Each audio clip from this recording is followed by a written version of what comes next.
close here on our featured group coverage. Tiger Woods, Scottie Scheffler, and Shane Lowry. All three players at 5 under par, and you can't speak of history without thinking of Tiger Woods. And another great trio, McIlroy, Koepka, and Fleetwood. They will be teeing off closer to 9:06. A little bit of a delay. You can see some fog in the air hanging over these hallowed grounds. And Tiger Woods in Sunday red, Michael. Nothing quite like that on a Sunday. No, didn't have the round that he wanted yesterday, but it's a good defense of his unforgettable victory last year. I know he wants to play a good round today.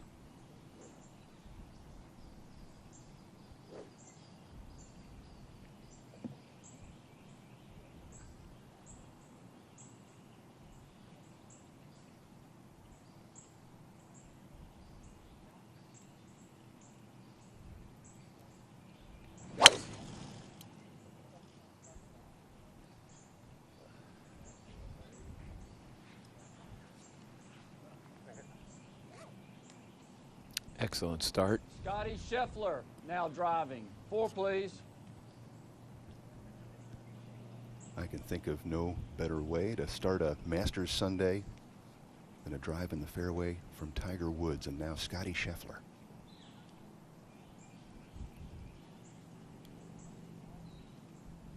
Move from Woods with 5 Masters victories to a man in his very first Masters tournament.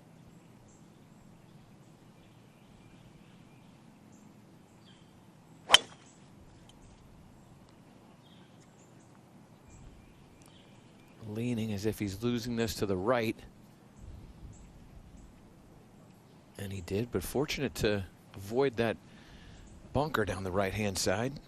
Shane Lowry now driving. 4, please.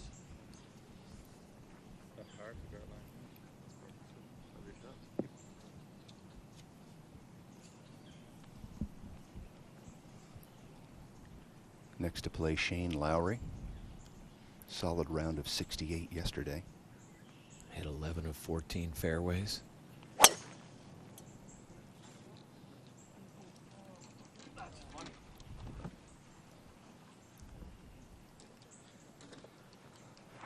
Okay.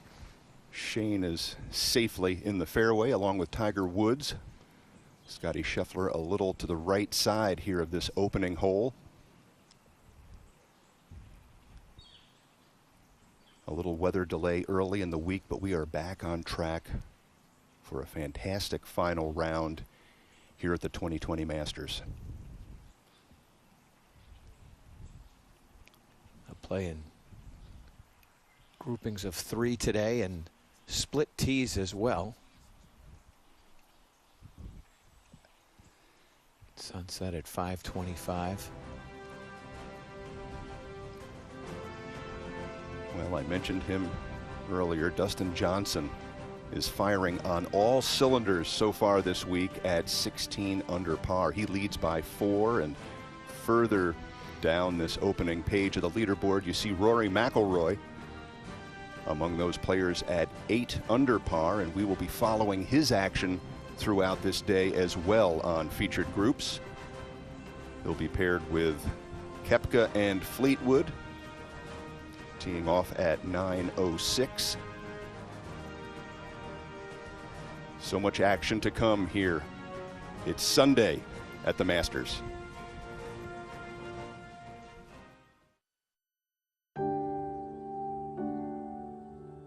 No azalea ever bloomed in November at Amen Corner. Just like no ceremonial tee shot has ever ridden the autumn breeze. What happens to a tradition unlike any other when it comes in a year unlike any we've seen before? It changes.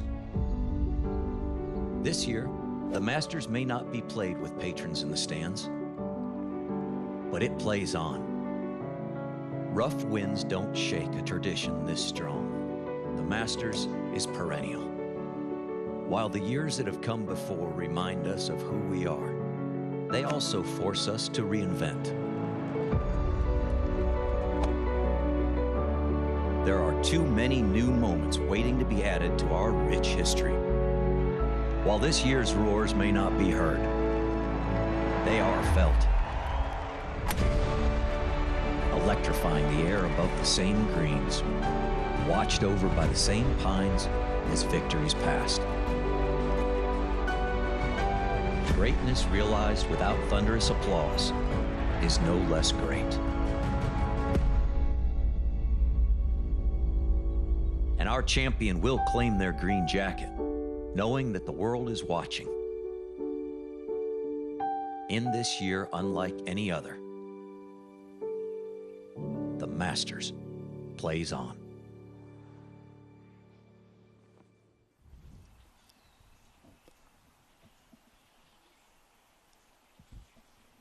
The story continues in this November of 2020 as we watch Shane Lowry here at the first.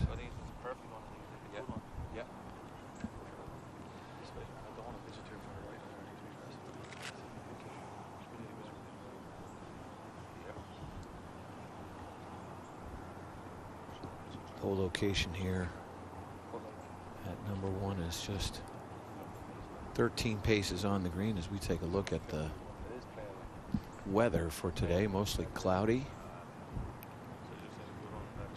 Going to be warm, Brian, near 80 degrees, but a lot of humidity.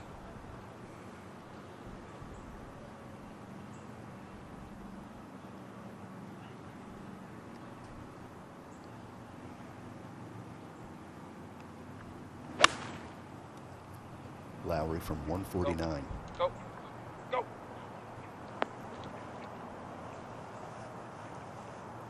That can, if it has any speed, it can carry right off the green from there. It's still moving. Perilously close to returning back off the green surface. Tiger now. You see how close both he and Lowry were to drifting down into that fairway bunker. The other thing you see is how soft the greens are this early this morning. One of the reasons why scoring has been so good. Dustin Johnson at 16 under. The scoring record is 18 under. Question is, will that fall today? Oh,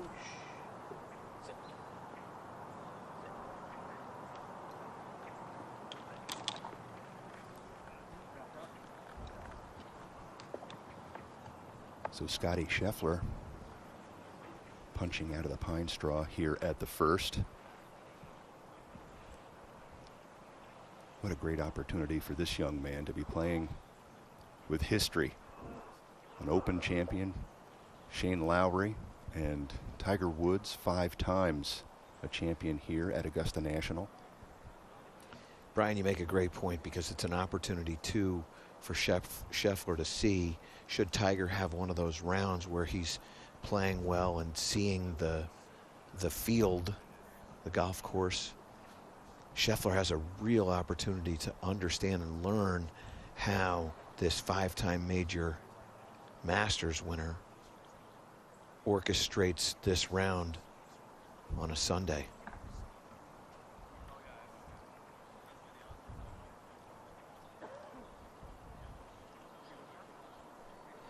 Historically, Michael, Tiger has had some challenges here at the first, and I have a feeling that a fairway and a green in regulation gives him some reason to smile as he walks up here to the first green. Well, we remember we saw Tiger yesterday too, and how gingerly he was walking.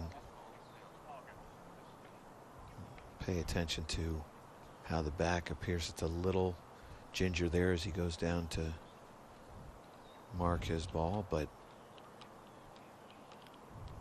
it was one of those finishes to the round where Tiger was clearly not feeling great, and yet what you've always marveled about Tiger is that he never quits on a shot, never quits on a moment.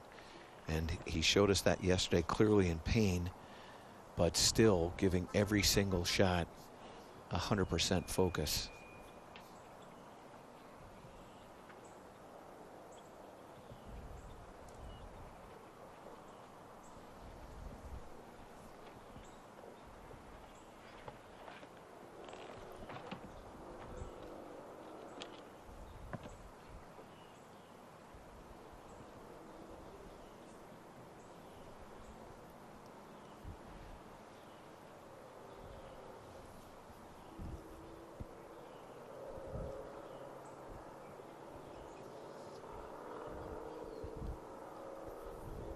First to play will be Scottie Scheffler.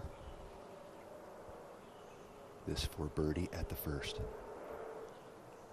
It'll have a lot of pace, particularly in the last third of the putt.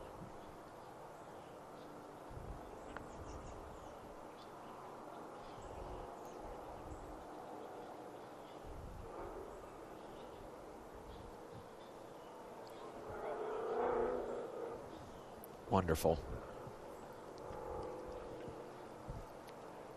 Excellent touch. Boy, you can breathe easy, especially after that tee shot. To have a little tap in for 4 here at number 1 has got to relax the nerves of Scott Scheffler.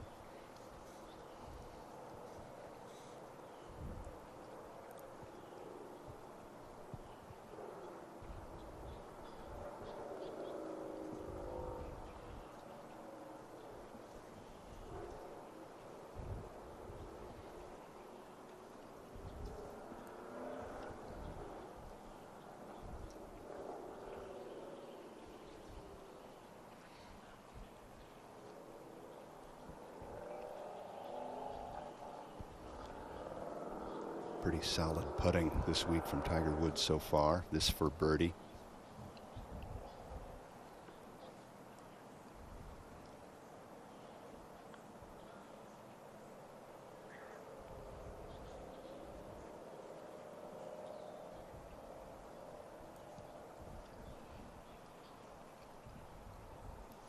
Brian, the one thing I was worried about for Tiger coming into this week was with the infrequency that he was playing, his ability to read the greens. And you're right, it has been a good putting week for Tiger. Not a great one, but a very, very good one.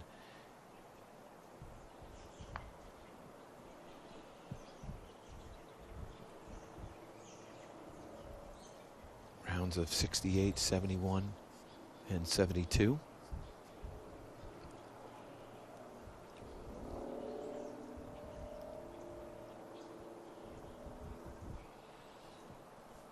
Little more work left there than he would like, but he is under the hole location as we watch Lowry.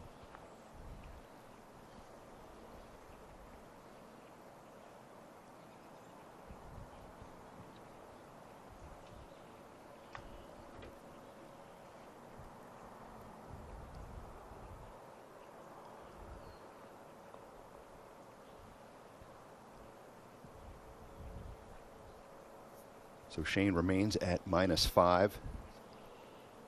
You know, Michael, you watch the conditions change throughout the week from very wet early in the week to what is clearly a firmer golf course now, and the players just showing their ability to adapt. And that's one of the things that we perhaps don't emphasize enough, is the changing conditions throughout the play of a tournament. Well, the golf course has changed quite a bit, and I believe it will continue to change even today.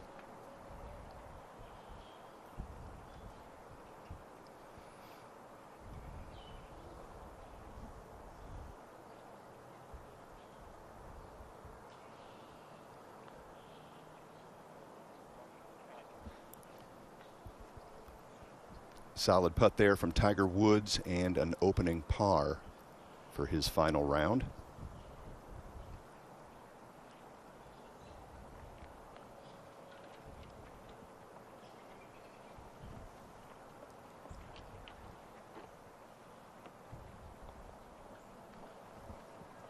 And Scotty Scheffler taps in.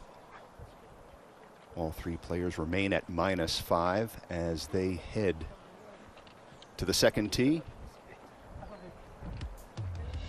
Let's take a closer look at Pink Dogwood. Now this dog leg to the left, par 5 bunker sits out there on the right-hand side. Players have really tried to use that more as a bunker to target and then draw it off of as you swing around the corner and then down the hill to this very well guarded front portion of the green. This boomerang style green releases from left to right. There's a ridge there that bisects it, throws the ball down into the corner. Sunday hole location in the back right portion of the green, and you see there how it has played to a stroke average of 4.47. Easiest hole this week. It's all set up by the tee shot.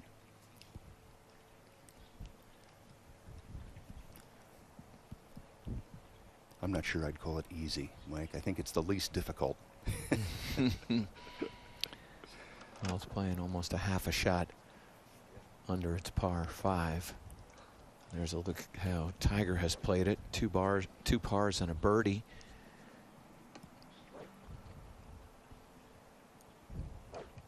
You really feel like if you're going to have a special round, you've got to be 2 under through 3.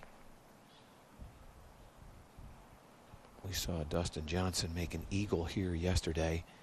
A beautiful approach shot to within 2 feet.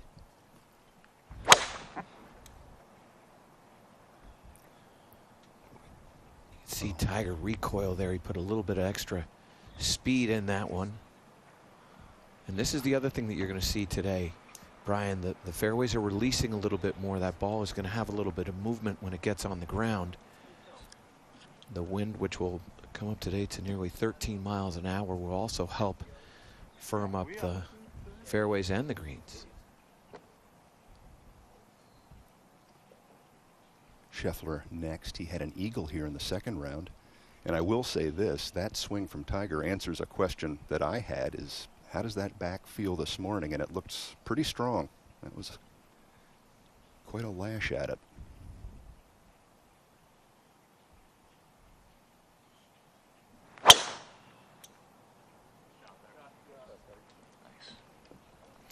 Not necessarily a comfortable tee shot for a guy that moves the ball from left to right, but that is a brilliant tee shot, and he will have clearly an opportunity to reach this green in 2.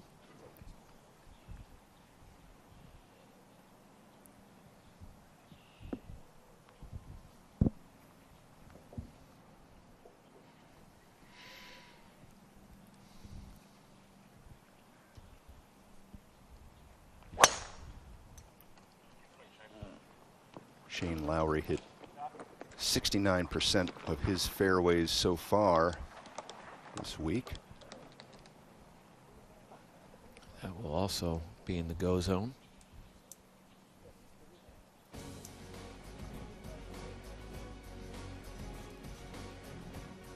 For live streams, scoring, news, and more, visit masters.com.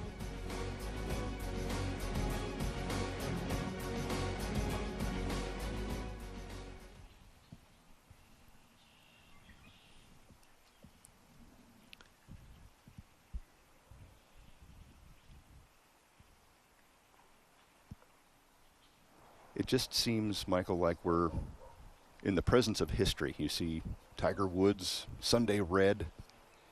There's this feeling almost like Babe Ruth in Yankee Stadium. You've got this legend walking the grounds of Augusta National, and I just can only imagine what it's like for someone like Scott Scheffler to be a part of all this. Well, I will tell you, it is history, a November Masters. What I was thinking about yesterday after watching all of the action is how many people were playing golf yesterday in November, which to me is what this event always does and did once again.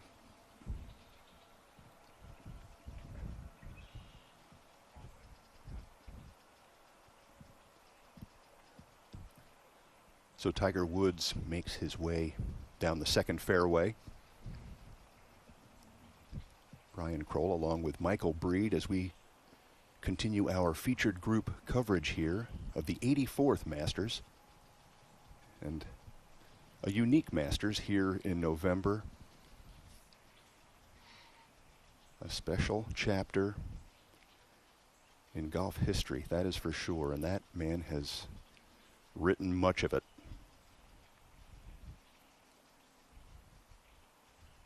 He and Jordan Spieth hold the lowest scoring here at Augusta National, 18 under par. Will that fall today? All indications with the way that Dustin Johnson played yesterday, and even in the prior 2 rounds, it's very easy for him. The game of golf for Dustin Johnson is very easy. This year for Tiger Woods has been anything but. I think the COVID has probably affected Tiger more than anyone and has really limited the number of starts that he can play. Look, the back is the back.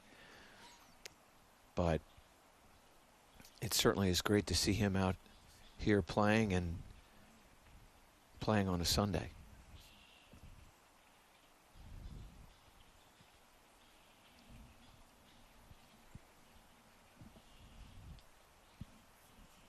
Let's take a virtual look here at the par 5 second and what our players face. Lowry will be first to play from 271, all 3 in the fairway. And as we mentioned earlier, that hole location over to the right side.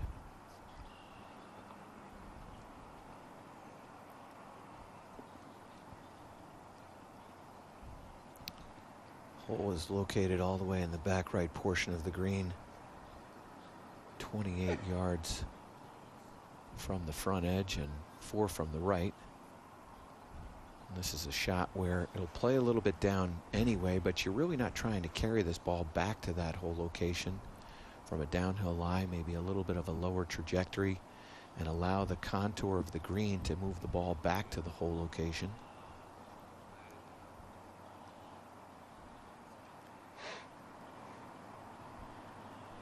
This might be a case, Michael, where the firmer putting surfaces actually assist with this approach. Earlier in the week, as they were a little more receptive, it might not. Well, and to your point, Brian, the other thing is that the number of rounds that Tiger Woods has played here and what he's used to this green doing in its release, all of a sudden now, you know, it brings into question, what is it going to do? Is it going to be a little bit firmer or is it going to be soft? Judging by what we saw at hole number 1, the greens are still a little bit soft. There's still a little moisture in there, particularly with the fog that delayed us 10 minutes.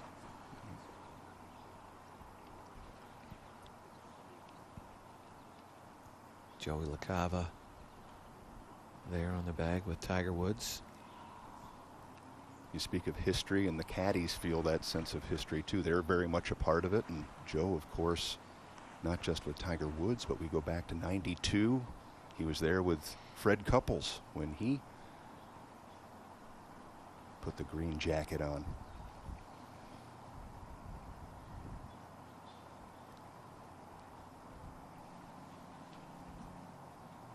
We're waiting for some play ahead to clear here at the par 5 second.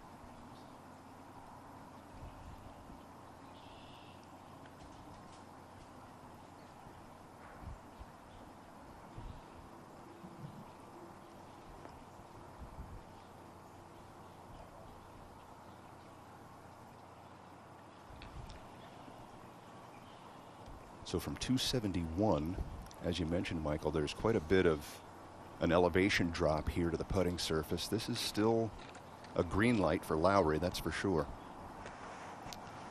And the downhill lie makes it a little bit more challenging to move the ball from right to left. You're trying to just hit this right in between those 2 bunkers that you'll see.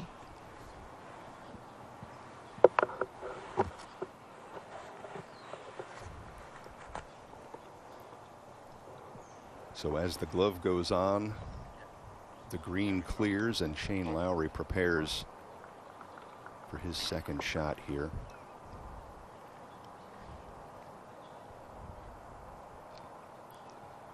.243 to the front edge. Probably try to carry this about .260. Short, the bunker. It's not great. That's that downhill lie. He caught a little bit thin, and now that will offer a bit of an exciting approach shot.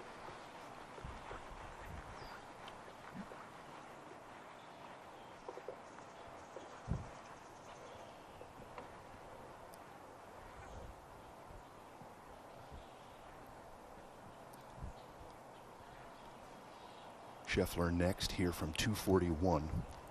And from the right side, this will fit right into his shot shape. He can play a beautiful little cut here.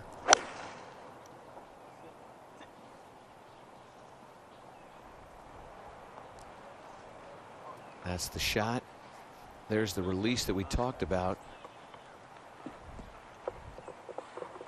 That'll end up right underneath the hole and give him a wonderful look at an eagle.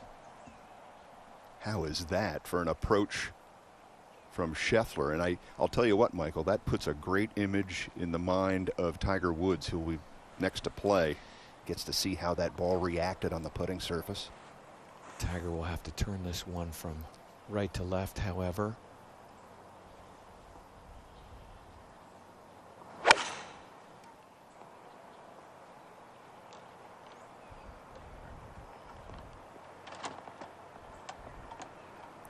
Boy, you want to see a challenging up and down. That is exactly what Tiger has left. Well, one person who just hasn't felt much challenge, Dustin Johnson, at 16 under par. He leads the 2020 Masters by 4.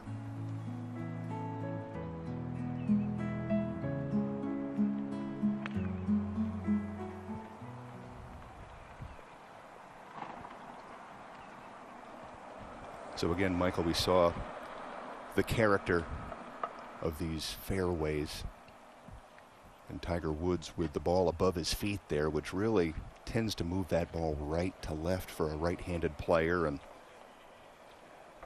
that was the tendency, and that's what we got. So he's faced with a very delicate little shot coming up here at the par 5 second. Well, the back portion of that green on the right-hand side sort of cambers the ball down to the right, and it's also, he's playing away from the clubhouse. You get an excellent look right there, and it'll give you an idea of the speed that he's going to have to deal with. So it'll be interesting whether he decides to throw this up into the air and try to spin it, or whether he's going to try to flight it a little bit lower and let it run out.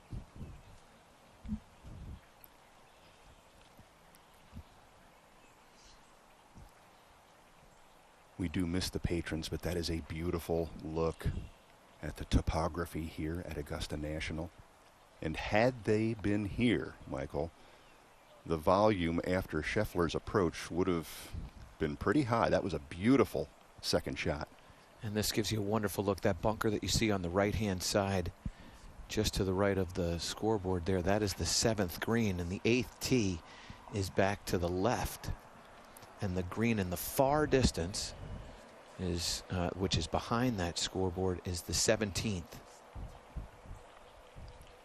This is the part that's so fun for me, is to be able to see the golf course. You know, I spent a lot of time here, as you well know, and that was the thing that I always marveled at, is the beauty of the property.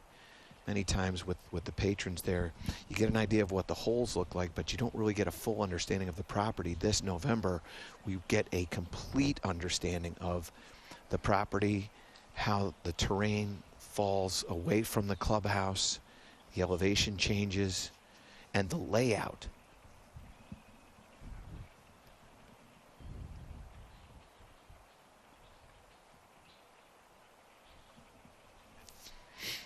He will not have to take this shot directly at the hole location. Not to say that he won't. It's just that he doesn't have to, because the green will release, as we saw with Scottie Scheffler. It will release from left to right. The challenge is the putt that will remain. If he's able to keep it between that bunker and the hole location, it'll be an uphill putt. That will be awfully difficult. Probably a shot of some 40 yards.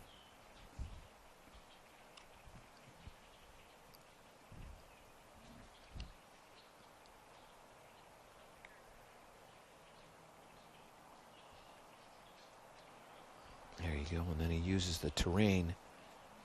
But that miss in the layup, he was obviously trying to get it up onto the green, will leave a very fast downhill putt, and one that's always so challenging to read because it feels like it wants to move right to left, but then you're seeing a little left to right movement.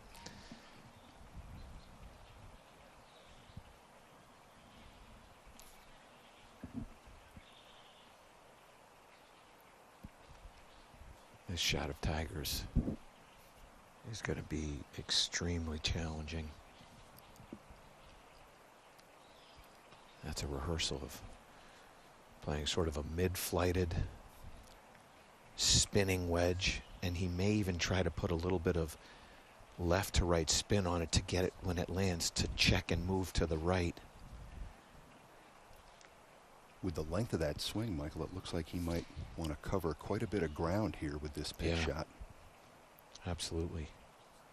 Club face wide open.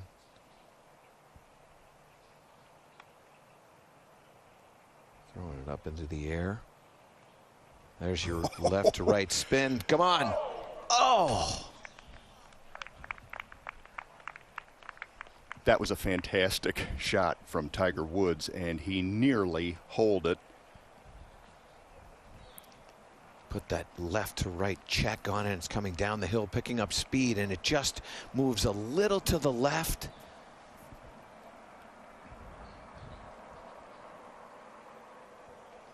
His wedge, he has really showed some skill with his wedges. He's been a great wedge player, but let's not forget to that period of time back when he was working with Sean Foley and the troubles in the short game and the questions as to whether or not he had the yips.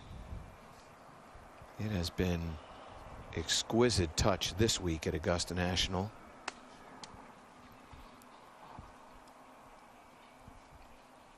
Tiger Woods showing the hands of a surgeon.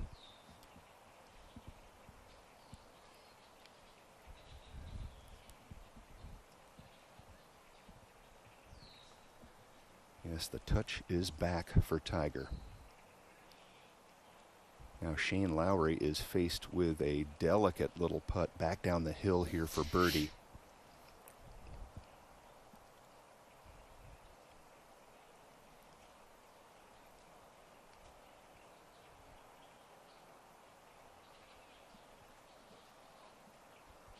It's just a hard read. That's what I was saying. You kind of think it's got to move a little left to right, but the property straightens that out.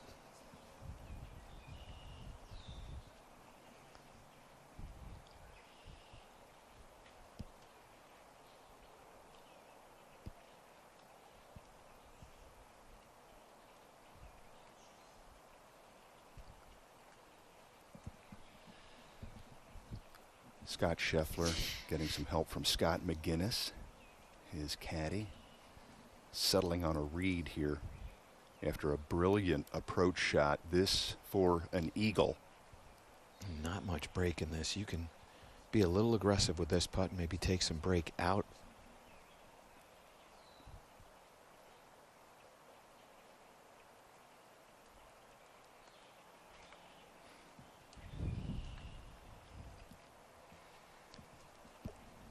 Still a birdie.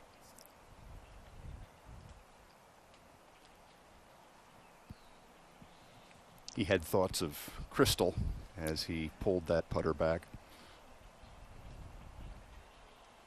He probably had thoughts of Crystal as he was walking towards that putt. For sure.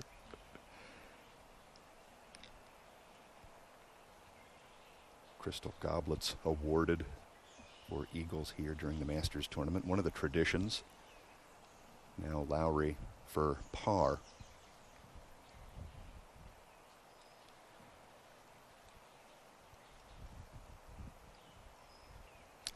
A disappointing par, but a par nonetheless.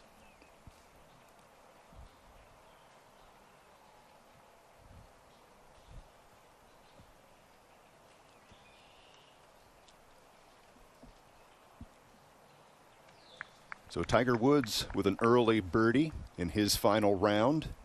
A circle on the card there at the par 5 second.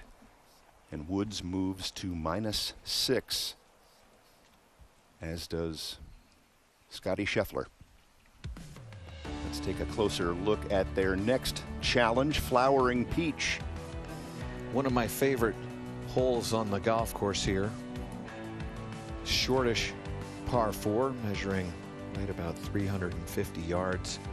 You can see that landing area there, 290 to clear the bunkers, and the whole location today is in the front left portion of the green, which will give these players a little bit of pause into how they're going to attack this. If you hit driver here and you get it down the left-hand side, you have an extremely difficult shot, which will leave an opportunity for a very fast downhill putt. The shot here is really calling for stretching this tee shot up the right-hand side and then allowing your approach shot to take the camber of the green and move down to the hole location that way. So that's why I think you're seeing some conversation here with Tiger and Joey.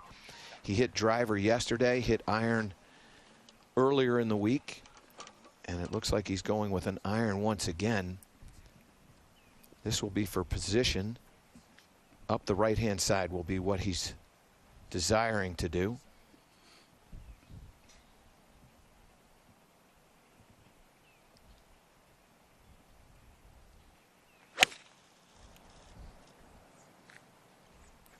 That's exactly what he was looking for. A little cut off of the bunkers there, and that's the angle.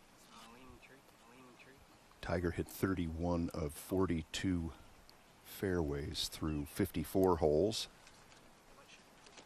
and he's 3 for 3 today.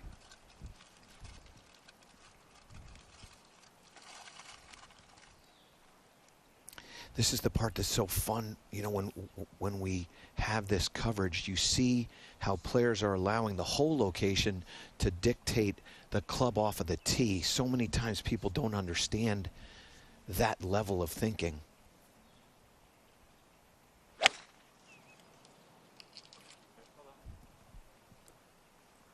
And it's also, Michael, a nod to the great golf course architecture and how it gives you these options and different strategies to consider. And such a great example of that is this par 4 third. Next to play will be Lowry. All three players electing to start this par 4 with an iron.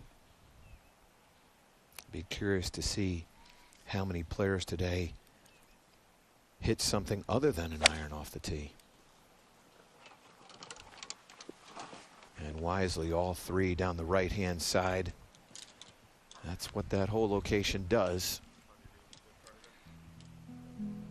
So step one has been taken care of here at the third. All three players in position for their approach shots as we continue our coverage of the 2020 Masters.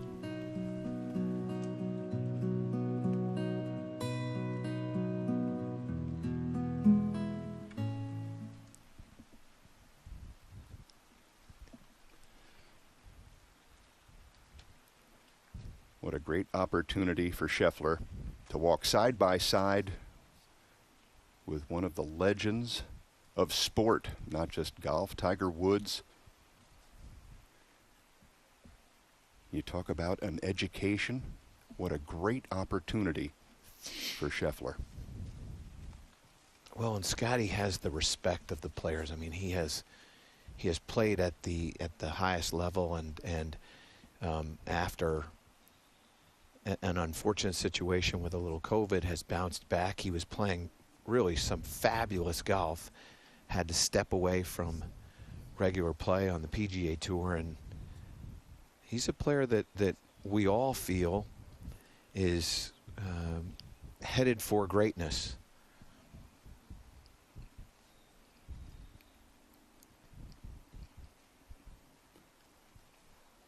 Little lesson to learn here, Michael, about keeping fuel in the tank. Tiger Woods getting a little nutrition and hydration as he makes his way through the third hole.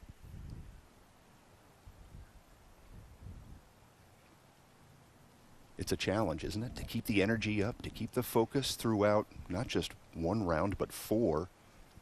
Well, the other thing, too, is, Brian, it's not just keeping the energy up, but understanding when your body needs nutrition. Not everybody exactly the same way, and these are things that these players study. They have complete analysis of what their bodies are doing. That's why, I mean, we heard Bryson DeChambeau talking about how he felt out of sorts. That awareness, I know John Rahm tests his body every single Monday. What's going on with his flexibility, his strength, his nutrition.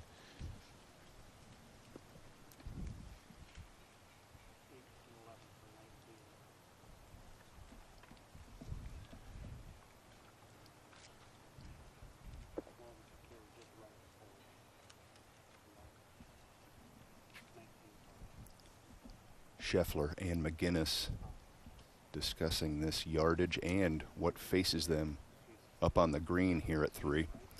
This whole location, 3 paces from the left edge in the narrowest part of this green, just 11 paces from front to back. The wise play is to play this about 15, 20 feet to the right of the flag and then try to allow the uphill lie and the slope to give you a little bit of left release down to that hole. We talked about this before, too. Being successful at Augusta National is being a great downhill putter. One of the things that you can't avoid in this whole location, you're going to have a downhill putt if you have a birdie putt. Up first from 123, Tiger Woods.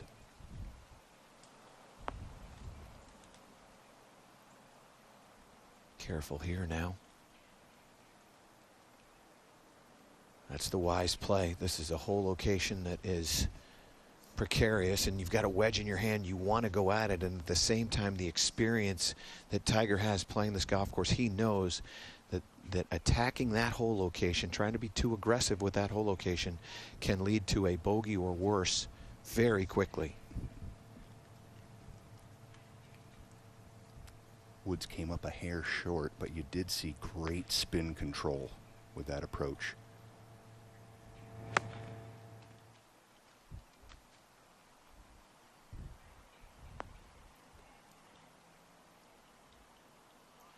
That is fabulous. Again, you see it just to the right of the hole location, and while that's close to that hole location, that will be a very, very difficult putt.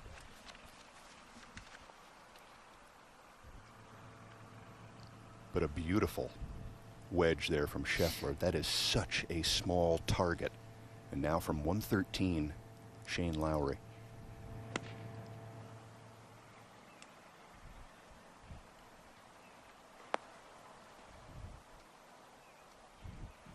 That's exactly what I'm talking about, Brian. Just missed that by about 5 yards, and all of a sudden, you've got your hands full. So Lowry missed an opportunity at the par 5 second and is faced with a serious challenge here at the 3rd. Again, just a beautiful look, an opportunity to see more of this property here in 2020. Kind of a mystical haze hanging in the air over Augusta National. We're about a minute away from our second featured group, who is assembling at the first tee.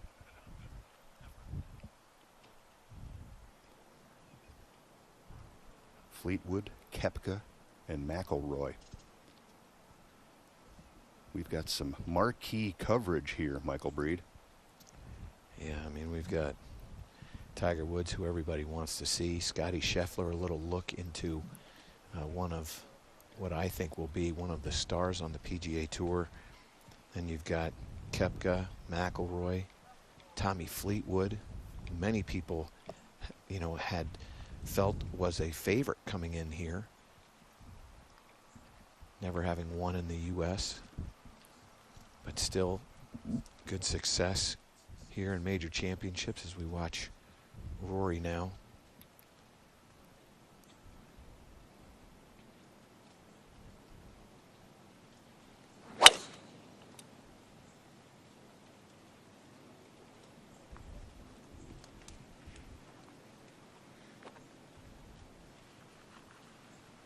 Beautiful drive from McIlroy.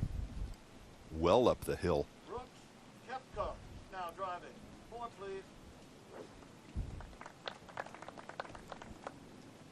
Brooks went back to this driver that is a couple of years old and has had a wonderful week with it. Hit 10 fairways in the first round, 9 fairways yesterday.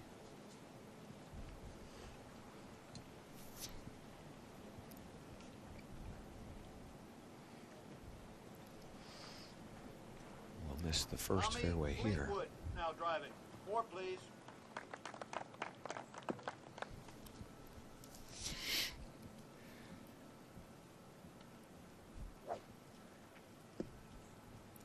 Fleetwood not necessarily short off the tee, but likely to be first to hit quite a bit in this group.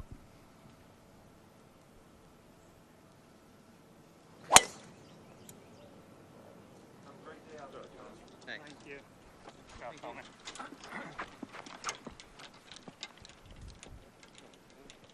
Good swing and a solid start for Fleetwood. He finds the fairway at number 1 as we go back to a challenging little shot for Shane Lowry at the 3rd. He will have a challenging little putt as well. That's what I was talking about that hole location. You have to be extremely precise with that approach if you're going to take on that hole location. You saw Lowry missed his landing point by maybe an inch or 2. Just caught some turf before the putting surface. Now to Tiger Woods. Very fast and moving from his right to left.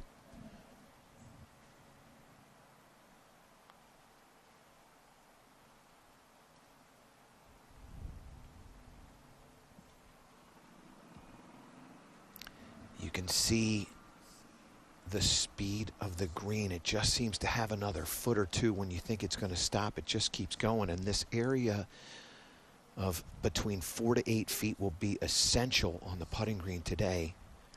I think this is an area that Rory has struggled with, and this is an area where we've seen Tiger not have great success as well. So pay attention to their abilities to convert those plus 4 foot putts.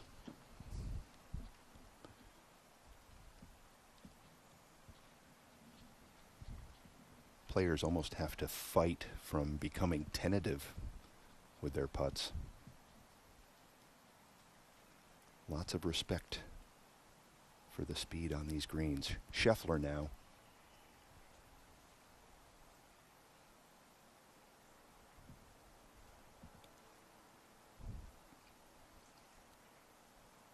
He was certainly able to watch the movement in Tiger's putt.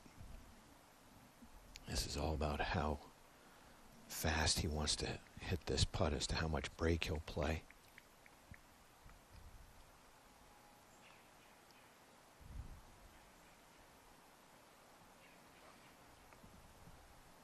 Had that had just a little bit more speed, it would have gone in, but the risk is, are you prepared to stand over a 7 foot putt coming back up if you miss it? He may have heard me mention tentative. Hard to keep a confident stroke.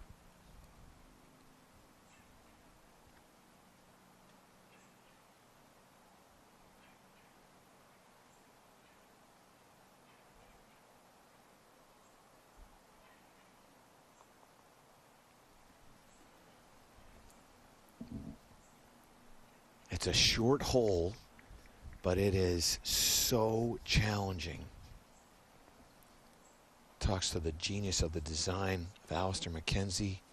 I think it's very easy to make a difficult hole long. It's hard to make a short hole difficult, and you do it with a green complex and also the positioning of how that green is set. This is just one of the wonderful short fours in our country.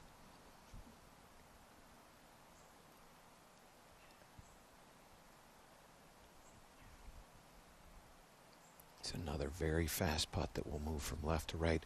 Hard to start this high enough. It's easy for this putt to get underneath the hole.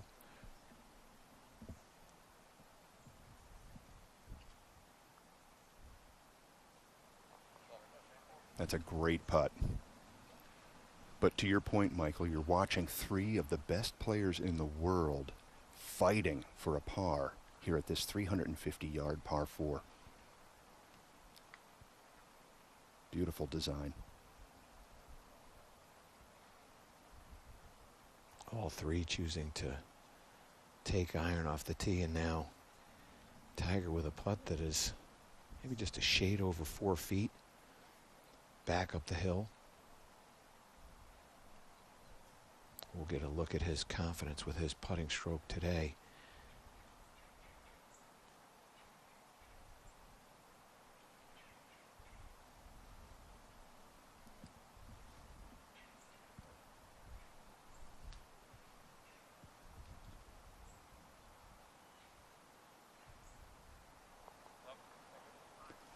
Well done. A couple testers early for Tiger. Similar length on the first hole. But that's a great start for Mr. Woods.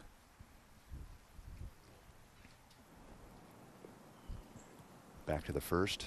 Koepka.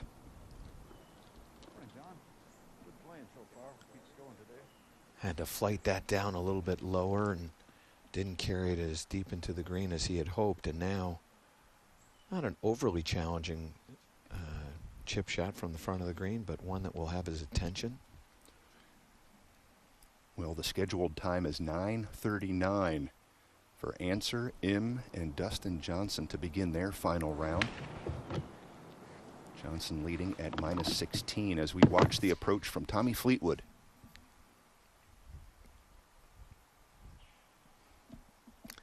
That also coming up a little bit short, and we'll catch the false front.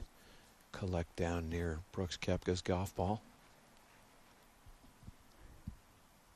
Just inches from what would be a great birdie opportunity. Now Fleetwood also off the green at number 1.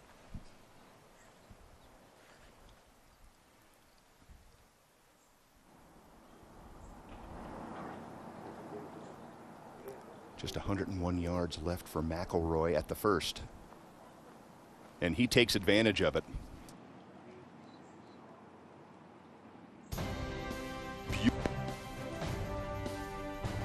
Speaking of Mr. McIlroy, let's take a look at his career major victories. U.S. Open in 2011. And twice a PGA champion, Michael. Well, you go back to that 2011, that U.S. Open win coming after his very difficult last 9 holes here at Augusta National, had the big lead. And he said what I thought was incredibly mature for him at the time. I just wasn't prepared for the moment, is what he said. And then he played a fabulous U.S. Open as we watch Tiger with a 4-iron.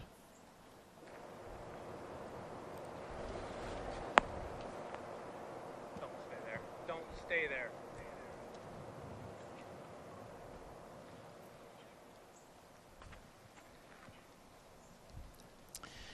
Brian, that ball there is probably 2 feet away from being about 8 feet away from the hole. There's a little ridge right there in the green that would bring the ball back to the hole locations. We're seeing some fog come in.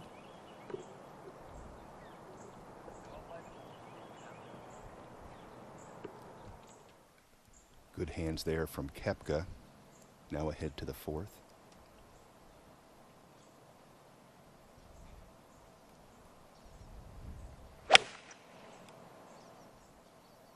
Scotty almost exclusively moves that ball left to right. That's a good leave. Very narrow part of the green, but that's an uphill putt from there. Not a lot of break. Yeah, the par 3 fourth, historically a challenge early in the round here at the Masters. Now back to the first and Fleetwood.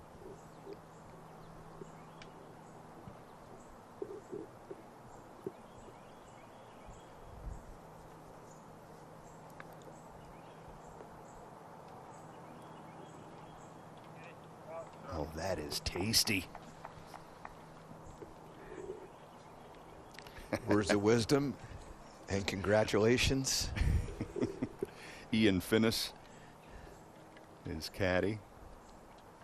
Nice to see the enjoyment out here in the final round of the Masters. Stress-free tap-in 4 at the first. All three of these players at 8 under par, if they're going to be part of this story, are going to have something special happen for them. Possibly an 8 under round, something like that, to give yourself any hope. Shane Lowry now. Best of the 3. That's a beautiful shot here at the par 3 fourth.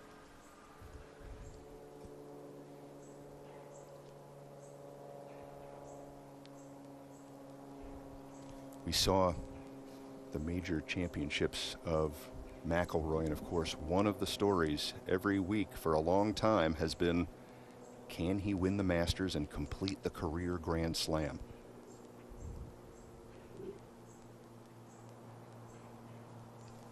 And that's the club that you think about with Rory when it comes to Augusta National. You might not win by having great putting, but you can't win by having poor putting here at Augusta. You have to be able to make those putts, as I said, that 4 to 8 foot range here at Augusta National. You've got to have a great week in that range to win.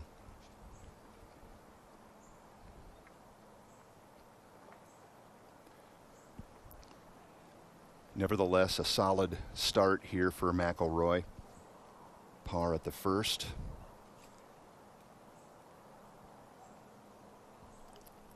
Not satisfied, obviously. That's one of those where you go, okay, you know you have to have a special round. As we watch Koepka now for his par.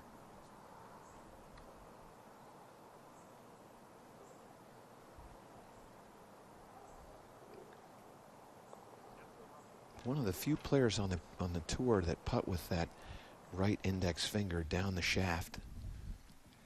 It worked for him there. A par for Koepka as they move to the second hole in the final round of the Masters.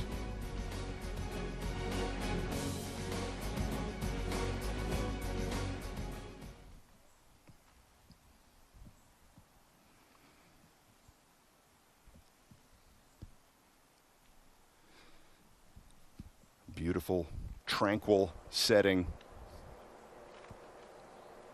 So many gorgeous panoramic views here at Augusta National. As we take a look at the putting surface here at the par 3 fourth. Tiger's putt will have a good deal of pace. He's coming back down the hill here and should move slightly to his right-hand side.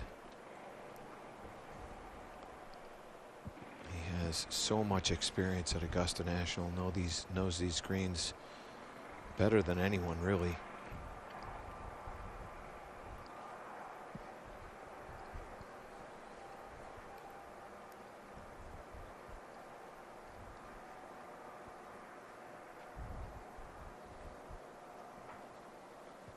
Tiger Woods surveying his upcoming birdie effort here at the par 3 fourth.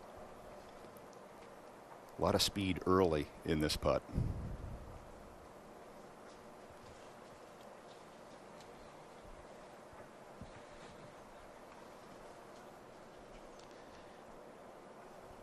And you can see the attention that he's giving this. It is a birdie opportunity, but if you miss this speed early on in the putt, it will be obviously reflected later as that start line is important, and how the ball gets started on is a predictor of when the break is going to occur. And if the break doesn't happen at the right point on this particular putt, this can get 6-7 feet by very, very easily. Fleetwood, Koepka, and McIlroy are waiting on the tee at the second, so we're going to stay here with Tiger Woods.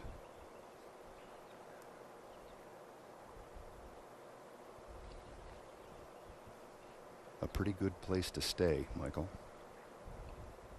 Yeah, does this have to end? Can we stay for tomorrow?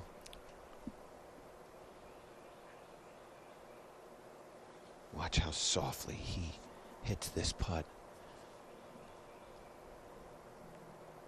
You see how small the stroke is that he's making. That's what he's rehearsing.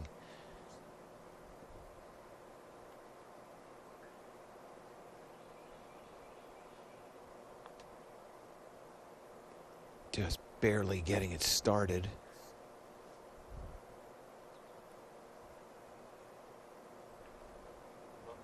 That's wonderful. Really, really good. That is defensive the whole way. We talked about being a great downhill putter. Tiger Woods is a great downhill putter. Boy, you can see why he was urging a little backup for that tee shot, because all it took was one half a roll and it got all the way to the hole location. As I said, about 2 feet. That was about 2 feet farther than he wanted it.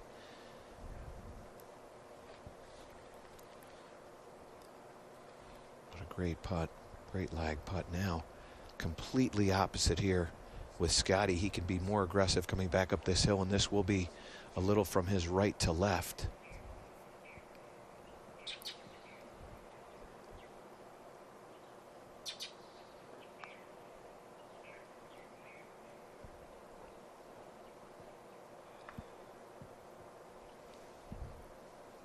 That was low all the way. Kind of hops over Tiger's coin.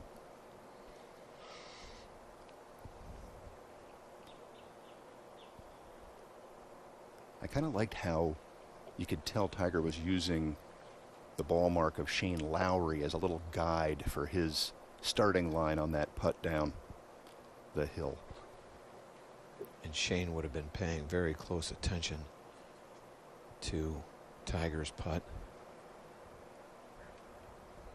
This is a putt very similar to the third, where it is downhill and it is a little bit of a cut putt. I'm saying he's going to have to play a good 6 or 8 inches on this. Maybe even stretch it up to a foot depending upon pace.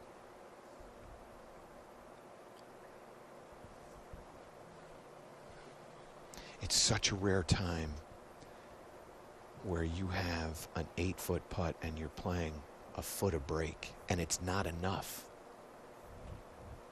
It's what makes this golf course so challenging and so interesting, quite frankly.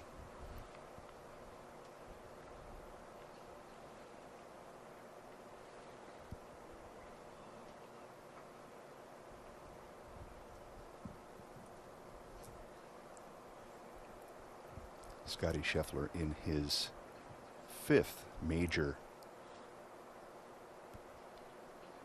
and here in his first Masters.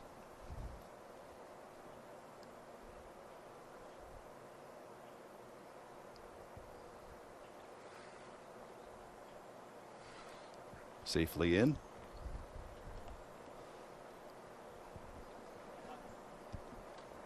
Like you said, Michael, every foot of putting counts. That's the sound of Rory McIlroy at the second. That is brilliant.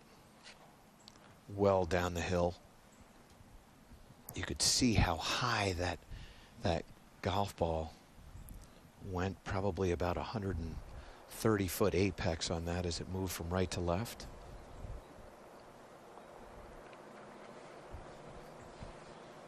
Tiger taps in for his par 3. Very solid start for Tiger.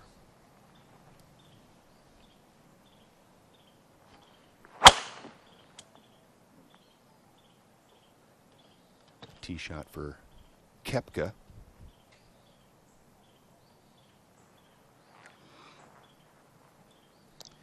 That is a big miss. That's probably a half a stroke difference hitting it into that right fairway bunker. Shane Lowry, all pars so far. Now to Tommy Fleetwood. He's birdied number 2 in the first 3 rounds. The desired shot shape on that tee shot at hole number 2 is right to left. Tommy has done just that. That's a beautiful drive. He's in position to do it again. Get your junior into the game. Go to drivechipandputt.com to learn more and follow on Facebook and Instagram.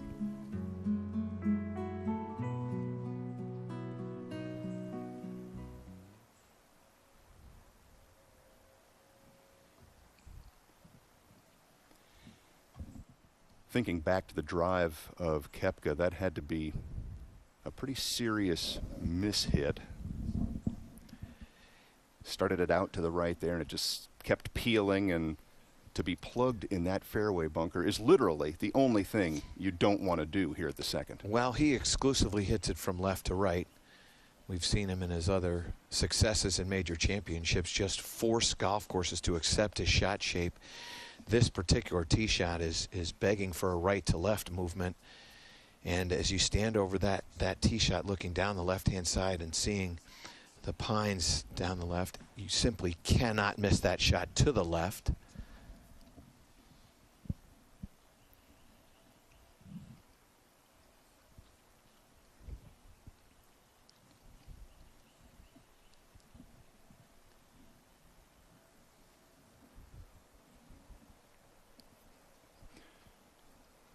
Now to the 5th, Tiger Woods.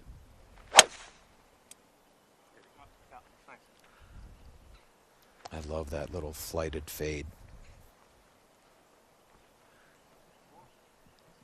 No back issues to speak of so far this morning. Tiger looks to be in great shape, swinging well. And the tee shot from Scheffler now on the way here at the par 4 5th. And that's a great start. Birdied here in his second round.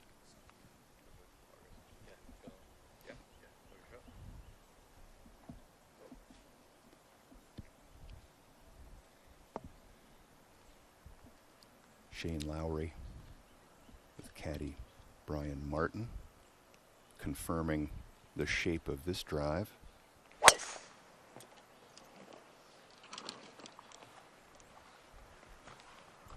Looking at it anxiously, but it's fine now. A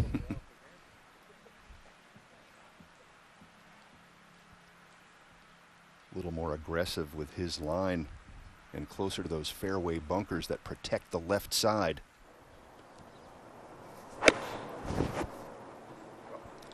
Still players on the green ahead, but not an issue for Koepka. He had to lay up. Well, in the depth of that bunker, that's all he could get out of there. Probably a sand wedge, which will leave a very long third. That's what I was saying before about that being almost a half a shot penalty. You know, we talk about how the change in property and the elevation. One thing that people don't really understand is the depth of the bunkers.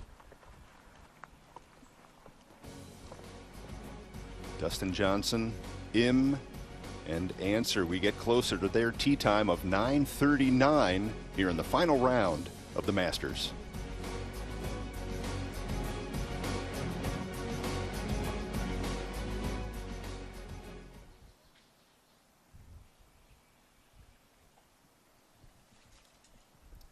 You can see Brooks walking ahead. There's a group up on the green where Rory and Fleetwood will have to wait for them to clear. Brooks is going to head down the fairway and prepare for his third.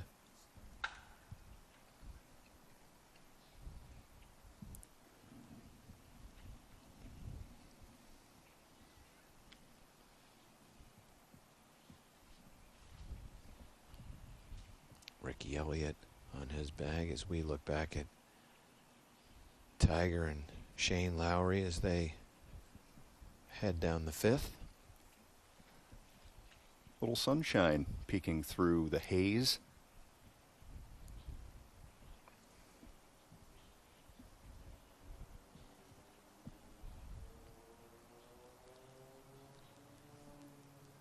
Beautiful look at the elevation change from tee down and then back up to this beautiful fairway at number 5. They've added some length here in recent years, and this is a serious test. In fact, played as the most difficult hole in 2019. Well, they moved those fairway bunkers as well and have slightly altered the green complex. They've extended the front portion of the green there, so there now is an opportunity to put hole locations in the front. That was not possible prior, and I think a great addition.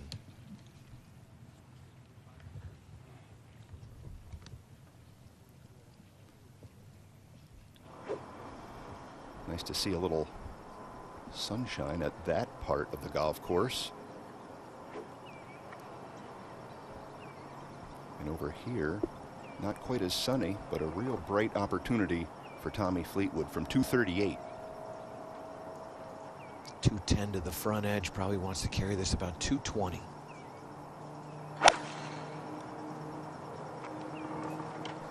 Try to turn it back to the left. Oh, he did what he wanted to do, it just didn't release.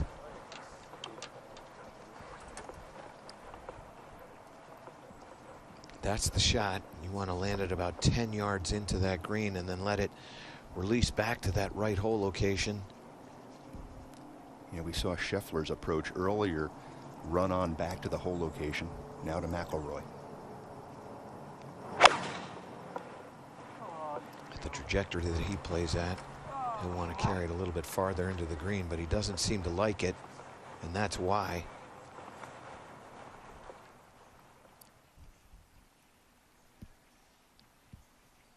Here's a graphic look at where our players are on the par 4 fifth. All three in the fairway.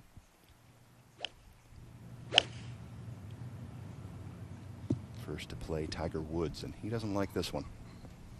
Hole is located all the way in the back portion of the green, a green that is 41 yards deep, and he'll have almost 40 yards of green to cover. Back to the second, kept his third.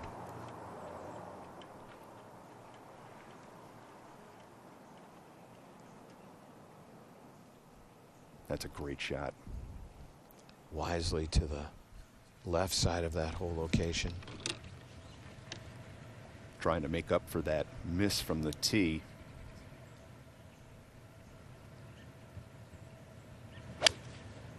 From 232, Shane Lowry. Beautiful look at his approach here at the fifth. Almost looked like he was trying to hit a low little runner into that, which quite honestly, I felt when this was designed, that was what the shot was calling for, was a little flighted right to left shot.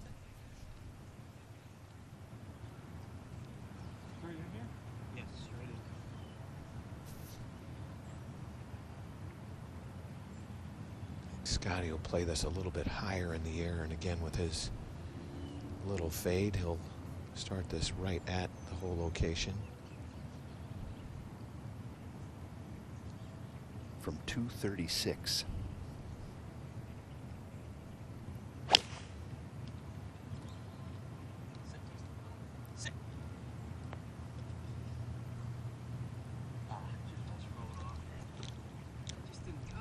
It's not a bad place to miss there. That'll be an uphill bunker shot to a green that'll catch the ball nicely. We'll be back with more of our featured group coverage here in the 2020 Masters.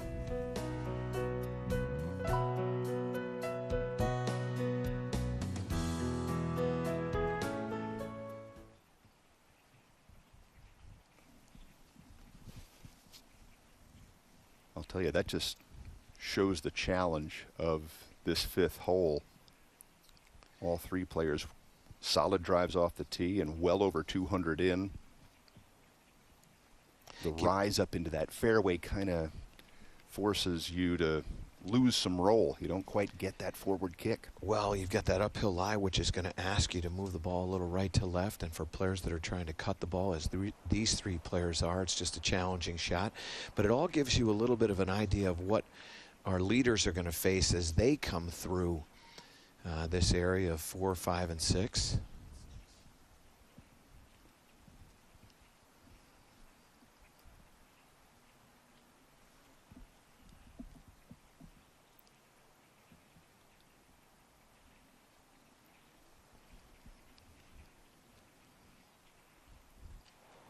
McIlroy from the bunker at the second.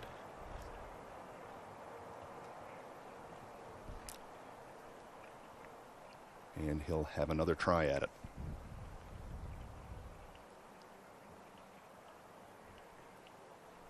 That's what makes this shot so challenging, because you as you approach this, you can't carry the ball all the way into the green, which means if you miss into that bunker, you're going to have that long carry bunker shot. And in an effort to be precise and get this ball underneath that whole location, it just becomes extremely challenging. This bunker shot will be very straightforward now. Slight uphill lie. Believe it or not, this is makeable. By the way, a great look at the drama of these fronting bunkers at number 2.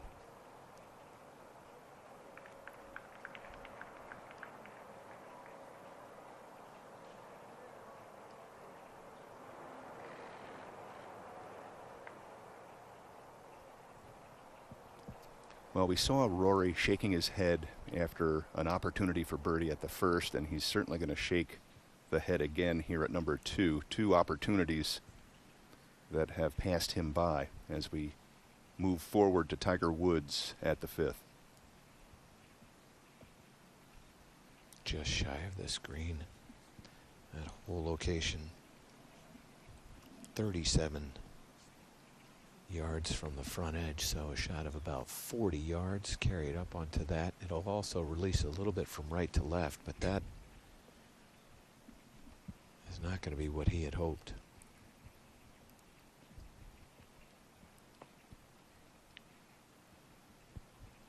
He's been faced with some stern par-saving tests here early in the round. So far, he's passed them all. But having those 8 to 10 foot putts to save par just starts to weigh on you. Very straightforward bunker shot here for Scotty.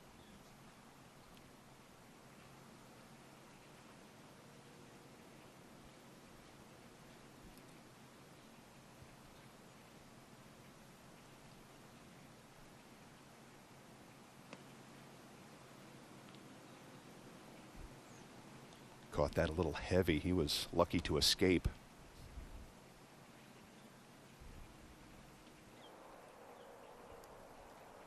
Well, we know what this putt does, Michael. Yeah.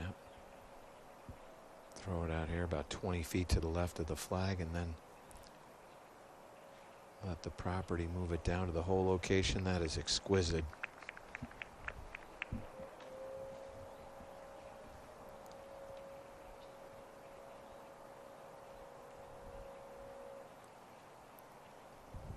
Fleetwood will mark.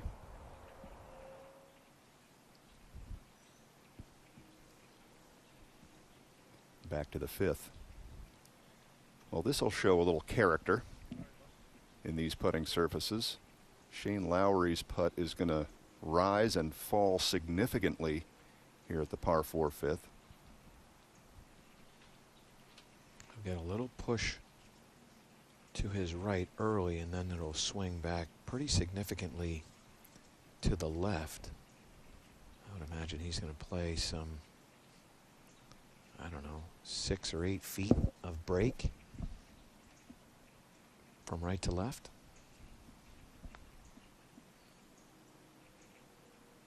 There's the push to the right, and Here's the push to the left. Did he read this correctly? Wow, what a putt. Great touch.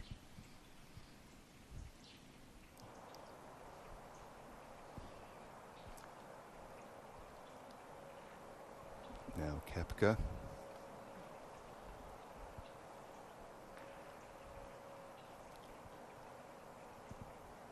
Well, there's no one in the field that wants to play a par 5 and not walk away with birdie or better. Well, and certainly Brooks is feeling it there after that drive in the bunker. Yeah, leaves him 177 yards for his third shot. That's all directly related to the tee shot.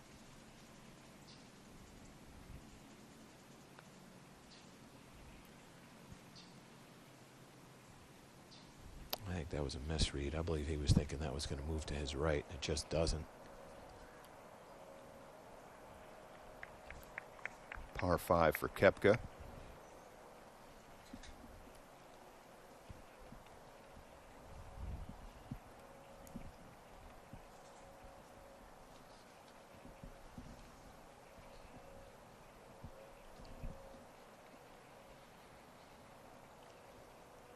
Well, one of the three capitalizes. Tommy Fleetwood moves to -9 after a birdie at the second, and now ahead to Tiger Woods.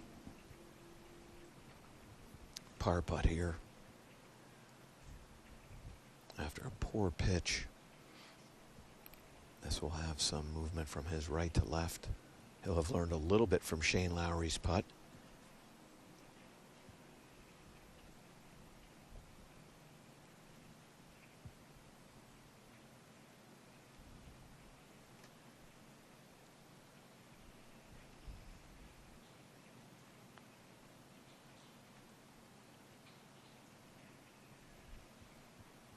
That's what I'm talking about that you just get a little bit low, you get a little aggressive, you feel like on that putt it's a little bit uphill, but when it starts to turn down to the left, now all of a sudden it starts to move downhill.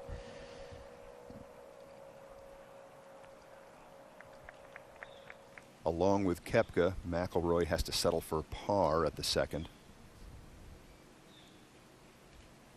It's rare that you see Tiger Woods under-read a putt here at Augusta National. Did that at the third, now here at the fifth.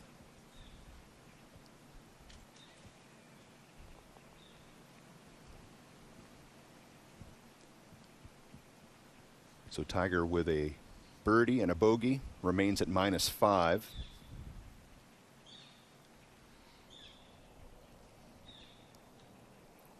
Back to the third. Very aggressive play here by Fleetwood, knowing he needs to have a special round.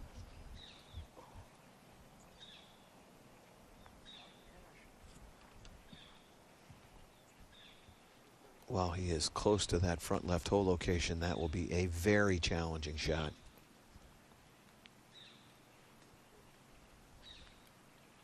Great two-putt there from Shane Lowry. All pars so far today.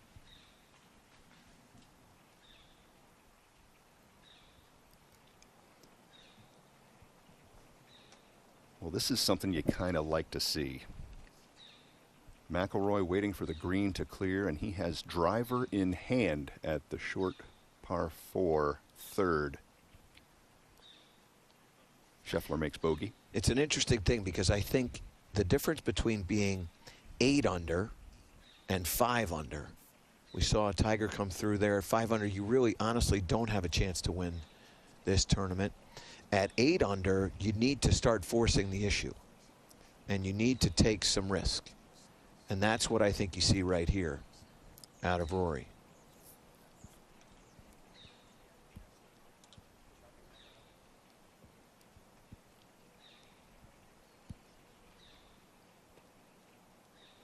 Missed opportunities at the first and the second for McIlroy. So, like you say, Michael, I think he's going to give this quite a ride here at the par 4 third. And although it is relatively short, it has plenty of teeth. We've seen that already today.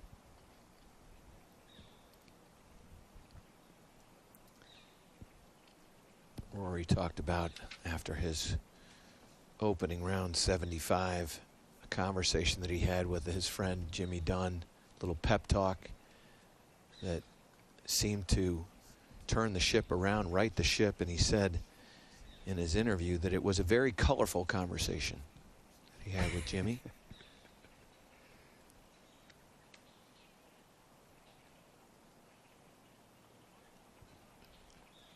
Believe it or not, I think this is a really important round for Rory, even if he doesn't win, because the next major is a Masters, and I think that if Rory can get some really positive vibes out of this round, that will help him tremendously in April when we're back here for the Masters again. A 67 yesterday and a 66 in his second round. Really turned things around after an opening 75. Yeah.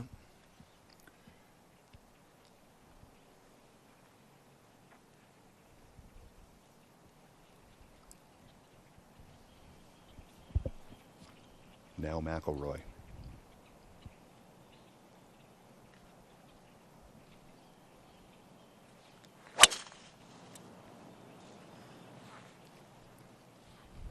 He's going to need some good fortune here, Brian.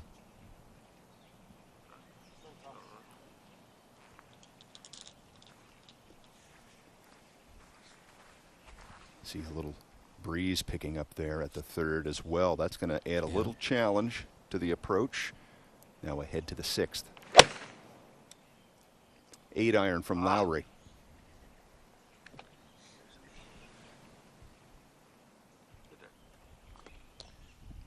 Fortunate to miss that shot long. Now Koepka following McIlroy's lead. Driver at the third. Also well up the right-hand side.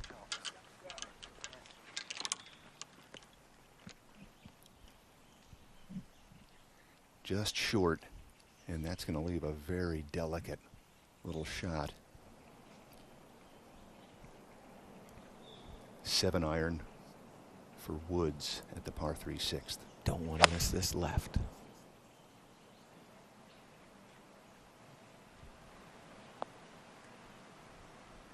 That's the place to hit it.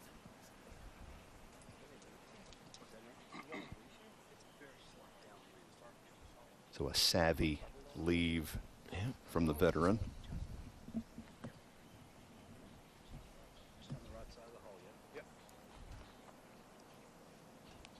Brian, this shot will suit Scottie Scheffler's eye quite nicely. Little left to right. You're going to start this about 15 feet to the left of the flag and then just move it ever so gently to the right.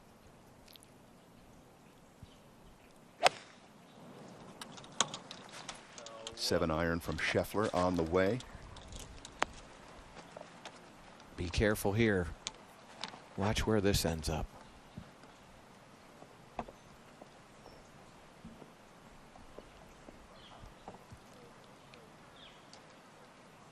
This is going to continue to track down well towards the front. You can see the green complex now. You can see the difference just from trickling the ball mark to the ending spot for this ball, now which has yet to be determined.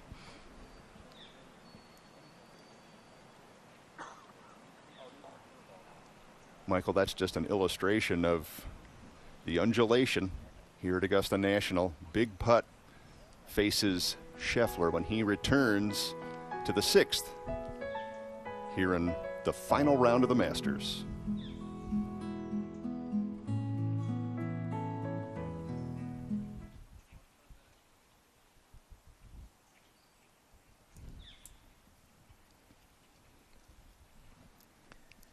Brian, that'll go down as a green in regulation, but I am quite confident that he would trade positions with Tiger Woods, who did not hit this green.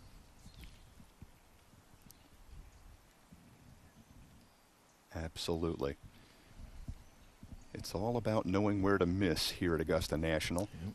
And no one has figured that out better than Tiger Woods. 5 times a champion here. And of course, he is the defending champion.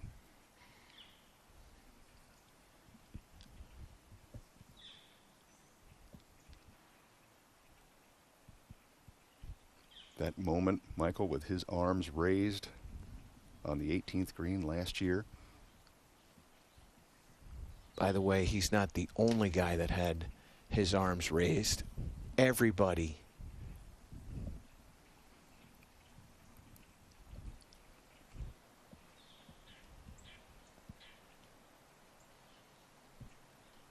Tiger Woods now just to the right side of the 6th green.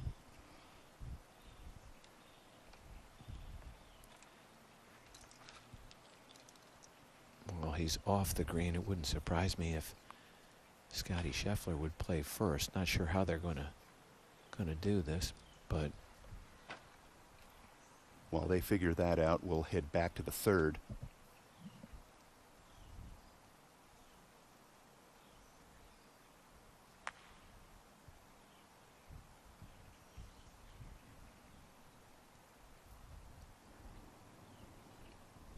Both Koepka and McIlroy with driver here. Fleetwood as well. In our first group that we followed today, all irons off the tee. This group, all woods off the tee. That's part of the magic of the architecture here at Augusta National. And I think of a great short par 4 too, which is what this 3rd hole is to me.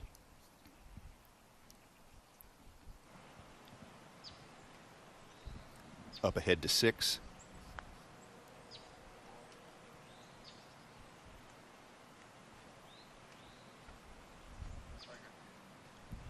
It's just one of those putts, Michael, that you don't get a chance to practice or rehearse that often. Have to go back to those moments during practice rounds early in the week where every player in the field tried it. Difficult to judge speed. That's one of those things that you practice, but you hope you never have to do it. Kind of like insurance.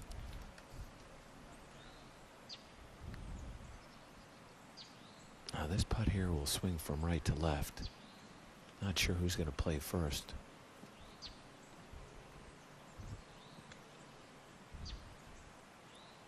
But you said it, Brian. The game of golf at Augusta National is missing in the right spots, and this is clearly the right place to miss. To the right of that hole location.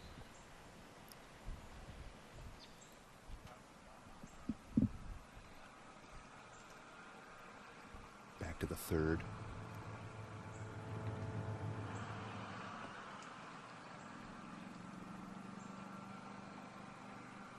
How about that? It's going to go down as a missed green. Maybe 20 yards short of the green there. Shows you how difficult that shot is. This is sorry, Brian. This is even more challenging because he's a little bit below, even a little bit more below the surface of the green. So his angle to play to the right is kind of compromised. Fantastic camera angle here to get a good look at what faces Tommy Fleetwood.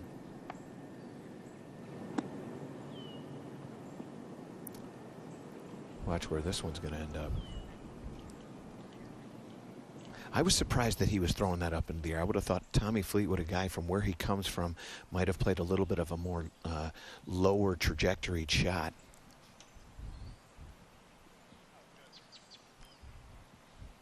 That was the putt from Shane Lowry.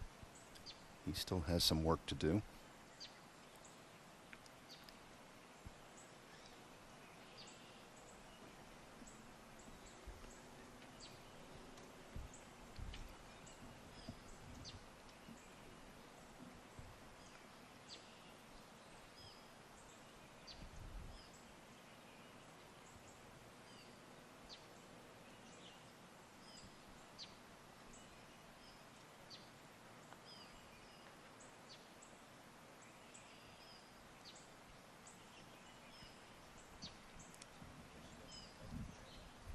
has missed a lot to the low side so far in his round today. Yeah.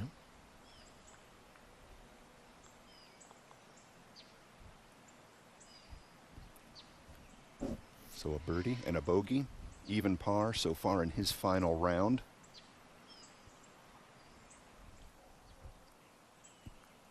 Rory at the third.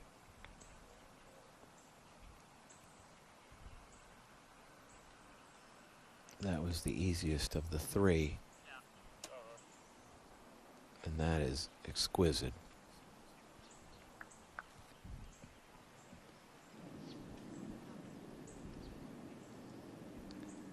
This shot here, Brian, is harder than his first effort. And again, trying to move this one up into the air. Can he put enough spin on it?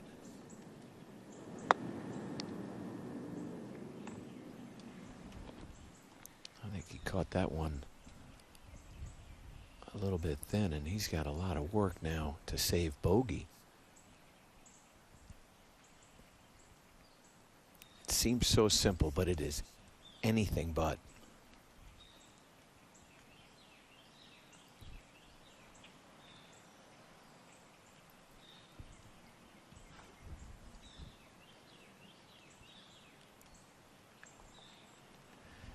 A great illustration there of missing in the correct places. Miss to the right, not a lot of work. Miss to the left, a lot of work.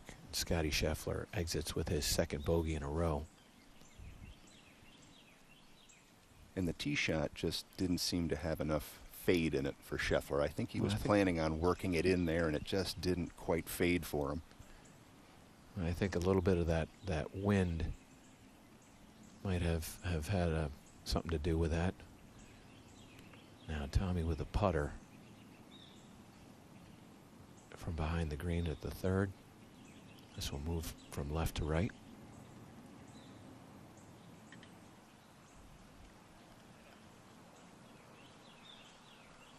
Wow, what an effort. He nearly made up for some earlier challenges here at the par 4. Yeah, a little flippy with that first one, a little thin with that second one. Leads to a bogey. Now to Lowry. Well done.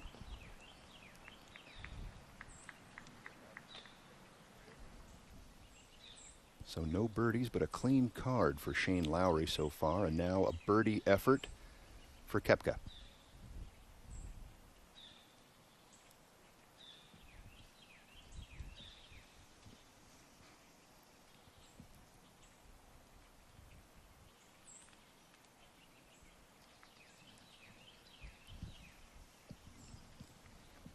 Yeah, these players at -8, Michael, have one thing in mind, and that is to try and put as much red on their scorecard as they can and try and get some numbers posted that will give Dustin Johnson something to think about. It needs to be a magical Sunday. Right now for Brooks Koepka, it is not. Still a lot of golf left for him.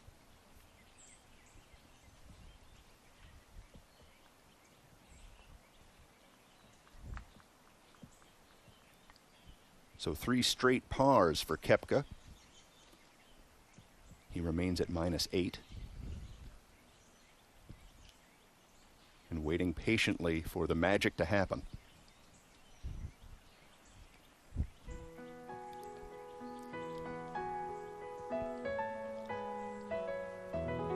Welcome to Sunday at Augusta National.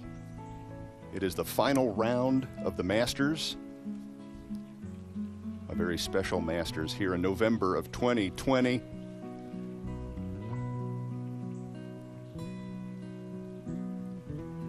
Brian Kroll along with Michael Breed as we bring you some beautiful views here of this historic property. And we have some great storylines building here in the 84th Masters Tournament. And at the top of that storyline is Dustin Johnson, leading by 4. He is at 16 under par through the first hole of his final round, leading Smith and others who are at -12. And McIlroy now. That's something he's going to need a lot more of as he moves through his final round of the Masters. And Michael will move ahead to Lowry here at the 7th. A hole that asks for just a little bit of a soft cut off the tee. One of the straightest holes here at Augusta National, this and 17, who happen to parallel one another.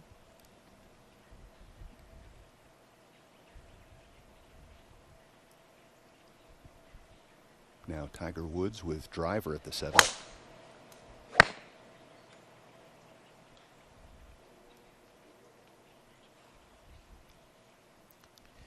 He had had some back issues yesterday. We hadn't really seen him struggle with his walking or his swing at all, but that was not good.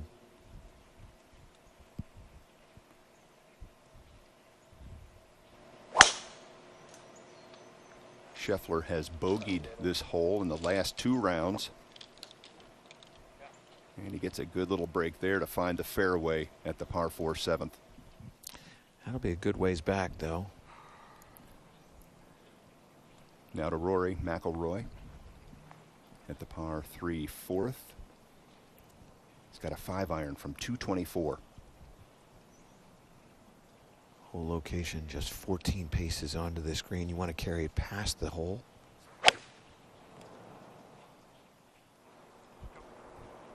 You don't want to miss it into this bunker. Oh, he clears the bunker. He flirted with it.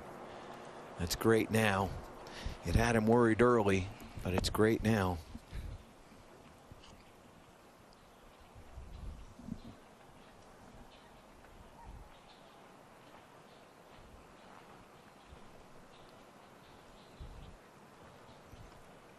Now Koepka.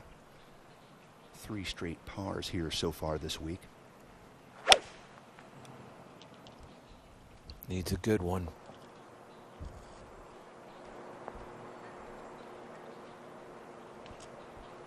Didn't get it. That was not far from being very good. Maybe carries another 2 yards, and that would release down to the left.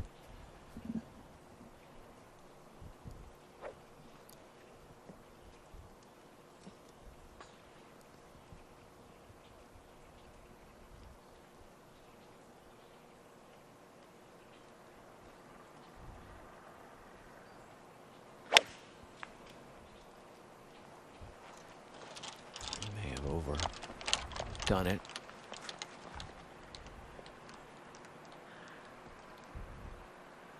In order for somebody to have a chance in this grouping, you can't make a bogey.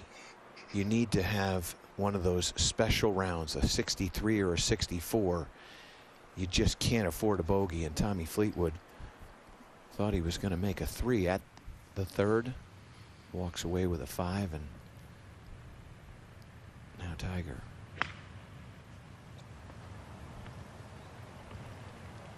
Just trying to get back into play.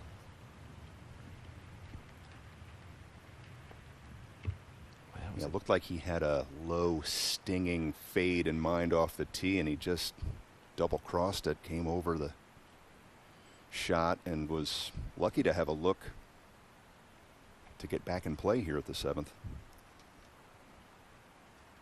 Yeah, that was a shockingly bad swing by Tiger.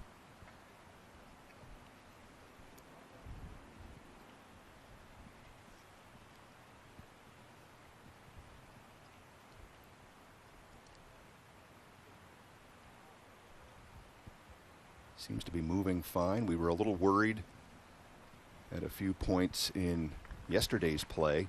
The back looked a little tender, and again with that delay of play on Thursday, it sort of put some additional golf into Friday and Saturday that really was a challenge for Tiger. He made that pretty clear during some press conferences that it was a lot for him.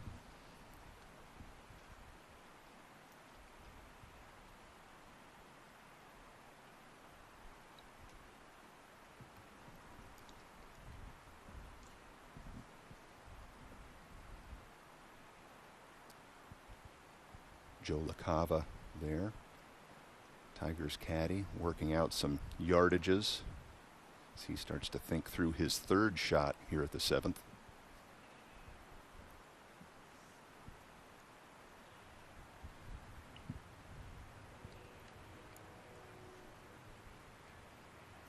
This whole location here at 7 is in the front right portion of the green. You don't really have to go at this whole location. You can play 15 feet to the left, and the contours of the green will move the ball back towards this front right.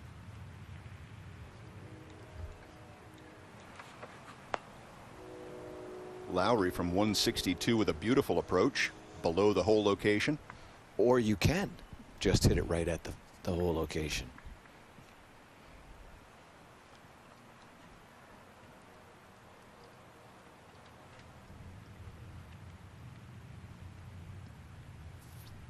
Scheffler now from 161.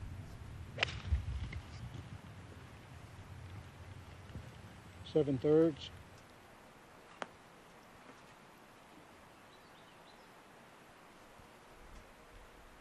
All right. And that will be a very, very fast putt with a lot of break. This is such a beautiful green complex, number 7, as we head back to the 4th.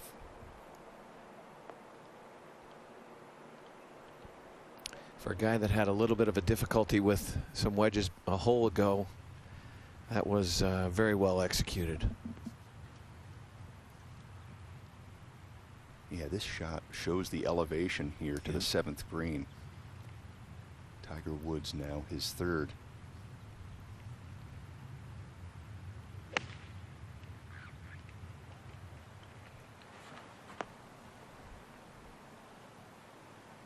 Gently. Okay. That had a little bit more backspin to it. That could have gone back down the hill in between those two bunkers. Koepka.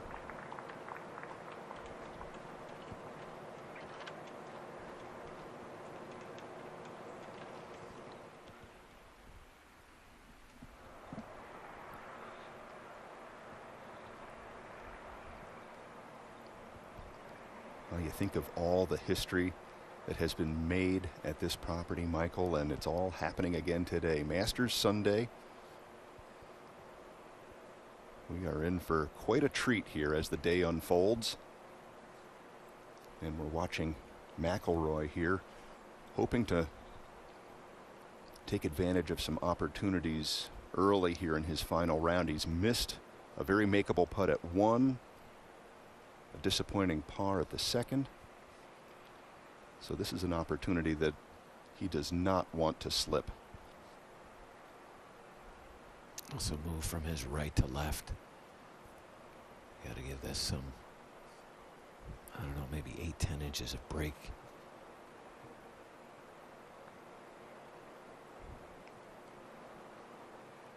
Oh, he underread it and powered it right through, and now we're back in that 4 to 5 foot par save.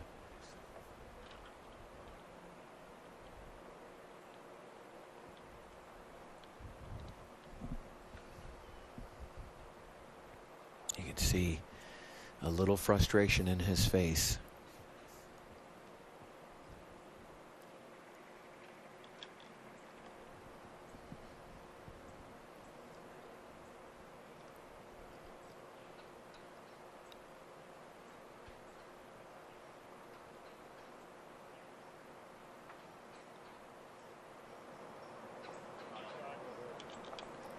Very good up and down.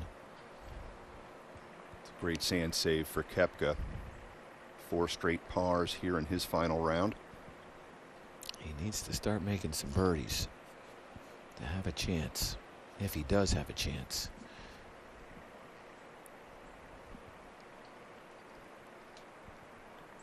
Great camera angle here. Had to aim outside that hole and just caught the left side.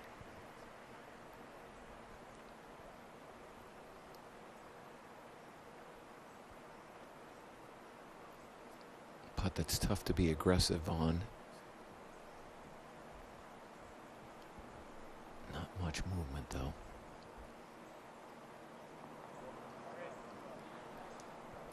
That's a great save from Fleetwood. One birdie, one bogey. Moving along at even par so far this Sunday.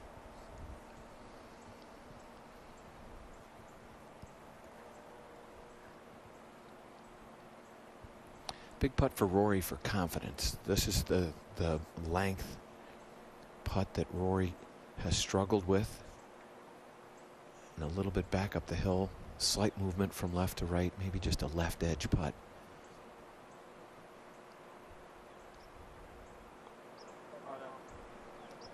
All right. McIlroy remains at 9 under par.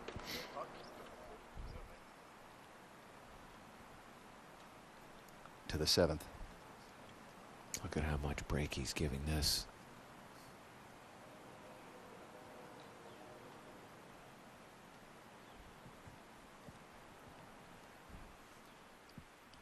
Good putt. Take a look here at how Tiger Woods has played this hole so far. Recovering back into the middle of the fairway, then just shy. He'll have about 15 feet remaining. It's a slow putt. You've got to give this a little bit of speed.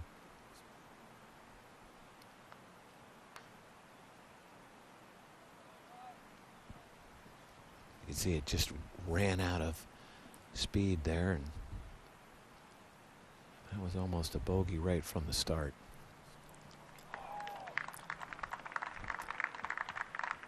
And Michael, it does add to his total of putts under red today. Yeah.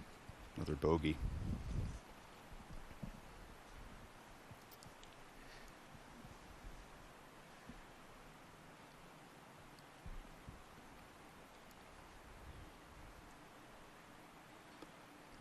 When we talk about it being such a different year, of course, we've all faced so many challenges throughout 2020. And to have a Masters without patrons is probably most different for a guy like Tiger Woods. You said it perfectly. As many times as he has been on this property in Masters play, I'm talking about a guy who has won 5 times here and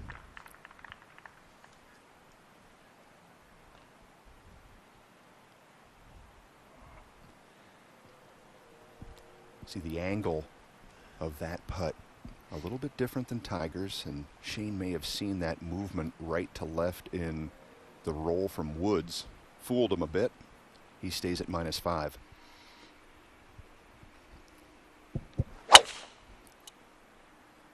McIlroy, tee shot on the way.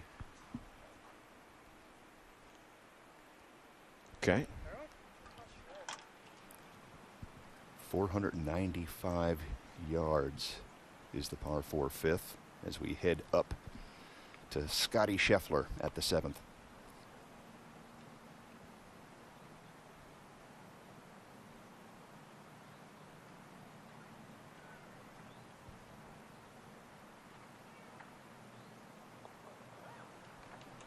Nicely Okay. done. Yeah, it's a good 2-putt.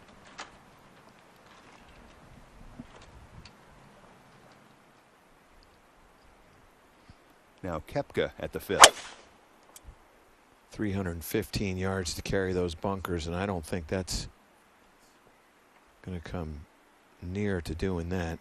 Maybe even left of them.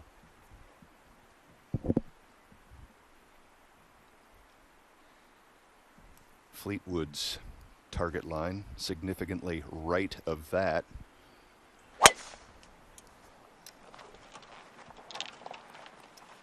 Stay there. That's a beauty. Yep.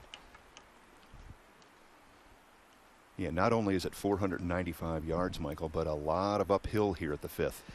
Well, and it's also the shot shape too. You know, for Koepka, you need to be able to move that ball right to left. You saw him struggle with the tee shot at 2, and now the 5th hole, a very similar tee shot is required, and he's unable to execute that. Well, we see Cameron Smith with a birdie is now at -13, 3 shots behind Dustin Johnson at -16. We're watching Koepka, Fleetwood, McIlroy, and others all here in the first pages of the leaderboard. Tiger Woods now in a tie for 24th at 4 under through 7 holes of his final round.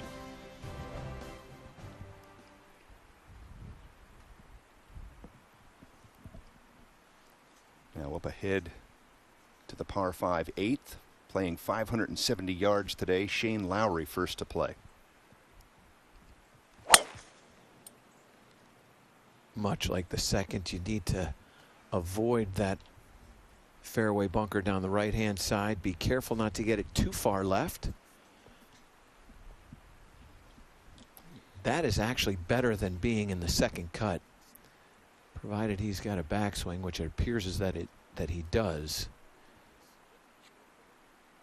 But it still gives you the feeling of a 3-shot hole there. No for Lowry. question. No question about it.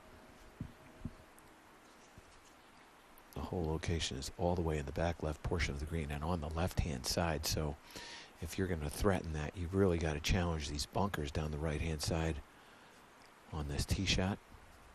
Scheffler aiming down the left side. You'll see him slide through with that trail foot.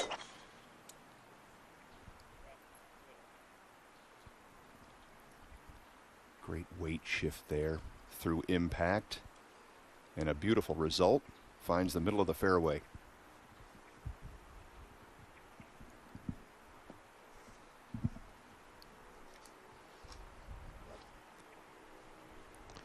See if Tiger can rebound after that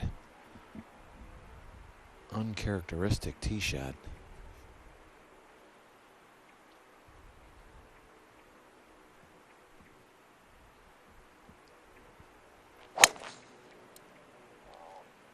Go.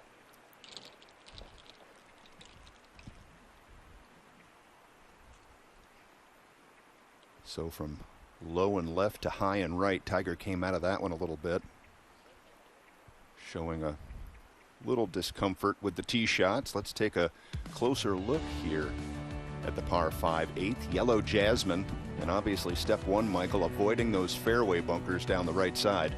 570-yard par 5, and it's uphill the whole way. You can see that bunker down the right-hand side. You've got to carry that almost 320 yards to clear that. And then in order to get to this green complex that like number 14 has no bunkers around it, you really have to be moving that ball from right to left. Holes located today in the back left portion of the green. 39 paces on of a green that is 43 yards in depth. Has had one eagle so far this week. So we're following the action of Tiger Woods today, and let's take a look at some of his highlights from earlier in the week.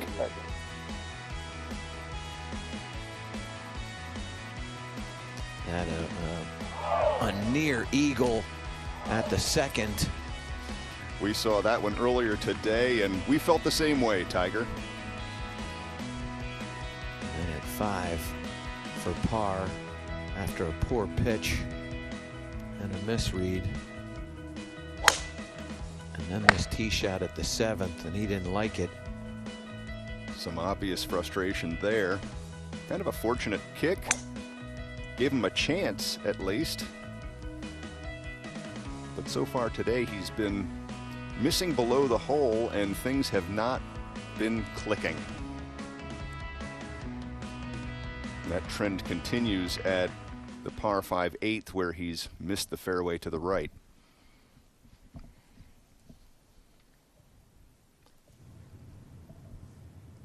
Now McIlroy from 229 here at the par 4 5th. Ball slightly above his feet.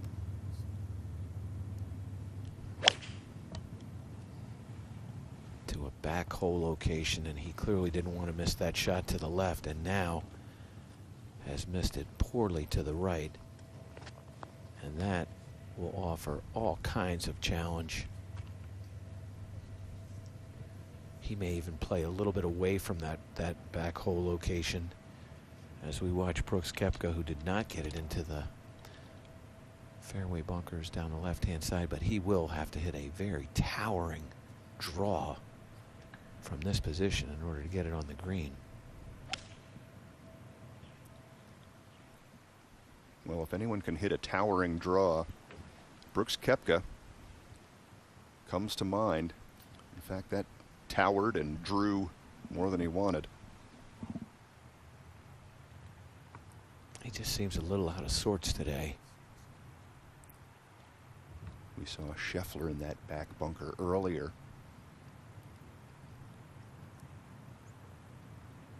Now to Fleetwood. Good drive for Tommy. 2:16 left here at the 5th. Setting up for a draw. Gently. And he's found the back bunker as well. See that hole location well in the back of this putting surface, so the players are tempted to get back there. Got to be precise.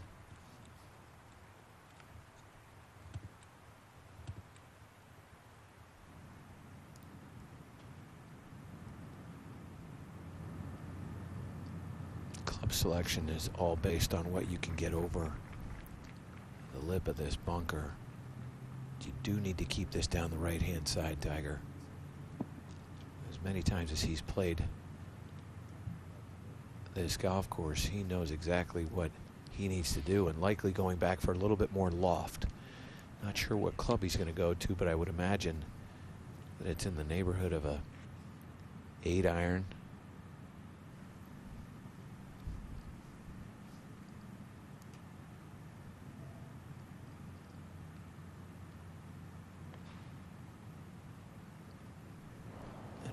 Getting it over to the right-hand side. But that will leave a rather long third. We saw Brooks Koepka struggle with that fairway bunker at 2. Now to the other side of the fairway, Shane Lowry. And he did have a bit of a restricted backswing.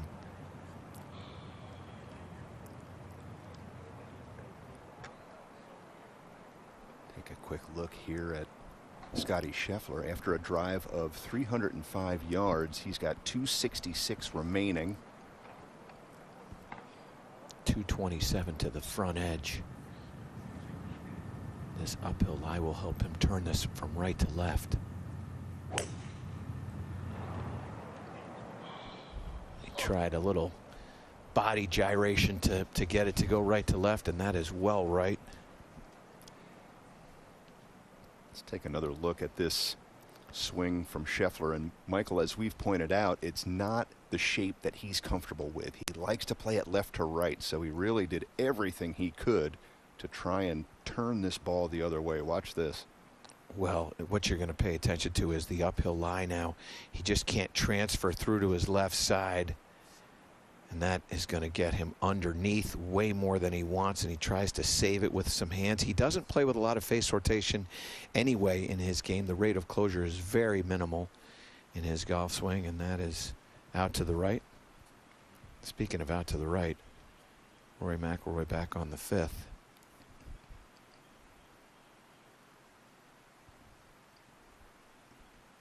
This is as challenging a pitch shot as exists here at Augusta National. Historically, one of the most difficult holes at Augusta National during Masters tournament history. The 5th, played as the hardest hole last year.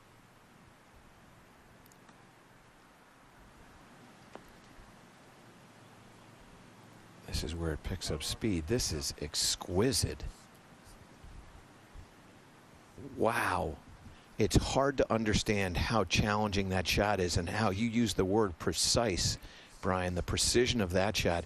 He probably has about a 3-foot area to land that ball in order to give him an opportunity to make a putt for his par. That was brilliant.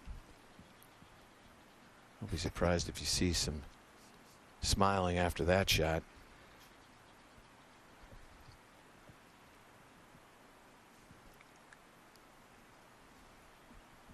Koepka from the bunker.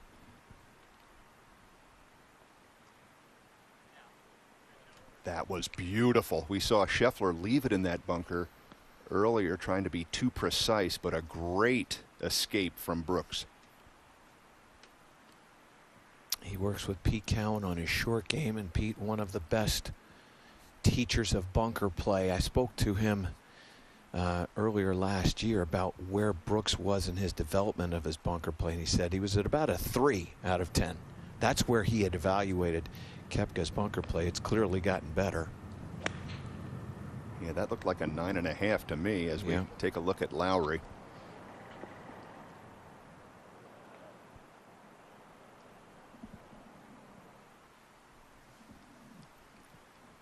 Well, let's see if Fleetwood can copy Koepka here.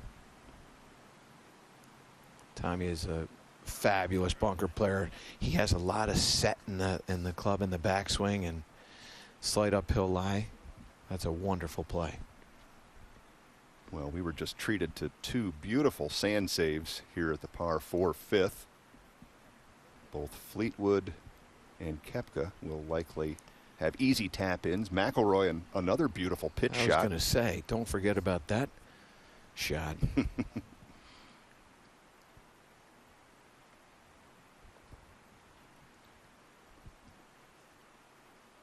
And that's the important thing.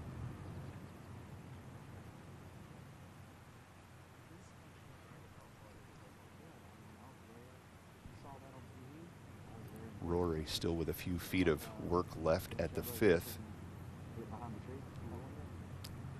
And in the meantime, we'll head up to Woods, his 3rd shot at number 8.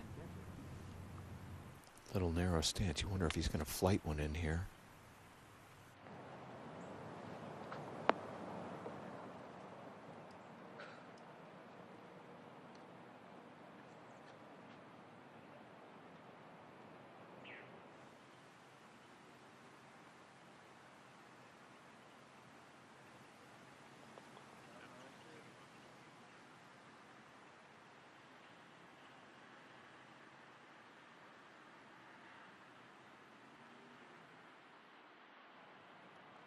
Golf cart, I think it could be the scores. We got to get that move.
Scotty Scheffler.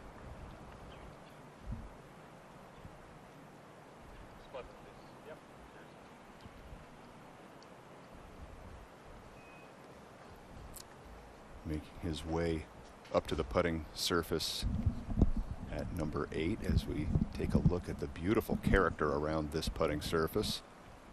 Undulations guarding both sides of the putting green. And Lowry now is faced with a very delicate shot, Michael. Got to throw this up into the air. So much of this shot depends on the lie. Uphill, downhill. This appears to be slightly uphill. You can see him throwing it way up into the air. Beautiful.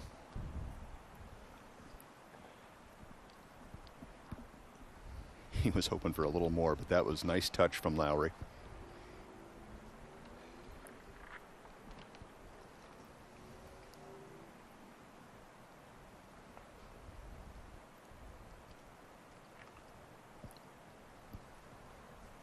Again, Michael, one of the par fives, and you're anxious on the tee to try and take advantage of this, and the minute you let your guard down,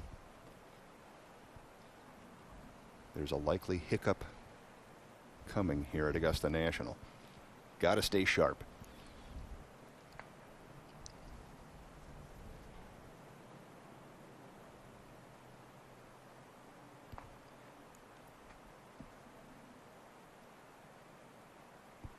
And I'm not sure he can stay much sharper than Tiger Woods throughout the years here at the Masters. Of course, Jack Nicklaus, the only man who has won here more than Tiger. 6 green jackets for the Golden Bear, and Tiger just one behind.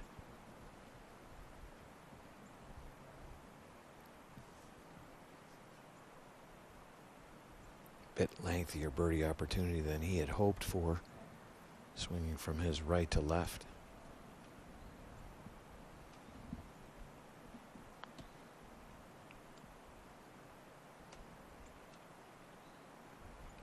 This looks good. Carrying a little bit too much speed, but an excellent effort. Tiger came out today, had the long red sweater on, then went to the black vest for a little bit. Now out of both of those, starting to warm up here in the Masters. High as 78 is what they're saying for the day. It's going to be a beautiful, beautiful Sunday. It already is. And the traditional Sunday red on Tiger Woods, something we've become very used to over the years here at this great tournament.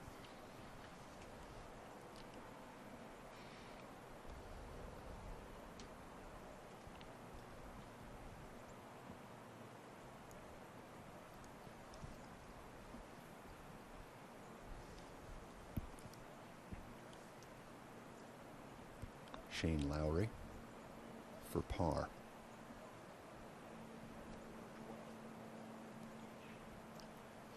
Making just his second cut here at Augusta National. Not part of the conversation for a victory, but still just 2 times he's made the cut. Now back to the 6th, par 3, McIlroy. Got a good line there, Michael. And good distance as well. Thanks. Very good shot.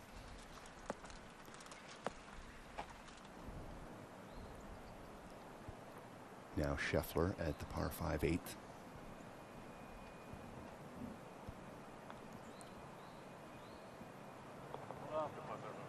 There we go. From -4 to -5. Settles things down a bit. Taking advantage of the par 5s, birdied both of those. A couple of bogeys, and he's even on his round. From 185, the 8-iron of Brooks Koepka. Yeah, he's not swinging well. Frustration is very high for him. And here we go again with Tiger. Another one of these 4-footers.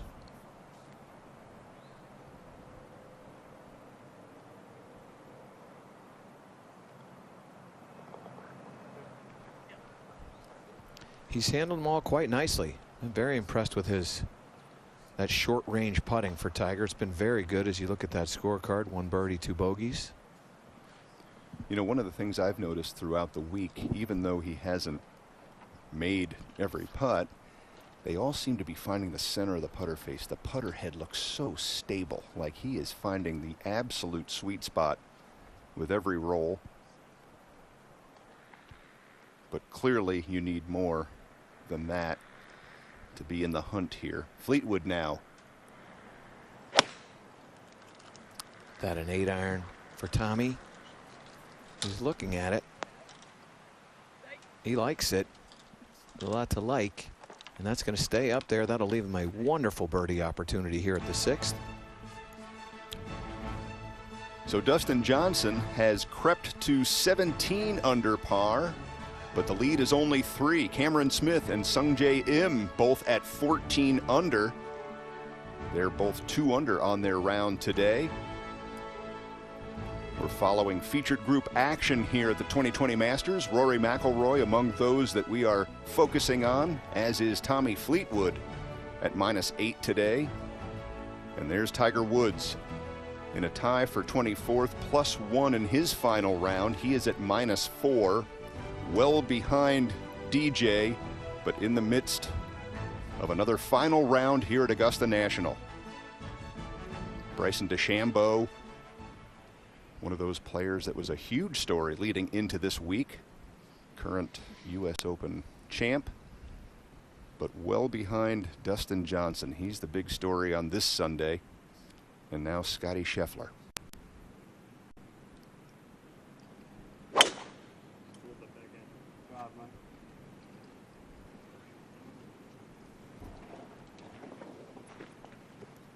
Good swing, good start, and you could see the fairways now starting to have a little release to them.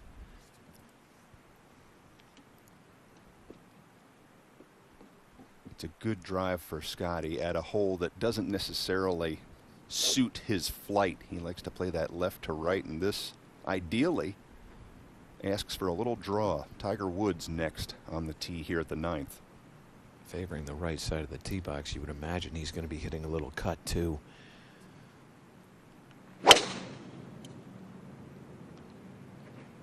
Yep, thanks. Jojo.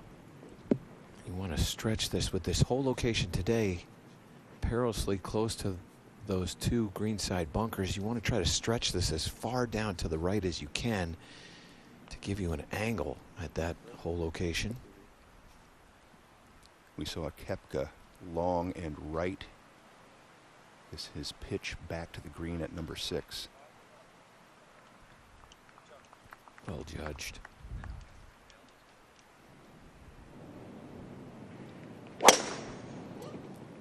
Lowry at the 9th. Leaning as if he lost it to the right. There's nothing good in there. Yeah, he was looking to shape that right to left off the tee, and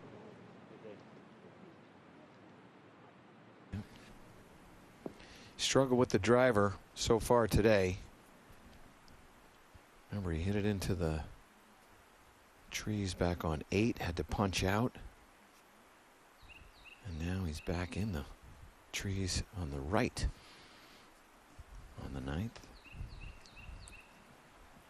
back to the 6th. McIlroy with a great tee shot here, keeping it safe on the right side, has this for birdie. And the work that he's done with Brad Faxon over the last little bit on his putting has really, I think, improved his reaction to what he sees. He doesn't spend a lot of time over the putt. He's spending a lot more time trying to see a line, and then once he gets in here, watch how quickly he puts the putter in motion.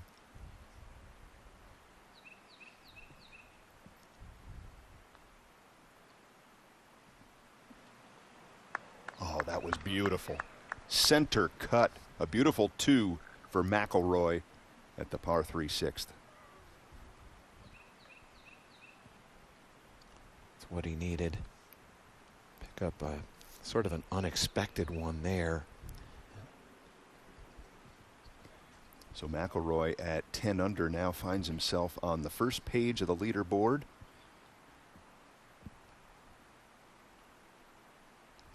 And you think back now to the start of the round, missing that short one at 1, parring number 2. But McIlroy's making the most of it. Now Fleetwood.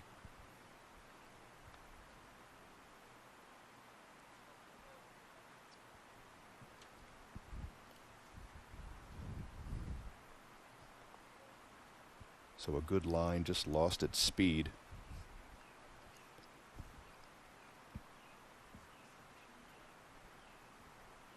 Par 3 for Fleetwood, and he will be remaining at -8. This would be a nice save for Koepka.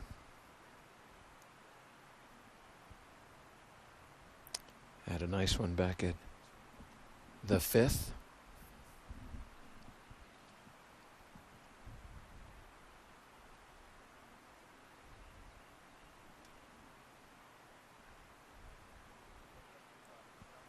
Solid. It's a par, and it's all pars, but he needed something other than all pars in order to be part of the conversation on this Sunday. You can see the frustration in Tommy Fleetwood's face as well. They both know, like unlikely now, that they're going to have a chance to win here at Augusta. As we look at this leaderboard, a 3-shot lead. Dustin Johnson has over 2, Smith and M. And then Fratelli and the answer at 11 under. Rory McIlroy now at 10 under, joining Sebastian Munoz, Justin Thomas, John Rahm, Hideki Matsuyama. All really were those 3 right there. Brian, people liked those chances of those 3 individuals coming into this Masters. But so far, Michael, there doesn't appear to seem any stalling from Dustin Johnson. I mean, he is right there. He's picked up another stroke today at -17. He's doing what he needs to do. But the folks behind him need to make a lot more happen if he's not going to back up.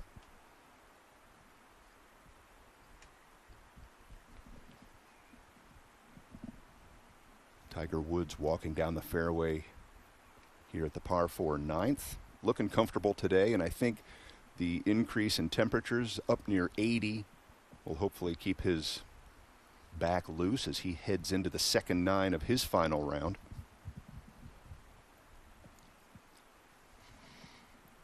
The defending champion. And now to Lowry and his challenges here at the 9th. More potential tree trouble here. You can see him widening his stance, adding some knee flex.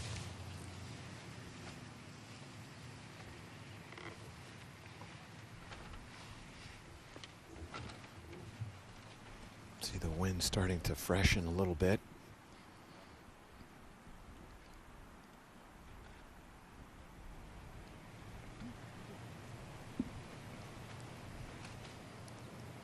Tiger Woods now from the center of the fairway at number 9.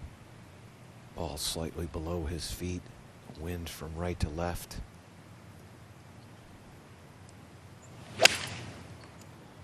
From 171.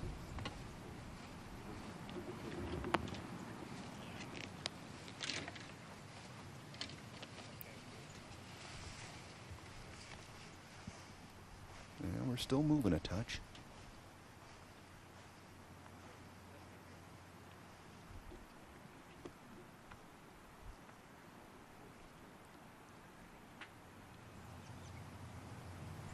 Woods and caddy Joe LaCava trying to get a bead on it. Now Scotty Scheffler from 143. Great drive there from Scotty. He can be a little aggressive here. Oh, and he is. Fabulous. That's that angle. If you can stretch it down and to the right, you kind of open up that angle to that hole location. Let's take a closer look at this. Oh boy. He hit that where he was looking. Judged the wind beautifully that was moving that ball from right to left and fighting his natural fade. Fun to watch. As is the swing of McIlroy here at the par 4 7th. Kind of controlling a low fade off the tee there, right into the middle. That's the shot that we've seen the players trying to hit, is a boring sort of fade, not a lot of apex. One of the tightest tee shots here at Augusta National, just 24 yards wide the fairway is. That and 17 the same. Well, we're likely to see another fade from Koepka. And a flighted fade at that, although this one not moving as much as Rory's.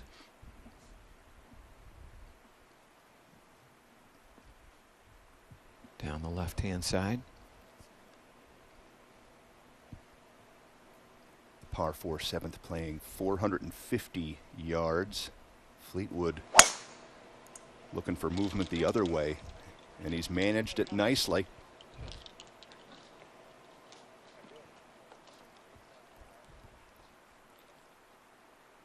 So 3 beautiful tee shots here at the par 4 7th. And as you said, Michael, the breezes are freshening a touch. We see the flags moving more than they have earlier in the week. And that right there will tell you that the shot at 12 will be slightly in.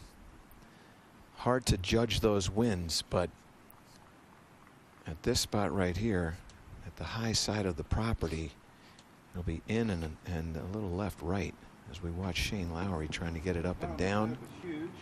Oh, fabulous. Great touch.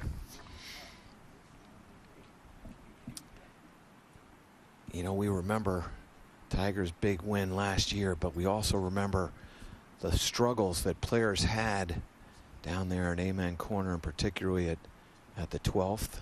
Francesco Molinari, Brooks Koepka. What awaits us on the second 9 on a Sunday at Augusta. Those mysterious breezes through Amen Corner always add an element of excitement, especially on a Masters Sunday.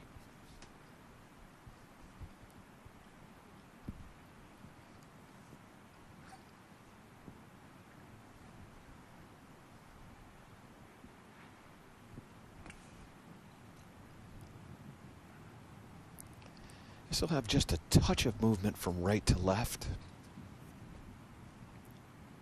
Not overly fast at all.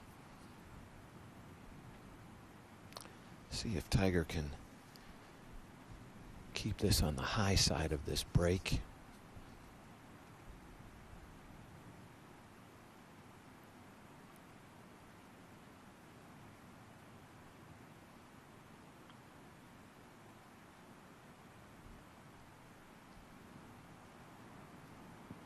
That's a great effort. Very good read, excellent speed. And that's the point, Michael. I think here at this point during his final round, you can see him starting to figure out the speeds and get more comfortable as he moves into the second 9. An early birdie at the second and 2 bogeys. Woods started the day at -5. He's given 1 back, but opportunities await.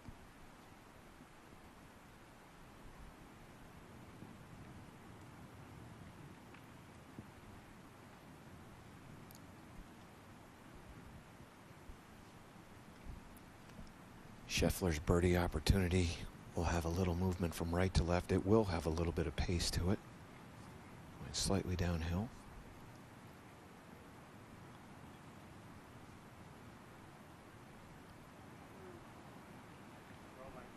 Wow, what a great putt he hit.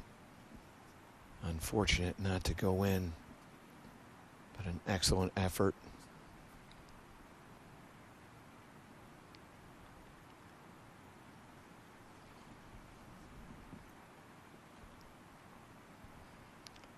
The precision is so much higher on a Sunday.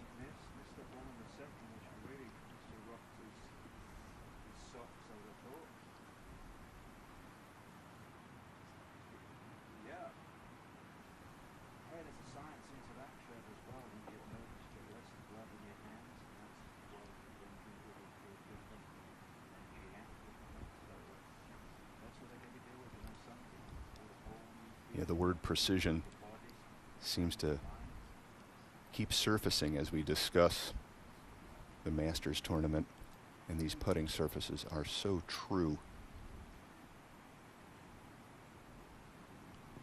Just get the right line, and this will probably just trickle a hint to the left.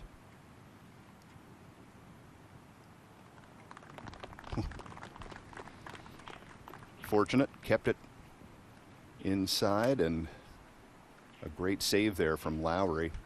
from the pine needles right here at the 9th. Lowry is at -4. That's quite a ways from our leader, Dustin Johnson, who is back now to 16 under par. He was at 17 earlier in his final round, and just 2 behind Cameron Smith and Sung Jae Im, both at -14 through 4 holes of their final round. Fratelli and McIlroy, who we've been watching here in our featured group coverage. So much more excitement still to come. For Michael Breed, I'm Brian Kroll. We're going to step aside and make way for Andrew Catalon, who will take over the controls along with Billy Kratzert and Michelle Wee West. Brian, Michael, tremendous job all morning. It's been such an enjoyable listen, and we are proud to carry the torch here for the stretch run of the final round with Billy Kratzert and Michelle Wee West, a 5-time LPGA Tour winner. I'm Andrew Catalon. We thank you for joining us for our continuing live coverage of feature group at the 84th Masters Tournament. And you see the tee shots for one of our featured groupings at the 7th hole. Rory McIlroy is 2 under on the day, and he is now within 6 of Dustin Johnson after Johnson just made a bogey at the 4th hole. Here's the approach from McIlroy at 7.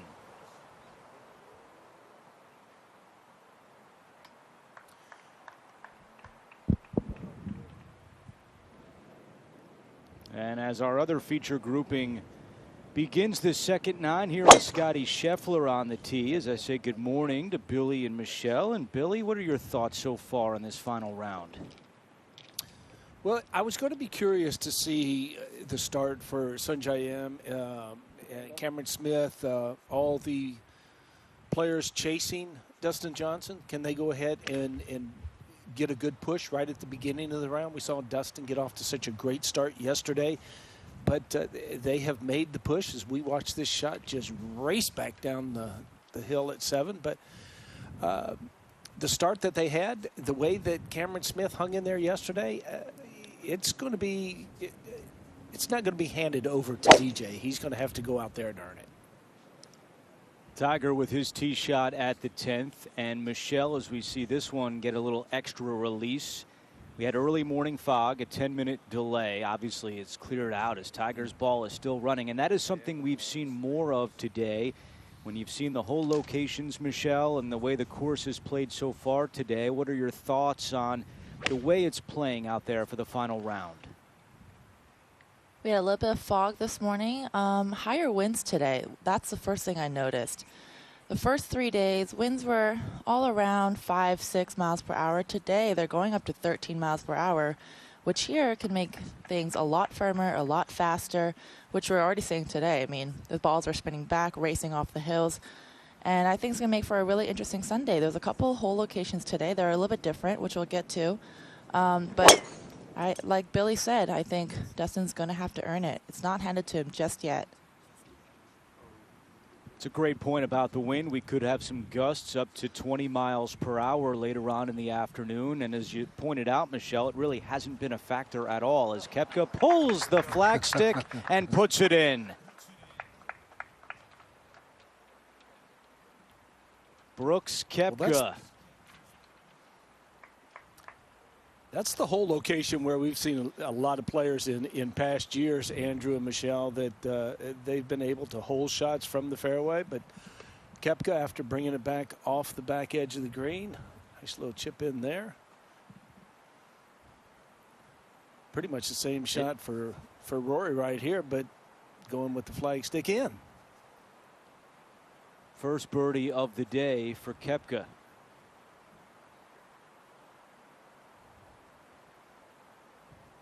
Yesterday during our feature group coverage, we saw Ricky Fowler pitch in for birdie at the 7th. Now Koepka follows suit here in the final round. Can McIlroy do the same?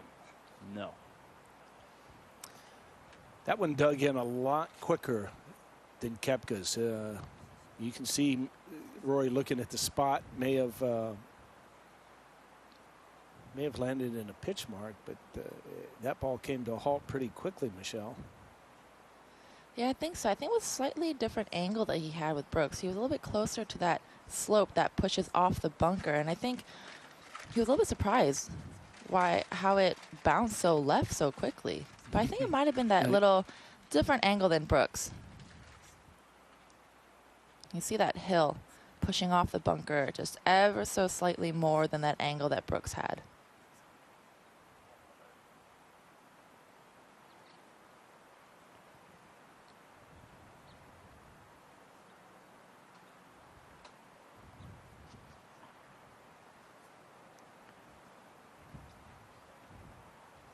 Tommy Fleetwood is even on the day and 8 under for the tournament, competing in his 4th Masters.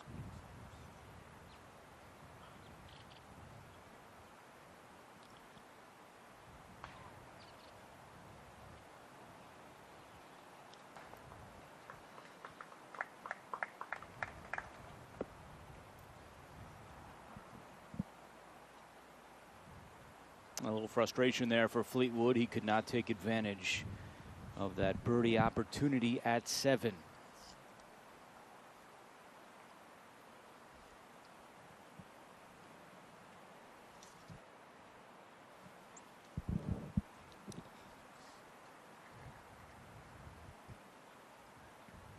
And Rory for his par. So he remains 2 under for the round. He made birdies at 3 and 6, which you saw earlier during our feature group coverage. And he still can't believe his 3rd shot. All right, up ahead at 10, our other featured grouping, and Lowry will be first. He is 211 yards away.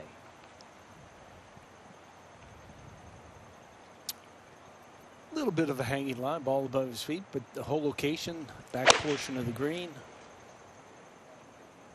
And I like that right there, just going with the slope of the hill. And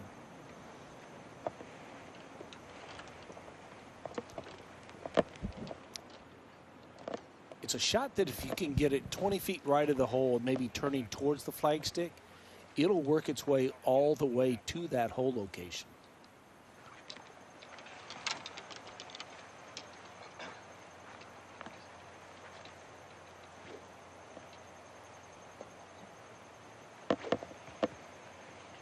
"26 holes yesterday for Tiger. Had to finish his 2nd round and then played the 3rd round. And he admitted after he was a little sore, and certainly that's something we saw during our coverage yesterday, some extra stretching, and we saw him kind of take his time picking up his tee. He said he can walk all day, but the hard part is bending and twisting, and Tiger was in a similar spot earlier this week at the 10th, although this one rolls all the way out to the pine straw. Good. Yeah. Yes, mate. Good. Good forward. Yeah, correct.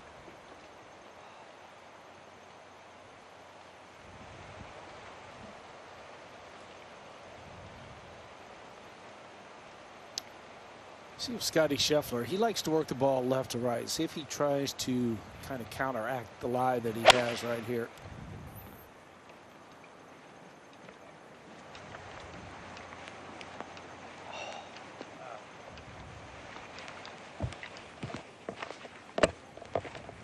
And Scheffler will have a long birdie putt coming here at the challenging 10th hole. You can stay connected to the 84th Masters Tournament anywhere, anytime. Visit Masters.com, download the official Masters apps, and sign up for the official Masters newsletter.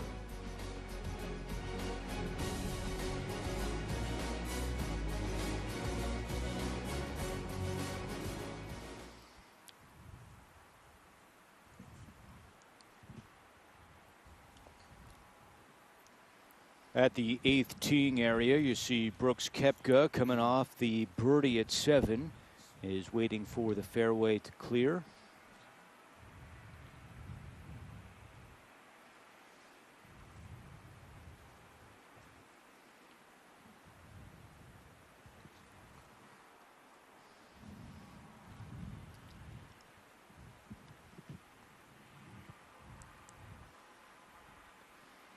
And I think not only a stronger wind today, but I think a different direction. When you have that, coming out of this direction, now all of a sudden it's going to be left to right on 18 on the tee shot, which may be a benefit to the players. It's going to be more downwind on 17.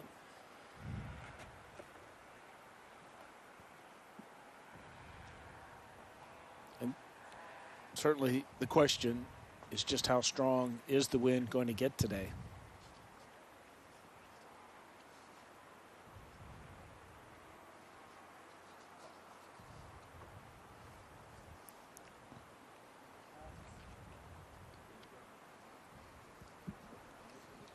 Tiger Woods making his way to the back of the 10th hole, where his approach shot rolled all the way through the hill, the second cut, and into the pine straw.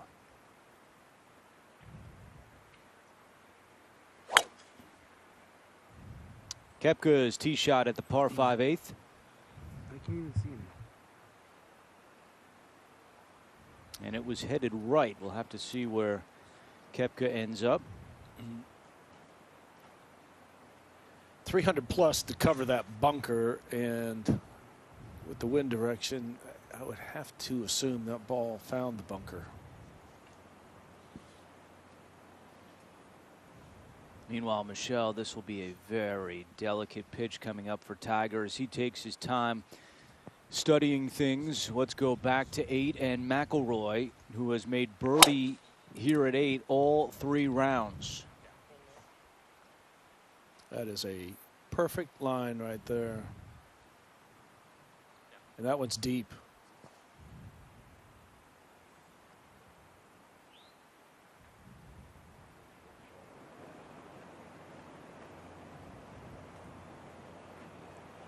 Let's see how Tiger attacks this, his 3rd.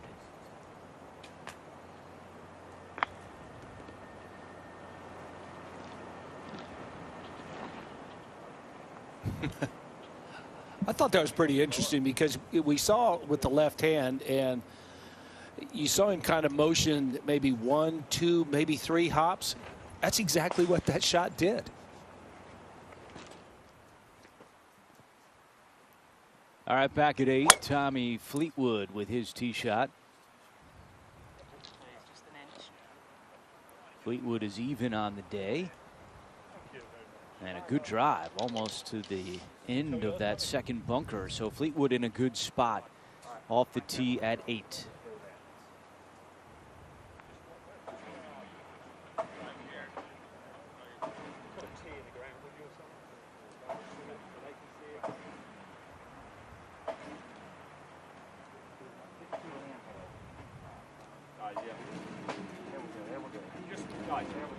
Just watch your feet, all right?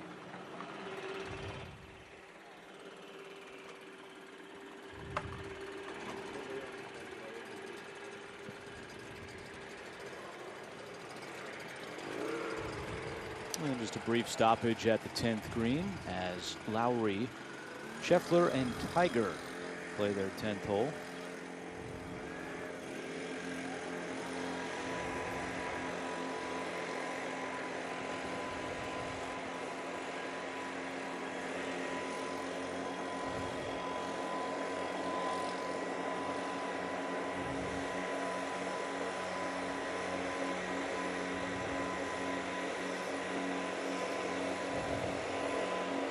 Well, it's fall at the Masters. What a beautiful week it has been. All the autumn colors.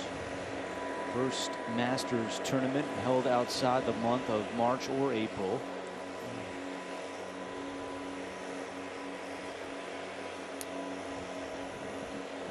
And while we wait, let's take a look at the updated leaderboard. As we mentioned, the bogey at 4 for Dustin Johnson. So he is back where he started at 16 under, only 2 ahead of Sung Jae Im. So 4 holes in, and Johnson's lead has been cut in half.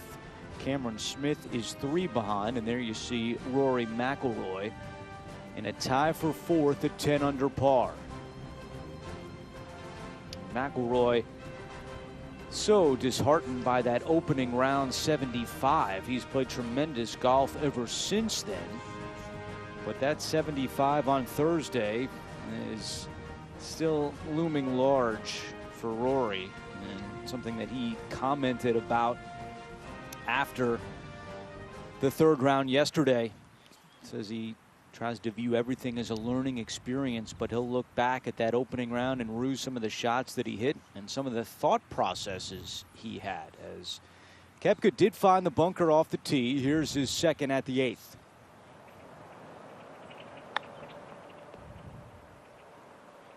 And just has to play that out to the middle of the fairway. Yeah, I think he pushed it far enough down the fairway, Andrew, that he's going to have a look at the green. A lot of times it's difficult out of that deep face bunker to get it up on top where Koepka did.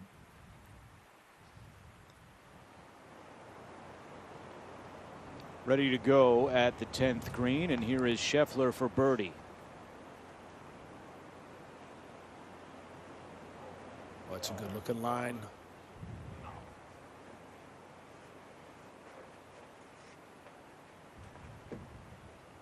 Michelle, such an important day for a Scotty Scheffler, so many others in the field. Scheffler in his first Masters tournament, obviously far down the leaderboard, but this is all knowledge that he can bank going forward to future Masters tournaments. I would agree with that. This being your first Masters and really having the year of his life right now. You know, his rookie season out here, just 2020 really has been his year. He's played so well. Before this year, he's missed every cut at a major. And this year's a great learning experience for him. You can already tell with his speed control, learning how to read the greens by day 4. I think he's got it down, and I think in the future he's going to have a bright future here. PGA Tour Rookie of the Year, Scotty Scheffler, born in Ridgewood, New Jersey, and moved to Dallas at the age of 7. And how about this? Another bogey for Dustin Johnson, and the lead is down to 1.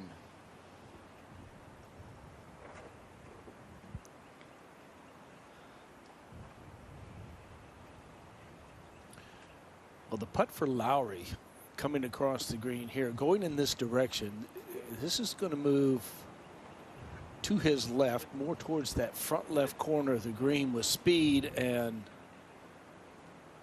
nicely done. And round 3, round 4, the greens have gotten to tournament speed, Michelle. I think so. I mean, we can really see balls really starting to roll out, giving players a lot of that 5-6 footer coming back that we saw yesterday.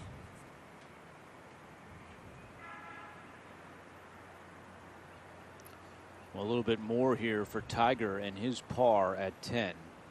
He's just inside 12 feet, and you can see what he's got coming back down towards this whole location today. Tough putt. Left to right, coming across the body.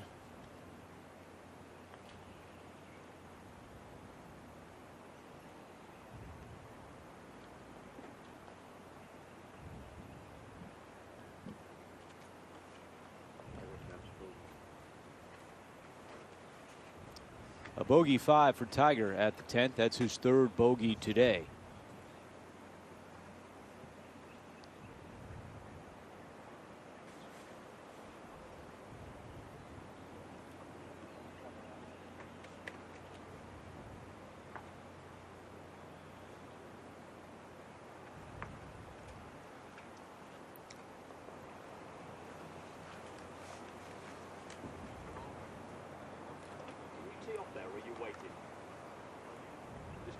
And Lowry remains 1 over on his final round and -4 for the tournament.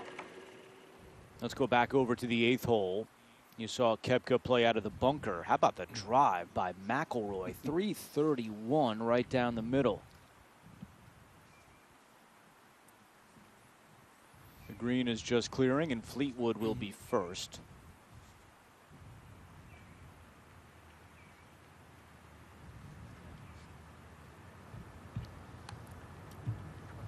Really no visual of the green, but if you look at the tower and you look at the right-hand side of the tree right there, kind of on the drip line, that is directly at the middle of the green. And This whole location in that back left, if you can get something moving right to left, and once it hits the putting surface, it can release all the way back to where the hole is located.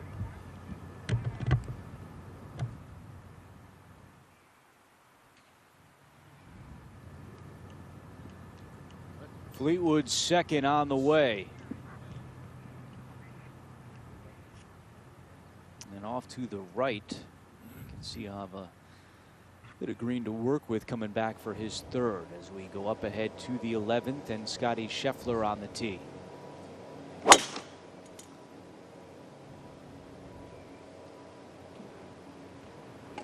It's just kind of hanging in there, and pretty good break right there.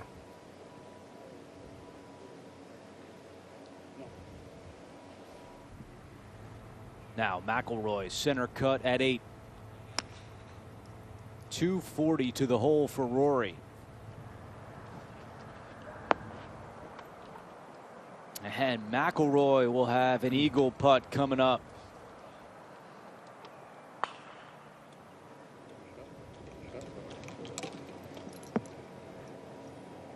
Such a huge advantage being able to launch it and get it down there to where you can only have 240 to the green. Now Lowry. A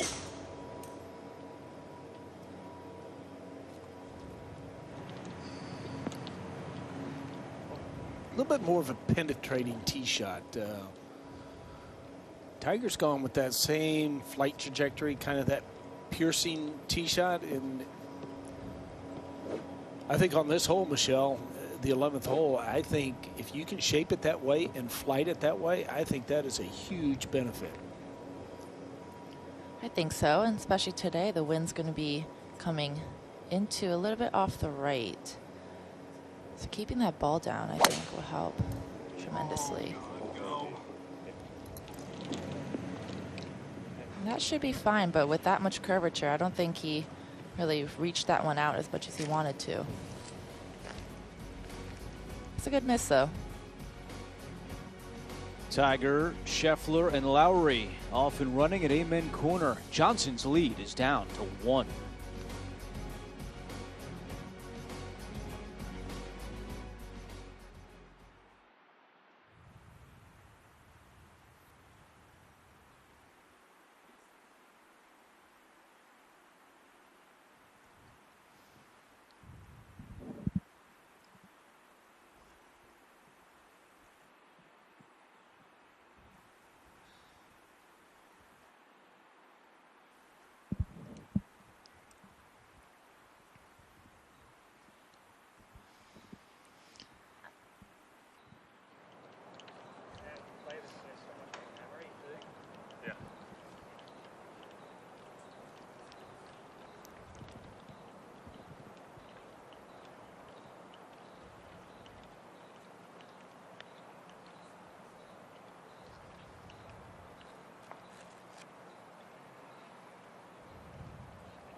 At the 8th hole, you saw the approach from Tommy Fleetwood, and he was off to the right, so third shot coming up for Fleetwood, the 29-year-old from England.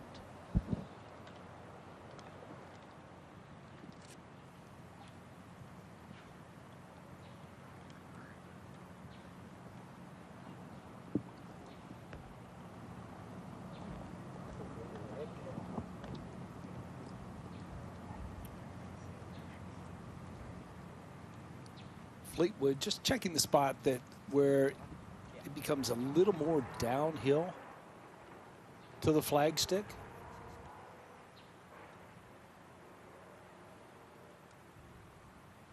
Even though he has a lot of room to work with, Michelle, it's all about the proper speed. And if you go in there with a little bit of a low checker, you know, does it grab at the right time? Does it have the right amount of speed once it gets to that slope?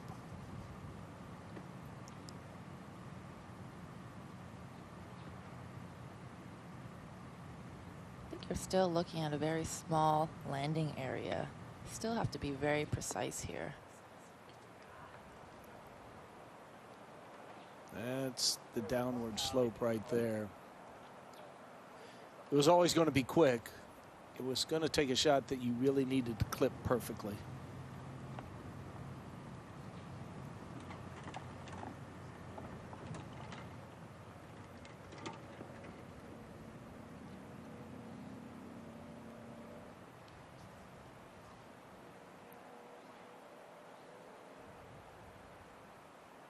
Koepka played his third to the green, just the second green in regulation today for Brooks Koepka. But Rory will be first, and what a putt this is. If Rory is to hold this putt, he would move to within 3 of the lead.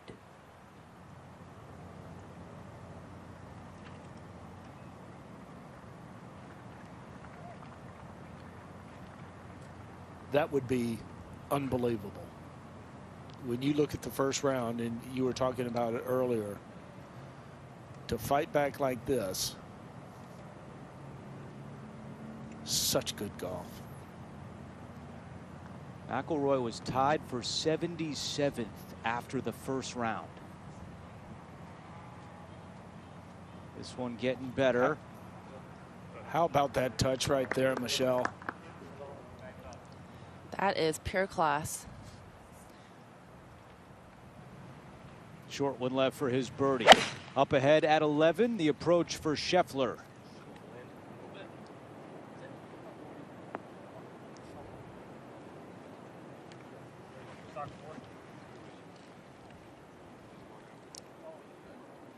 And once again, Scheffler, just like the 10th hole, is looking at a long birdie putt. Back to 8 and Koepka's birdie.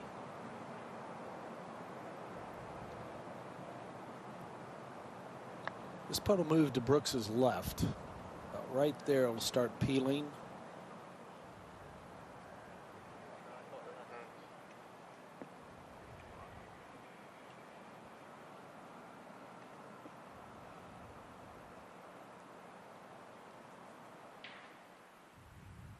At 11, Tiger Woods.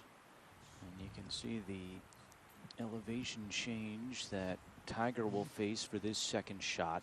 A 286-yard drive for Woods.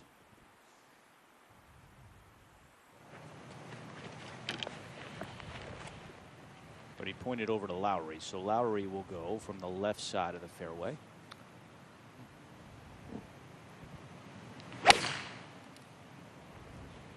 Actually a better angle than what Tiger has. I think anytime you're hitting over, and not the best of shots, but anytime you're hitting over water as opposed to hitting alongside water, it's easier.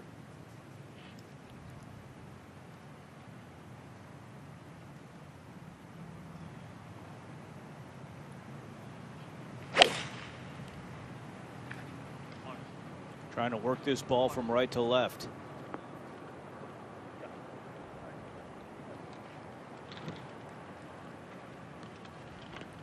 Tiger, who made bogey here at 11 yesterday, will have a long birdie putt coming up. Back to 8. Fleetwood for birdie.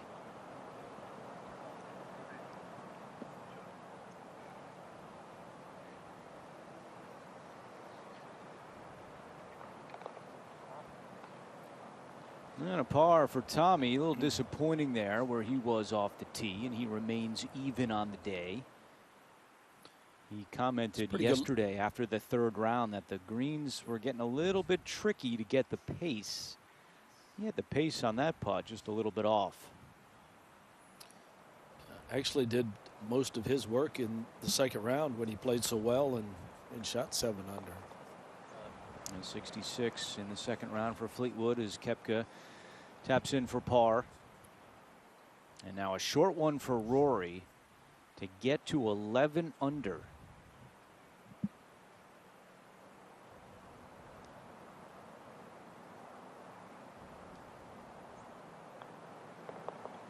Third birdie of the day for McIlroy, and he continues his climb up the leaderboard.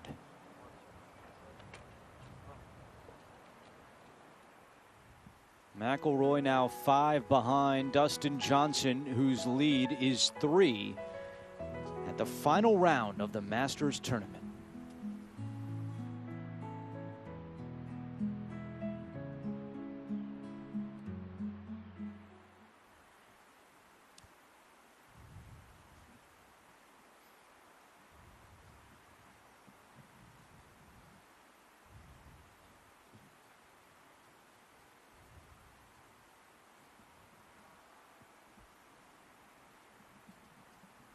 Woods and Scheffler will have birdie putts coming up here at 11, and Lowry will be first from just off the green.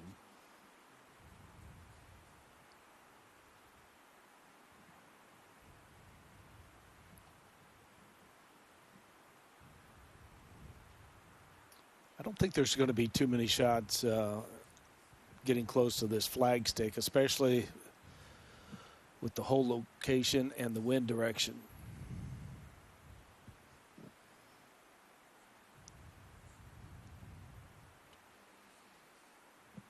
Gorgeous colors on the property here at Augusta National. As you see the leaderboard, Dustin Johnson began the day with a 4-shot lead. It's down to 3. It was as slim as 1 a few moments ago.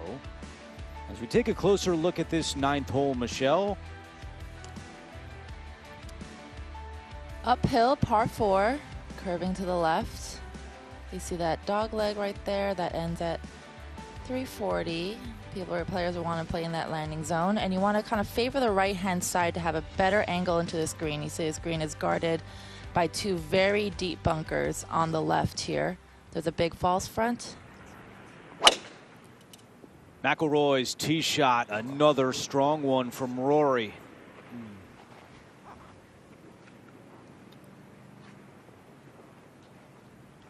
That flew almost all the way to the bottom of the hill.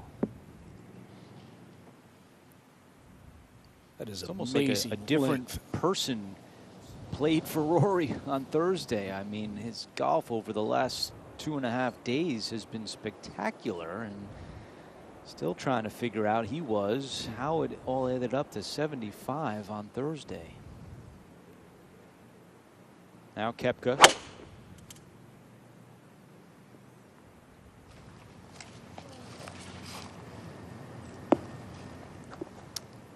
That's going to be just fine. In fact, he's going to, if that's a decent lie, he's going to have a great angle. Here's the birdie putt for Scheffler at 11. Good line and just a little bit short from 70 feet away. Good putt, though, by the Masters rookie Scotty Scheffler. Only 3 golfers have won in their Masters tournament debut, and none since '79. Fuzzy Zeller. And I think we're seeing the players, adjust to the green speed. I think we're seeing more players get it within that stress-free zone. They certainly struggled yesterday.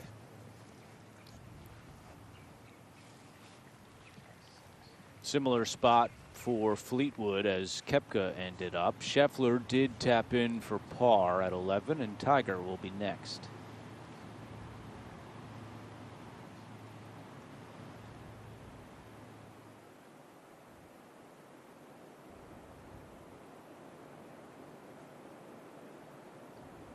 Update the leaderboard. Cameron Smith with a birdie. That was at the 6th hole, so Smith now within 2 of Johnson. Actually, a couple of good birdies there, Andrew, both DJ and Smith, especially with that whole location.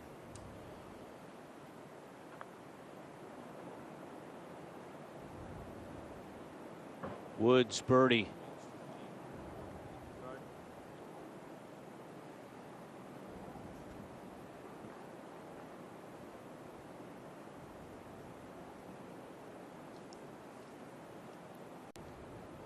We've seen this reaction a lot from Tiger this week. Just a little bit off. Not able to hole as many birdies as he would like this week. Tough day for him yesterday, playing 26 holes. And You can see behind Tiger the leaves starting to blow a little bit, and this is where it could get very interesting as they are approaching the 12th hole, the par 3, where the wind is always a huge factor.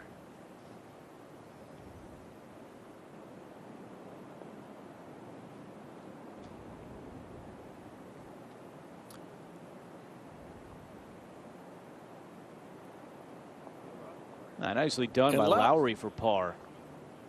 I was about to say, Andrew, he's really done some nice work. Was struggling in that opening round, was over par, trying to battle back, and even though he's won over in this final round, he's done a nice job to get it to the weekend.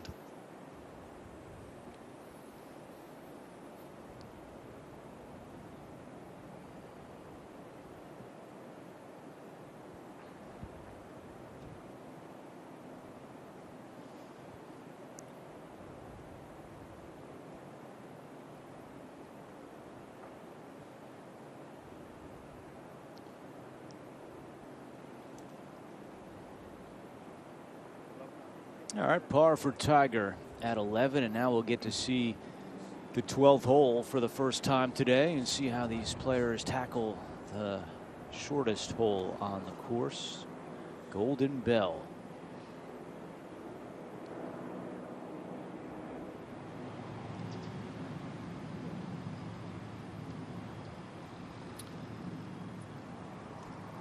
Well, certainly hoping for better yesterday, but as you said, a long day, 26 holes of golf. Walked away with an even par 72, but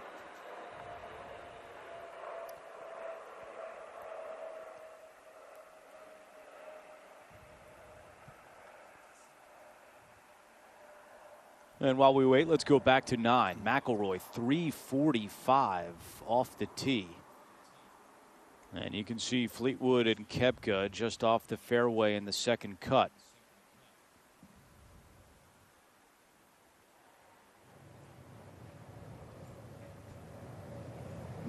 Fleetwood will be first. And Michelle, even though he's in the second cut, the lie looks reasonably good, and I love this angle. The pin being so left here, you have to be on the right-hand side to have a little sliver of an angle. The way this green is sloped and how deep those bunkers are, the further right you can go, the better angle you definitely have. At 12, the tee shot for Scheffler. Come on, wind. Blow it. Blow it. Go. Begging for the wind, and it ends up wet. And that is the challenge of the 12th hole at Augusta National.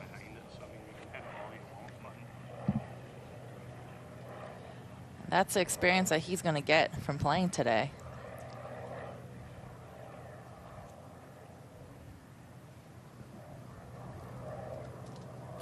Now Koepka, second. Yeah, pretty much same situation we just saw with Fleetwood. Really well judged right there. You know you're going to come out of the second cut with minimal amount of spin.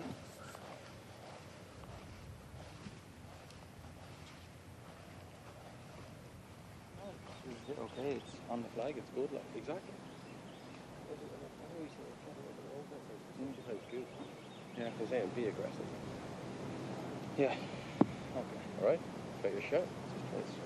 Yep. This is where you really need your caddy. Lowry's caddy, Brian Martin, as they try to decipher the wind at the 12th. 8-iron for Lowry.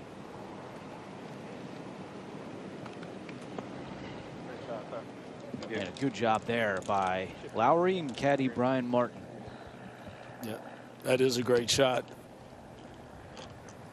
Back at 9, McIlroy, 119 to the hole. This is all about spin control here. Okay, that's on the proper level.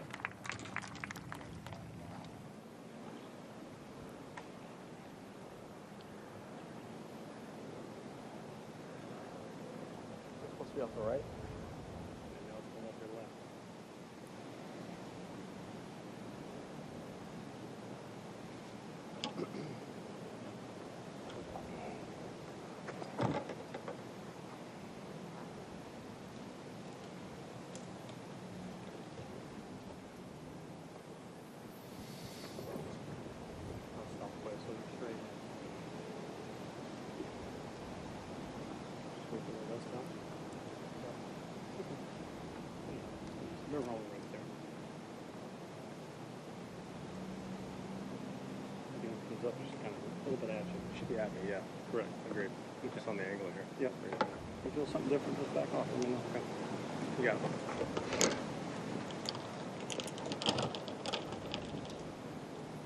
One thing you take away from that conversation between Tiger and Joe LaCava is patience by Woods, waiting, make sure he had a good beat on the wind, and now fully commit to this 8-iron. And he hasn't done that yet.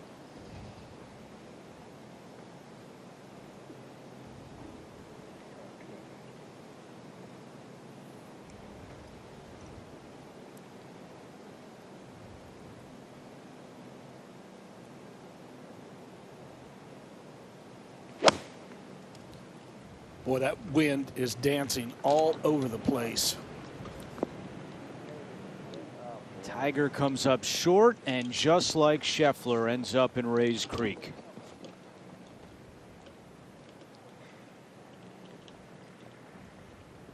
And he's still looking around at the trees, trying to figure out that wind.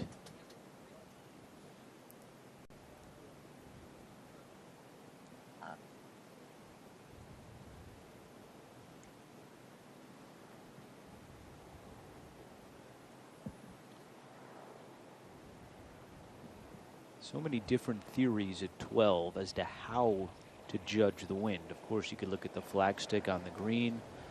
Larry Mize used to toss grass coming off the 11th green because you're closer to the 12th green there than you are at the tee. Some people like to watch the tops of the trees at 13. I mean, there's so many different ways here at 12 to try to figure out the challenge of the wind, and more times than not, the wind wins.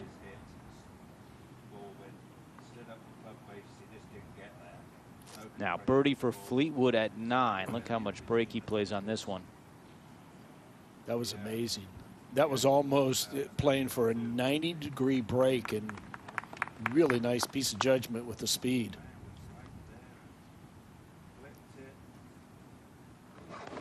X is with you.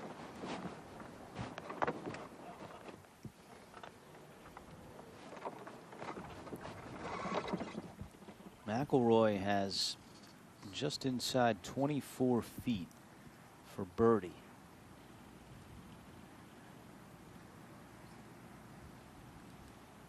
It would be his 4th birdie of the first 9 and bring him to within 4 of the leader Johnson.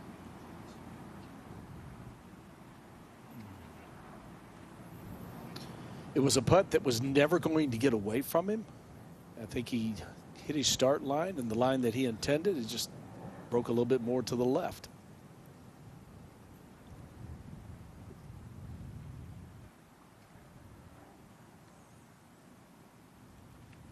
All right, up at 12, Tiger and Scheffler at the drop zone, which is 68 yards.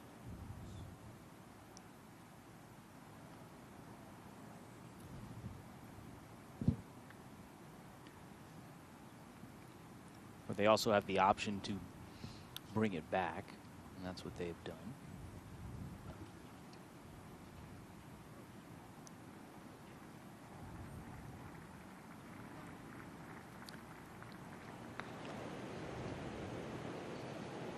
So the 3rd for Tiger. That's got that needs to stay. Oh boy. Wow. 2 in the water for Tiger at 12. And you think back to the final round last year where everything changed on this hole. Molinari and Tiger, and now it's 12 in 2020 that is giving Tiger fits. At 9, Koepka for birdie to get to 10 under. Boy, he's hit a lot of those kind of looking putts to where it's just right on the edge and just a little less speed. You make it. All right, Tiger again. Now in the back bunker.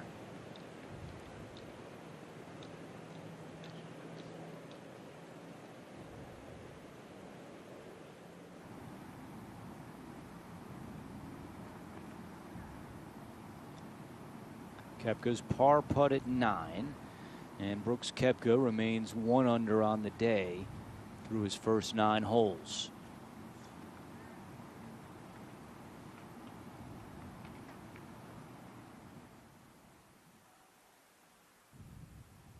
Tiger Woods making his way across the Hogan Bridge with Joe LaCava, and clear frustration for Tiger here at 12.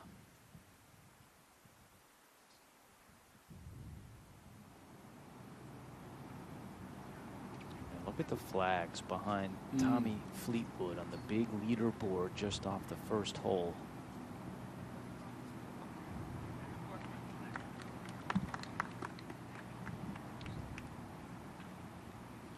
Fleetwood at 8 under as he makes his way over to the 10th.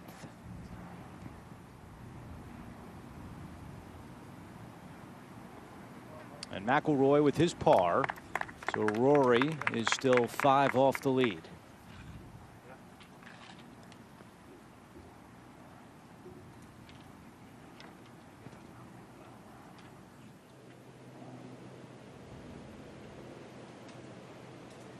Back at 12, where Tiger has hit 2 balls in Rays Creek and now has to play his 6th out of the bunker.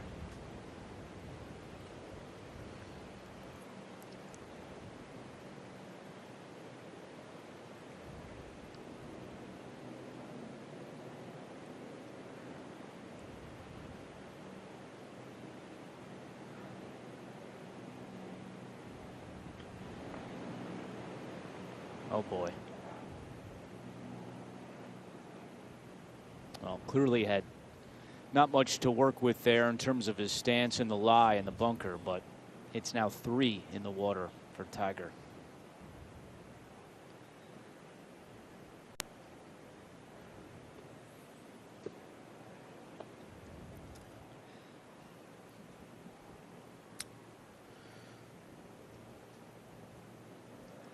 And this is why players just don't take one more club to make sure they aren't in the water, because those bunkers back there are really no bargain as well. Tee shot for McIlroy at 10. Going with 3 wood, trying to turn it a little right to left. That's going to hang on the hill. That's going to leave a much longer second shot here into the 10th.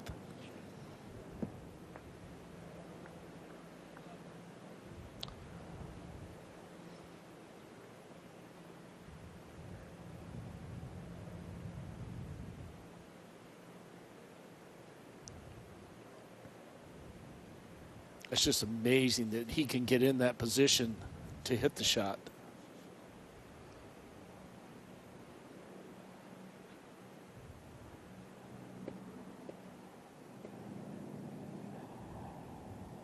Koepka at the tee at number 10. Has struggled here at 10, making bogey each of the first 2 rounds this week.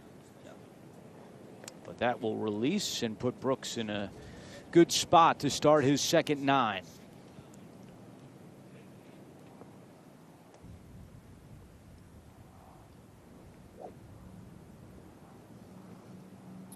Should be a comfortable tee shot for Fleetwood. Going with 3 wood, but pretty much relies on turning the ball in that direction. And that's going to get the same benefit. Down the slope, getting to the flatter portion of this fairway. Very nice.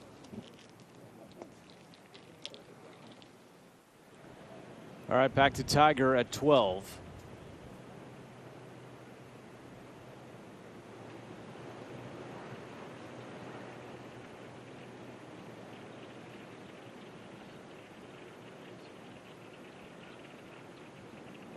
And he taps in for 10, which is not the highest score all time here at the 12th hole in tournament history. Back in 1980, Tom Weiskopf made a 13.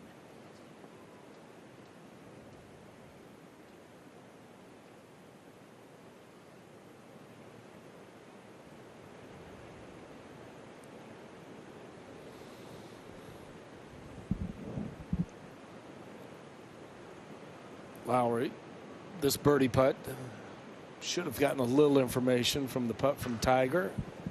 There you go. Nicely done by Lowry.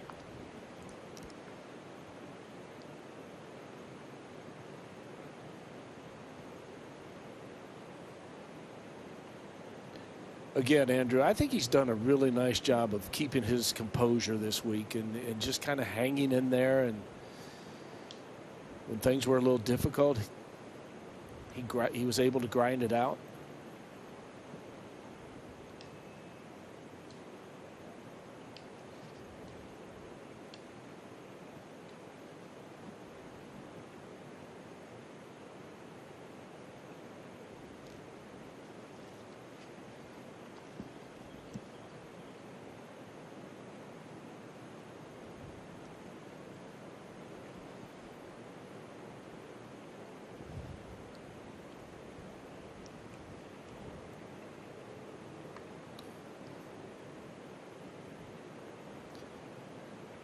Good pitch shot there and a really nice conversion to only drop one shot here at the 12th.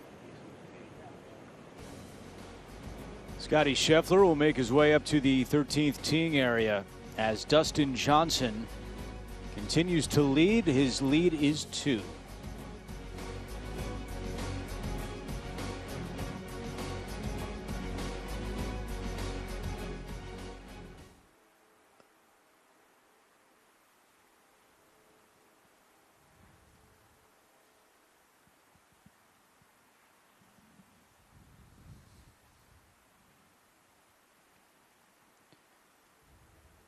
McIlroy with the 3-wood off the tee at 10. And he will have a long approach coming here of 220 yards. The green is still occupied at number 10, so McIlroy, Koepka, and Fleetwood will wait.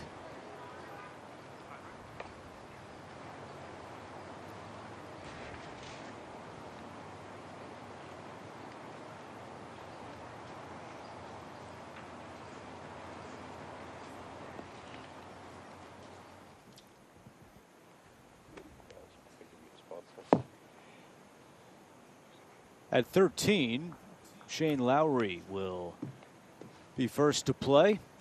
Yeah. Yeah, got it. Still a little stunning by what we just saw from Tiger Woods, making it 10 at the par 3 12th. Michelle, how do you handle something like that moving forward now for the rest of the round for Tiger? It's a tough one. It's just 10 is a tough pill to swallow, but thankfully birdie hole here at 13 and at 15. If you can come and hit the fairway here, hit a good tee shot, hit it on the green, have a good look at eagle, that'll make it easier for him. But 10 is that's a tough pill to swallow.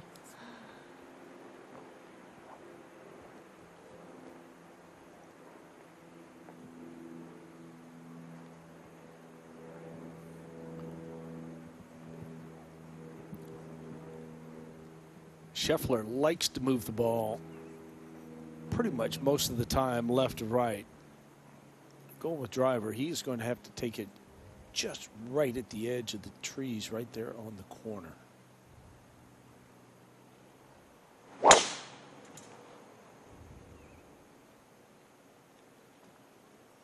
I think that's a good start line if it carries. And it is. I mean, that is a beautiful tee shot by Scheffler.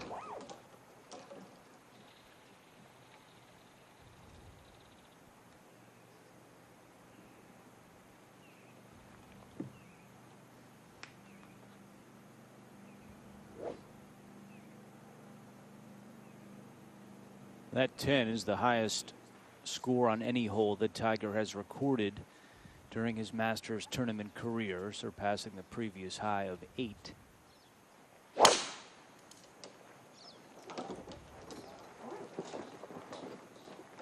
That should be a good line as well. And a nice bounce back there for Tiger at the par 5 13th. All right, McIlroy with the green clear now at 10, his second shot. And this one down the right side. And Rory has lost that one all the way off into the second cut. That's been the story for Rory a bit this week. Through 3 rounds, he led all players who made the cut in strokes gained off the tee, but he was last in strokes gained approach. His iron play has been spotty here at Augusta this week, and Fleetwood also misses the green. That's exactly where Tiger was. And I'm thinking, with those 2 shots that we saw from Fleetwood and Tiger, it has to be a misjudgment of the wind. Now Koepka, beautiful tee shot.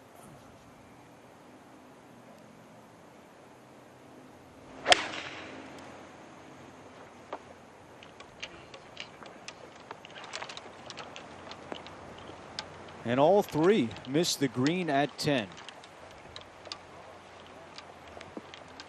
So work to do on the opening hole of the second 9 for this featured grouping. Johnson, the leader by 2 at the Masters. And for live streams, scoring, news, and more, just visit masters.com.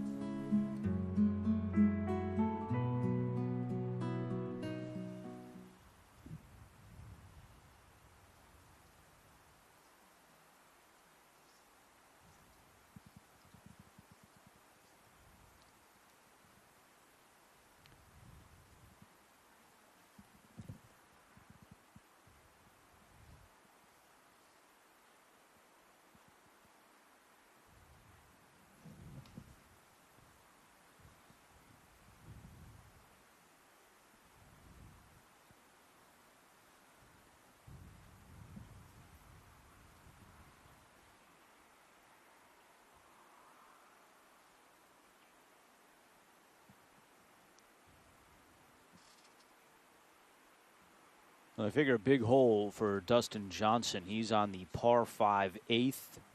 If he can make some noise, get some separation, who knows what changes. Great look at the 10th.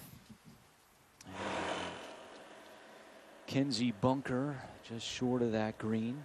The green used to be near the Mackenzie bunker, but it was susceptible to frost, so they changed this hole.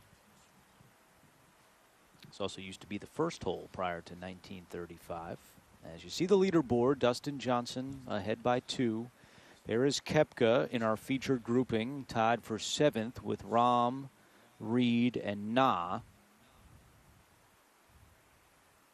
Masters champion in 2011, Charles Schwartzel, is 7 under par.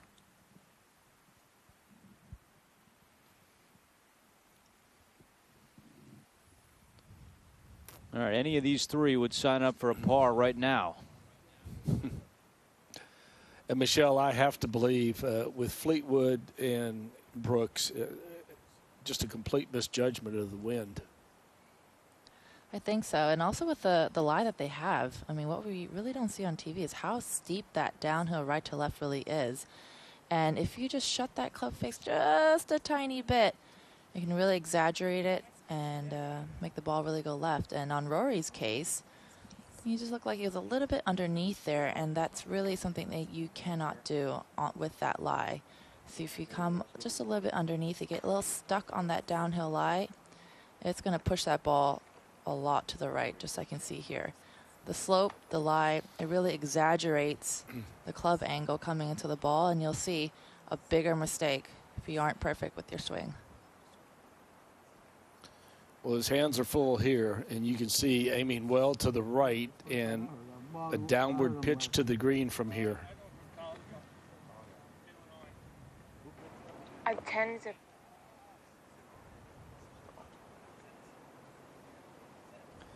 Hard to stop it from where McIlroy was, and it just trickles off the green. Yeah, downhill lie, downwind, everything tilting away from you from that angle. Up ahead at 13. It's the second shot for Lowry out of the pine straw. And all he can do from there is lay up, put himself in position for his third. Also cool out 10. Now Scheffler.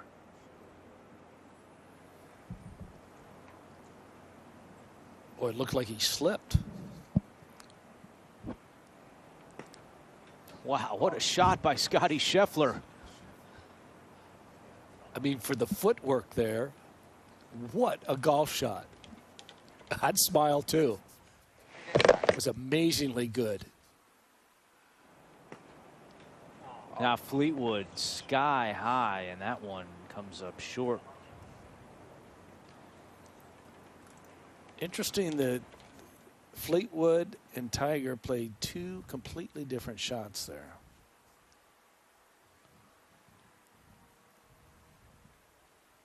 All right, Tiger with 188 to the hole. We saw the side hill lie for Scheffler and what he did with it, and Tiger will have a similar stance.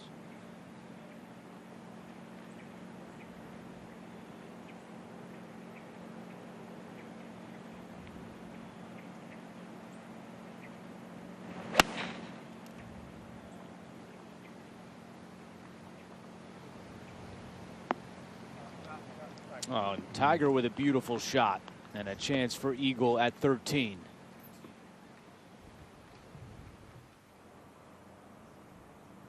All right, back to 10. The third for Koepka. And Brooks Koepka nearly puts it in. What a shot there by Koepka.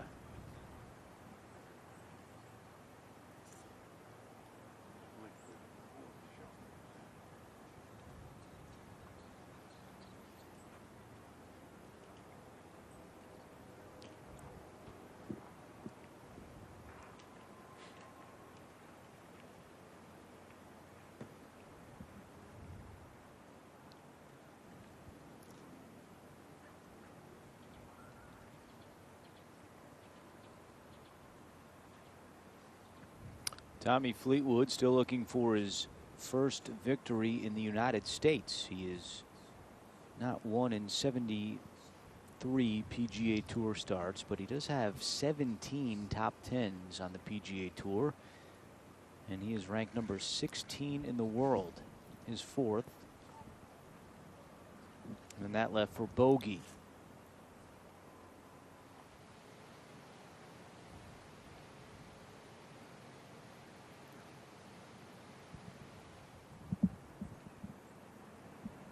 Now McIlroy trying to save par at 10. Good roll by Rory, but missing the green with that second shot well right, and it proves costly. And again, his first bogey of the day. Yeah, I think he hit a good putt there, Andrew and Michelle. I kind of hit it right where he was looking for it to move just ever so slightly right, and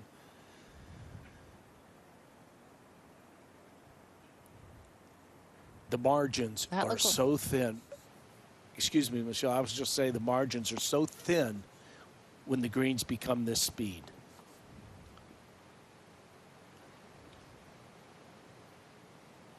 Lowry's third, so he'll have a birdie putt coming. Meanwhile, Fleetwood for bogey.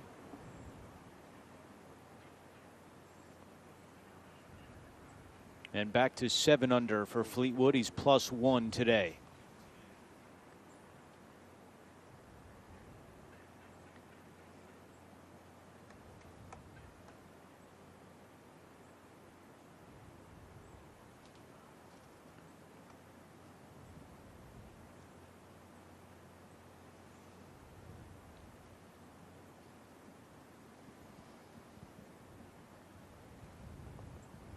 McIlroy did not make a par at the 10th hole this week to 2 bogeys, 2 birdies at 10 for Rory, and now minus 10 for the tournament.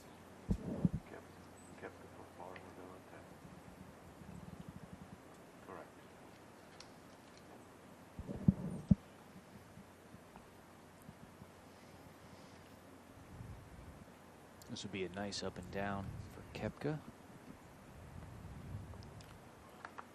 It's actually one of those times where he missed it in the right spot. Everything was going back up the hill, and the pitch shot much easier than what Fleetwood or Rory had.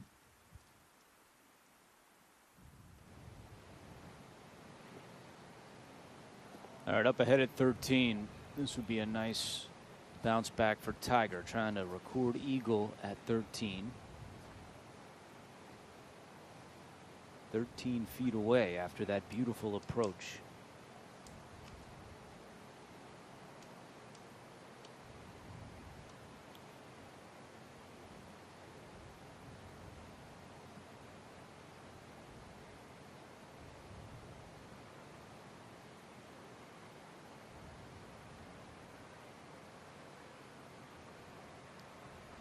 You can see, looking outside left, a pretty good bit on this putt.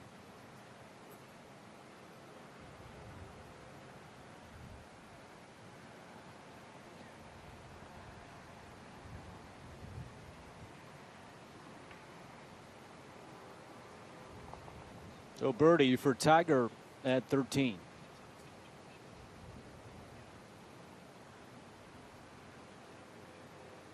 Second birdie of the day for Woods, his first since back at the second hole, when he nearly pitched in for eagle back at 2 earlier this morning.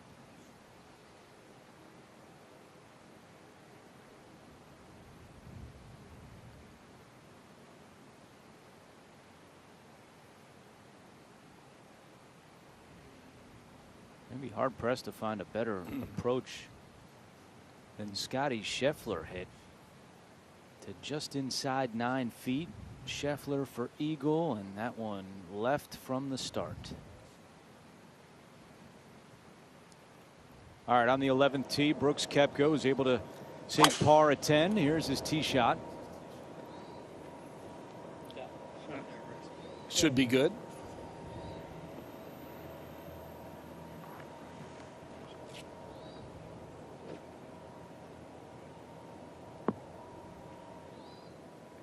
Meanwhile, Dustin Johnson just made a birdie at the par 5 8th hole, so DJ goes to 17 under par.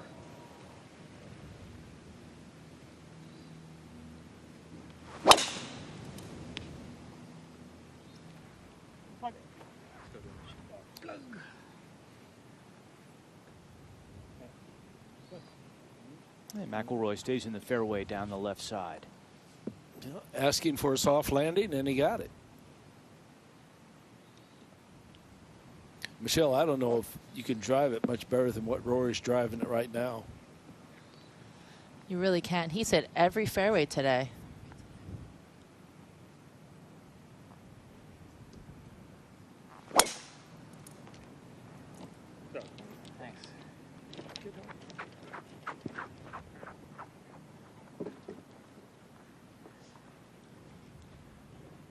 And Fleetwood in the fairway as well at White Dogwood, the 11th hole at Augusta National.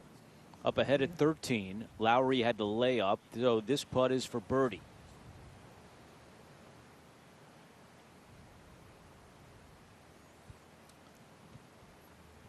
May have been influenced by what he saw from Tiger's putt. Tiger missed it left. Lowry misses it right.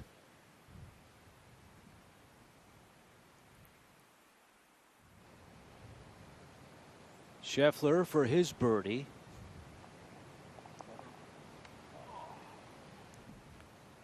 And Scotty Scheffler takes it to 5 under in his first Masters tournament. Dustin Johnson birdie at the 8th hole, and his lead is 3 at Augusta National.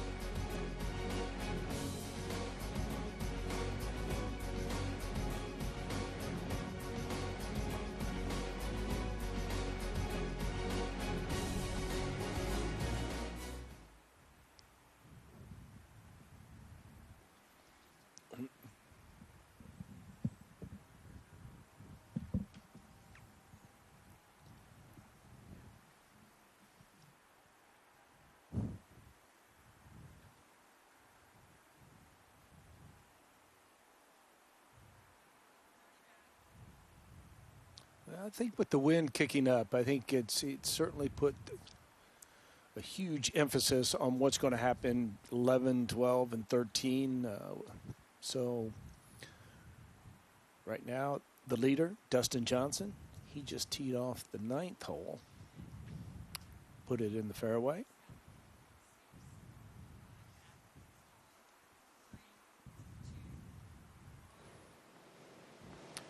Scotty Scheffler coming off the birdie at 13, tee at 14, going with driver, Michelle. Like I said earlier, he likes to hit a little shot left to right. Pulled that one just a little bit. Stay in the fairway, so that should be fine. Yeah, and it's really good right now, and we continue to see the balls releasing down the fairways. And Tiger.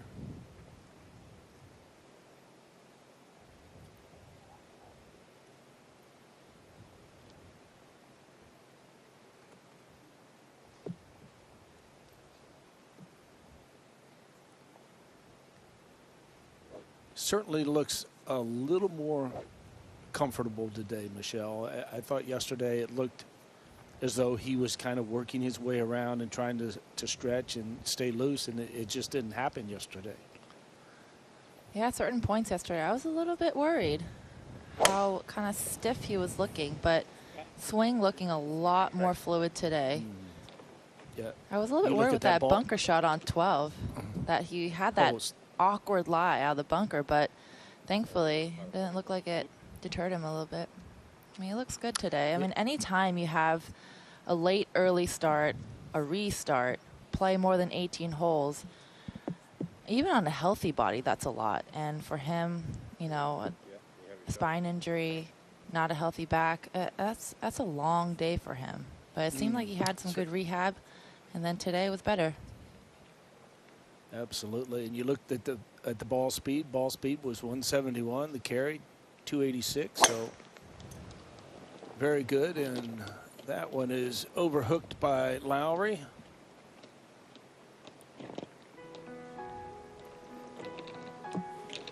So Scheffler, Woods in the fairway at 14.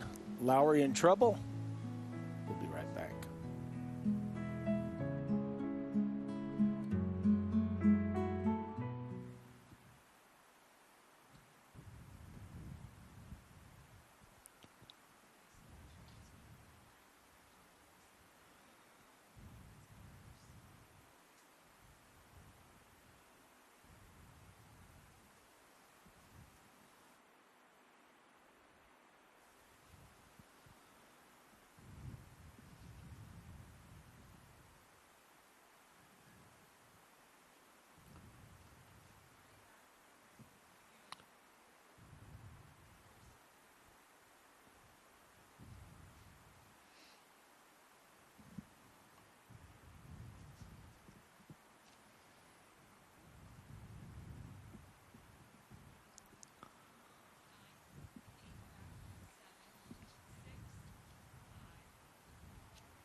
Cameron Smith making a birdie at the 9th hole, so Dustin Johnson's lead is 2.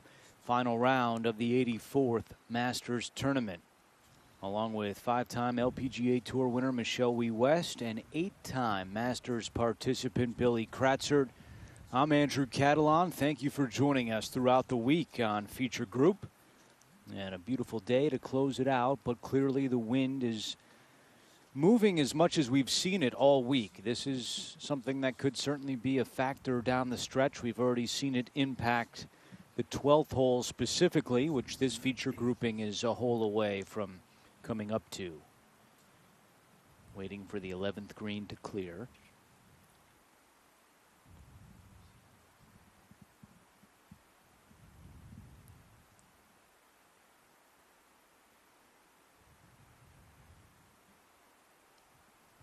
Tommy Fleetwood with 5 career PGA European Tour victories.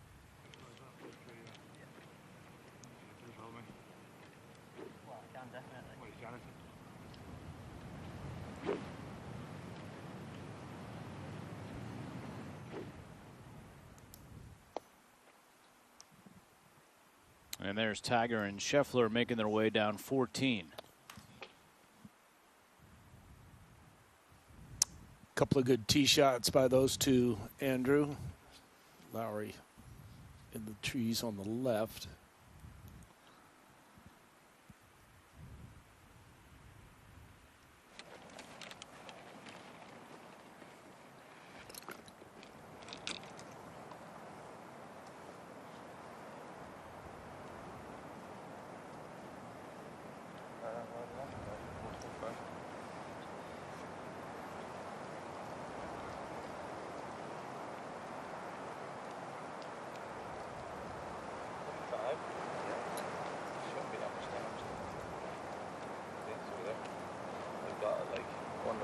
Shot. Yeah. Yeah. Seeing it, man. Yes. Okay. Got it. Like it's a 65 minimum pitch to get up, you know. Or, yeah. I know what you're saying. I can see the shot you're going for. Yeah. All right. Yeah.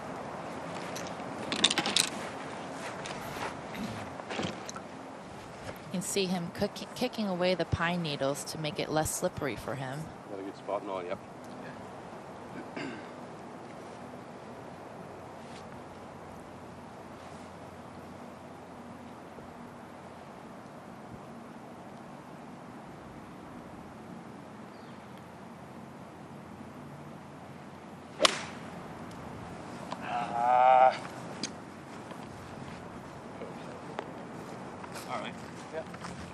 All right, out to the right at 14. And you see the whole location today with that breeze freshening at Augusta National as we take you back to 11 and the tee shots from our featured grouping. Fleetwood will be first.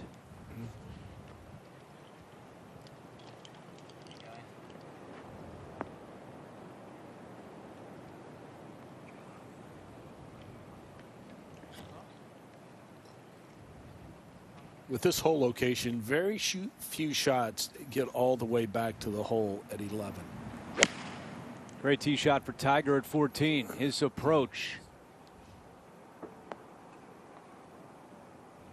Stay there. It's probably a yard too far right to maintain the approach shot staying on that plateau. You can see the pitch mark there.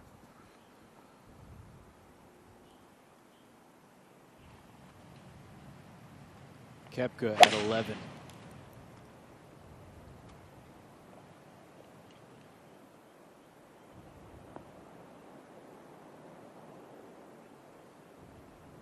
And to the right of the green at 11. Koepka 1 under on his round today. He's 9 under for the tournament. Up ahead at 14, Scotty Scheffler. Coming off birdie at 13.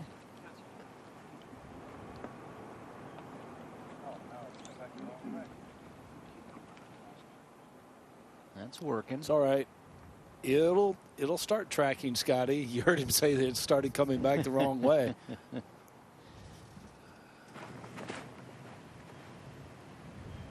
McIlroy from the left side of the 11th fairway. 210 to the hole. And he lays that one out to the right. Second consecutive approach by McIlroy that has gone off to the right. So work to do from our featured grouping at 11. Johnson by 2 at the Masters.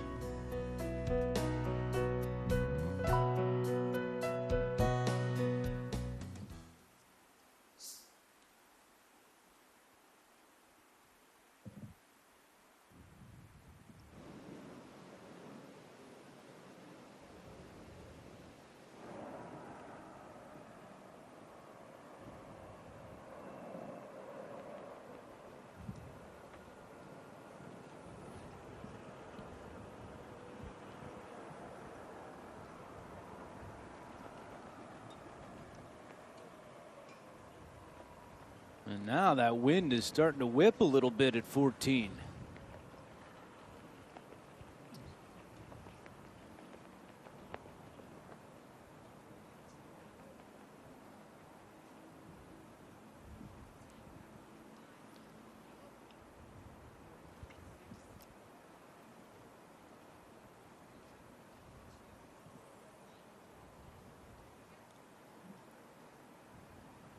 at the 14th hole. You see Shane Lowry walking around looking at his putt. Lowry competing in his 5th Masters tournament, just the 2nd time he's made the cut.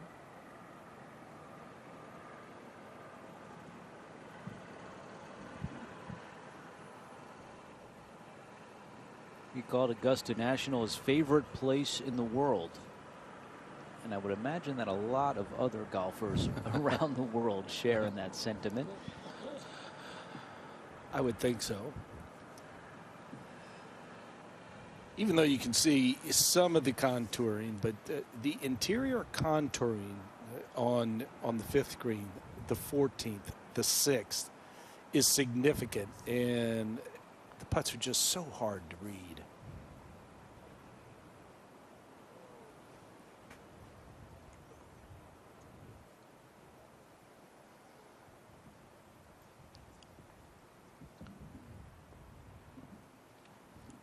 All right, back at 11. McIlroy's 3rd shot on the way, and nicely judged by Rory McIlroy.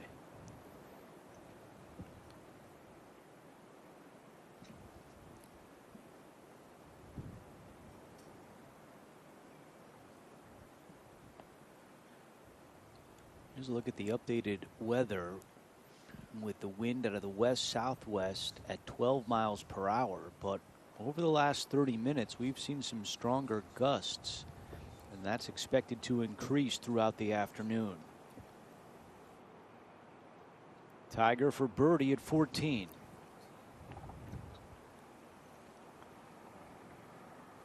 Straight up the hill from this angle. Another near miss for Tiger. He's had a number of those this week.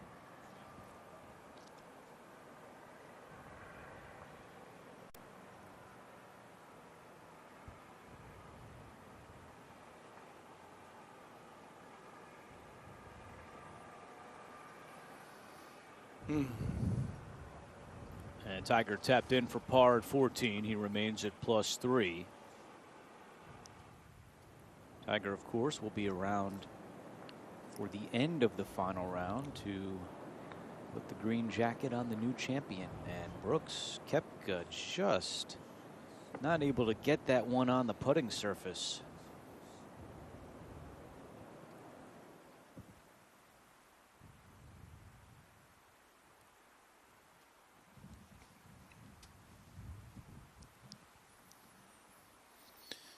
Well, Scheffler, really good look here. After the bogey at 12, in fact, the up and down bogey at 12, birdie at 13, a chance to go back-to-back birdies. It's quick going in this direction.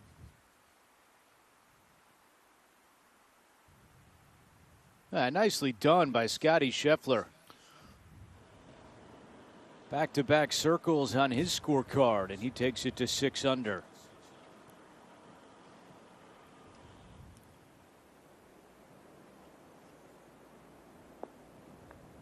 Now Fleetwood, long birdie putt at 11. And I think that was a great angle to show you what lies beyond the 11th green and why so many of the shots we are seeing today at 11 are short and right, because you cannot go long at 11. Much like 15, we saw Mickelson hit it into the water on the 16th hole over the 15th green.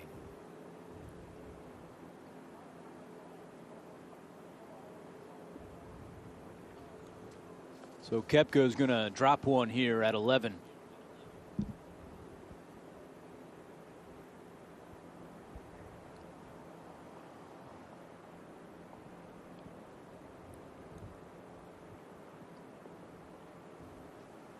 Bogey 5 for Brooks, and back to 8 under and even on the day.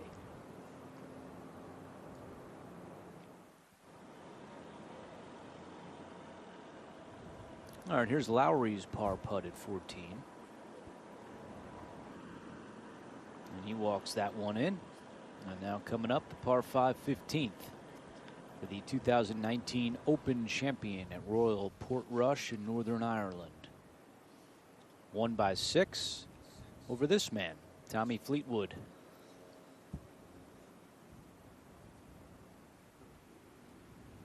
And Scheffler on the tee now at 15.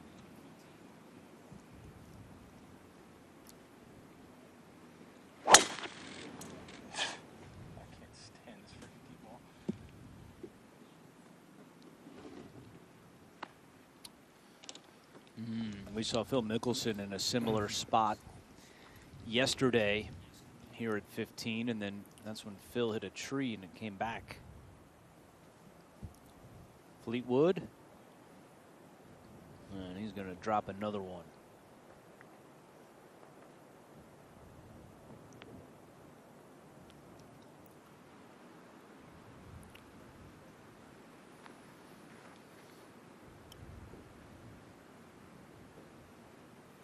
We'll see if Tiger hits the shot that's been the most reliable, just kind of a low bullet fade.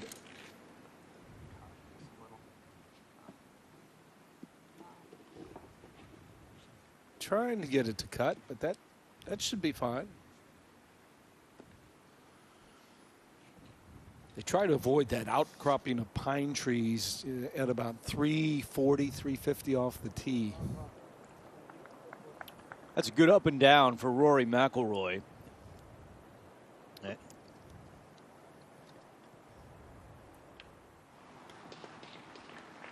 Rory at 10 under, and Lowry taking a little extra time as the wind continues to pick up here in Augusta.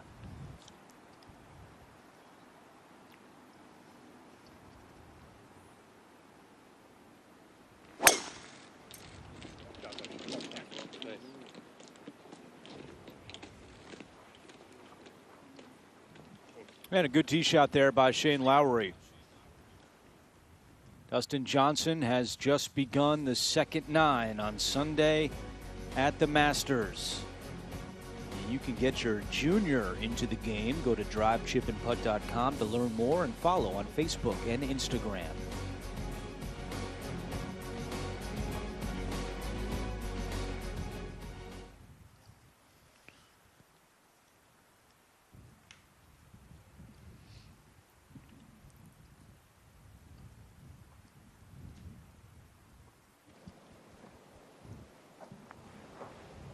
Twelfth green is occupied right now, so that's why there's a wait. Matsuyama, Cantlay, and Kevin Na.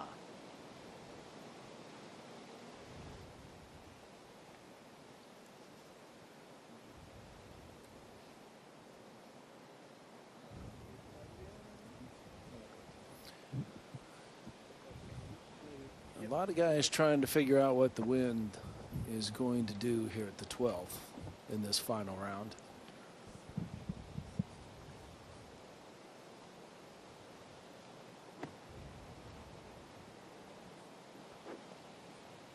McIlroy, Koepka, and Fleetwood continue to wait at the 12th teeing area. Rory had a highlight here in the 3rd round yesterday. His tee shot in the greenside bunker and out and in for McIlroy, who opened with 75 and then shot 66 in round 2 and 67 in yesterday's round 3. But this is always a fascinating part of Augusta National as you see Rory at Amen Corner this week. And Michelle, what's your mental checklist when the wind starts to pick up like this? First, I see the forecasted wind. I see the winds coming a little bit out of the southwest. This hole should be a little bit into off the right. And I think coming into this hole, I want to see where the wind is coming on 11T, 11 fairway. Just keep that in the back of my mind. Really rely, it's really important to rely on your caddy here, because you just need to be decisive. You need to be able to trust your caddy. And when your caddy tells you, okay, is actually downwind off the right, let's say, for example, when you know that all day it's been playing into off the right, you just really need to be able to trust your caddy. And 12 is such a mental game. It's a short hole. It's the shortest par 3 that they've seen by a mile this week, but a lot of times they're going to be in between clubs, and I think the best plan of action is to flight it down, to take the guesswork out of the wind just a little bit, and to really be decisive. You really can't be over the ball, not sure what's happening, because you're going to hit a little miss shot, and if you hit a little miss shot, the wind is going to take that ball just that much more. So commitment here is key.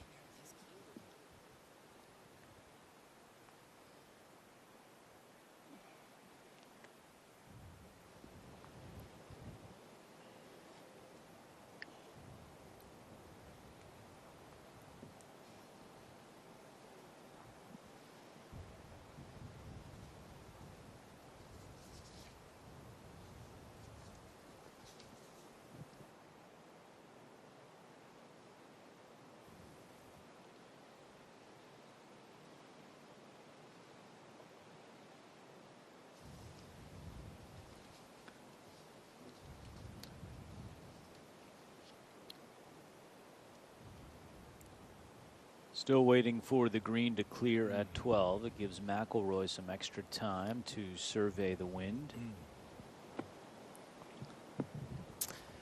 I can think of other holes I would rather wait on than the 12th.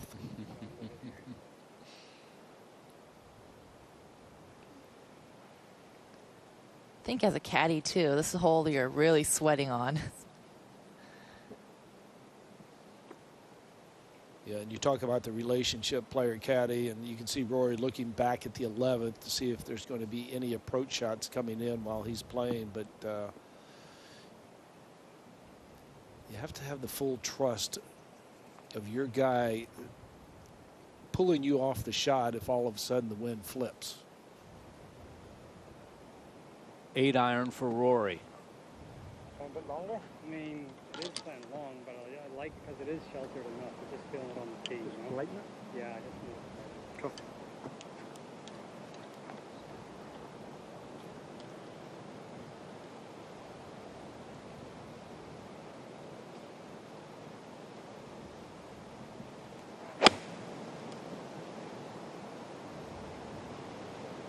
Sit. Sit. Just so sheltered at the green. Too much for McIlroy. You heard the dialogue with his caddy Harry Diamond. Played junior golf together in Northern Ireland. All right, here's Tiger's approach at 15. Switch back to him. I know. Saying the wind changed on him.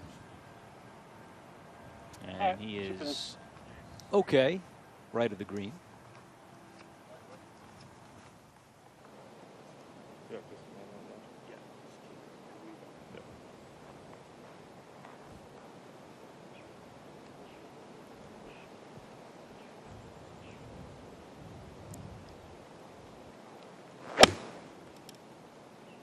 Koepka has played 12 at 2 under this week. And he'll have a putt coming up to try to get to 3 under for the week at Golden Bell.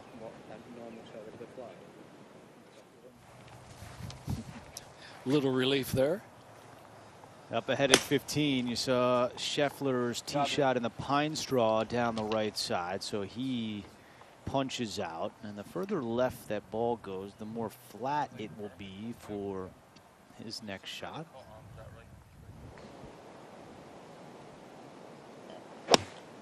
And now Fleetwood's tee shot at 12. He's asking for it to sit as well. Back left for Fleetwood.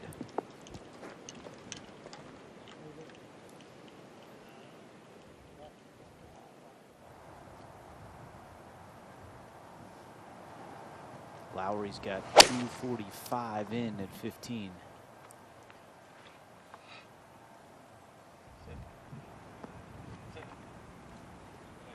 And he's long and right as well.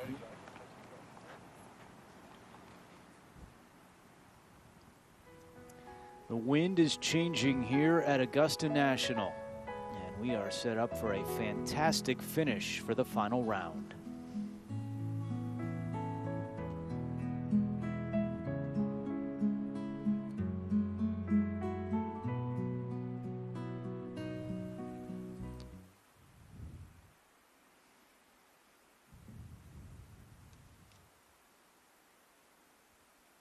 Dustin Johnson, the leader, is currently playing the 10th hole.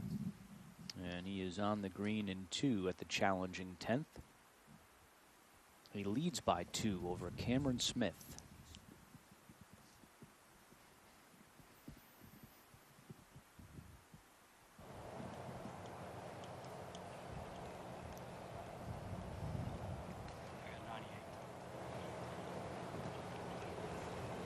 How did you get that? Works out both ways. There's no way. So it works out with pitch and stuff. Like I went here and went 12. Is what I did. Okay. 77. I had 89. 89. Yes. 12. Come on, Nate. 73, 77, 77. Yes, correct.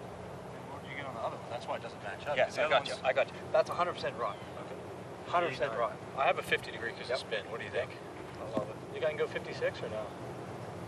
No, I think I see 56 coming back. Pull into? Yeah, not really anything there right now, mate. But you still like this club? I love that club. Okay. Love that club. You got it? Yeah. All right, mate. Play the number. Yes, sir.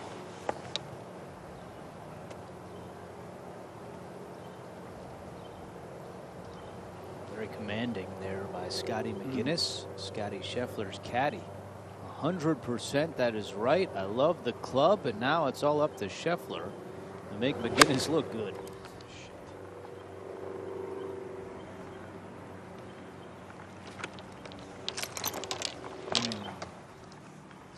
And we just apologize for the language there as Scheffler goes over the green. And we go back to 12, and Tommy Fleetwood is second. Even though he's not in the bunker, this is really a hard shot to judge because you have to go through so much. Oh, and he puts it in. But right on the flagstick, that ball was traveling pretty quickly. Yeah, who knows where that one would have stopped if it did not hit the flagstick and go in. Instead, it's a 2 for Fleetwood.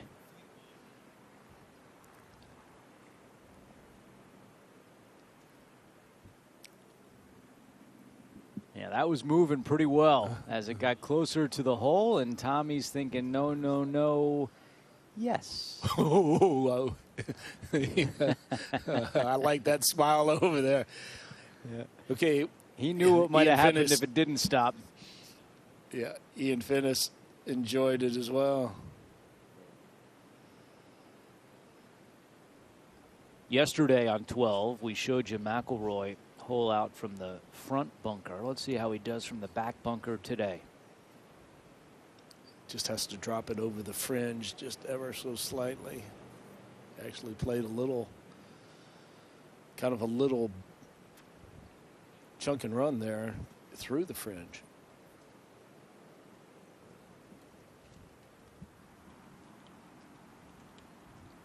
At the par 5 15th, it's Lowry. Got to be careful here as this will want to work back toward the water.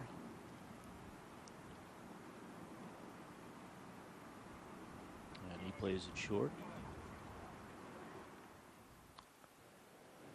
That did not need a whole lot more to get all the way to the hole, Andrew.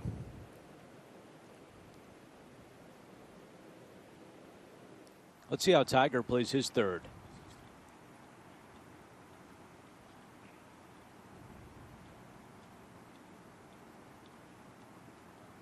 So far, so good. Just about to say, Andrew, you can see by that rollout right there, he was just able to get to that downward pitch to where it would pick up speed.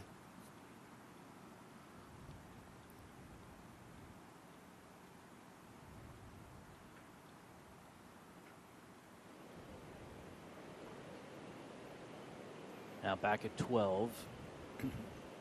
Brooks Koepka trying to get that shot back he just dropped on the last hole.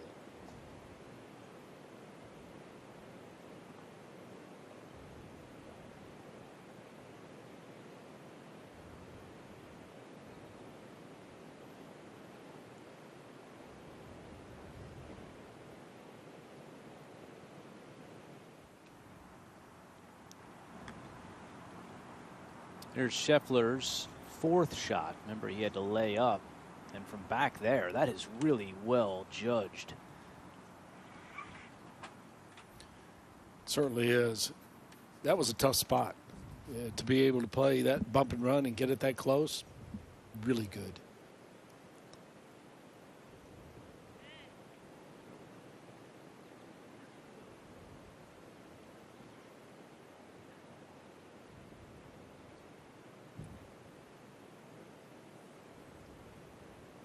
It is just amazing with all the talk of distance and power.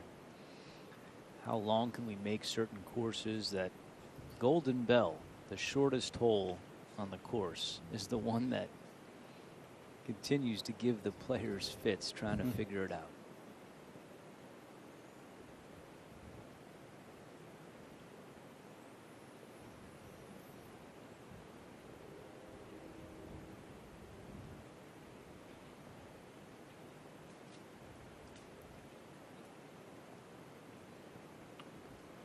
Pretty straight from here. Nice save by McIlroy.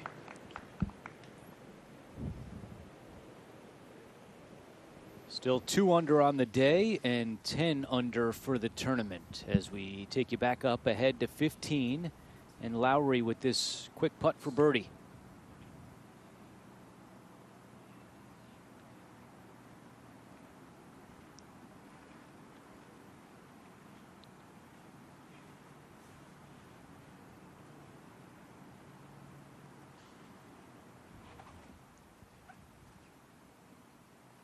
Three holes left to go for Lowry, and now Koepka to finish off his par at 12.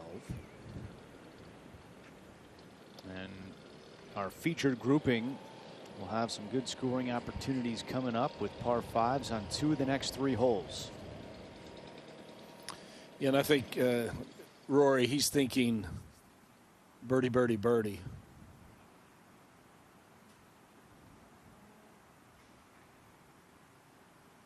Par for Scheffler, and now a short one left for Tiger's birdie.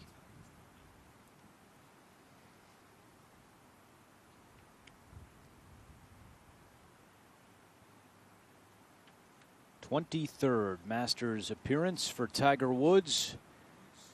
And the birdie at 15. He's now birdied 2 of the last 3 holes.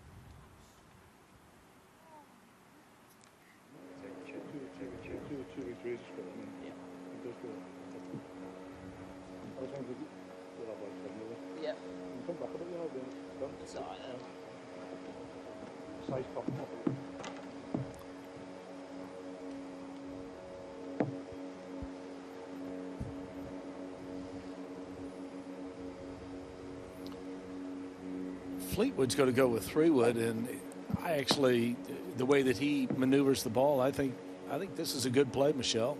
You pretty much take going through the fairway out of play. I think so as well. He doesn't generally hit a high ball flight, so this is the right play. Yeah, that was kind of a bailout there.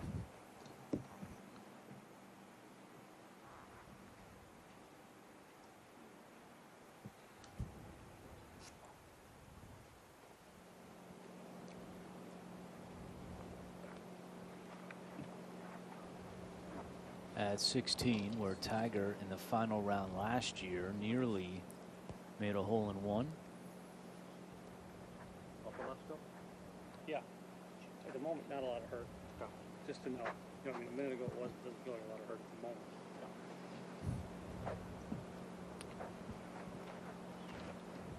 Really tough hole location here, Michelle. Up on that shelf, certainly brings the back bunker in play. Very different pin location, hole location that we see than normal years. And I think this is, having back pin hole locations is one of the many defenses that Augusta National has. And I think this makes this hole a lot tougher. Yeah. Oh, Tiger with a beauty, though. Proving me wrong. Yeah, I'm good. Nothing's hard for Tiger, I guess. And Not the traditional Sunday hole location on 16, but Tiger still throws in a beautiful shot. As you see the tee shot by McIlroy at 13, and that one off to the right in the second cut for Rory. Back at 16, Scheffler. Going with the same club, going with 7-iron.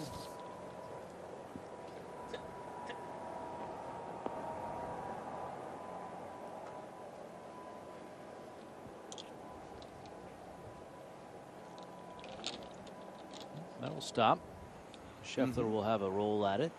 And now Koepka with also less than driver here at 13. Yeah, all three players went with 3 wood.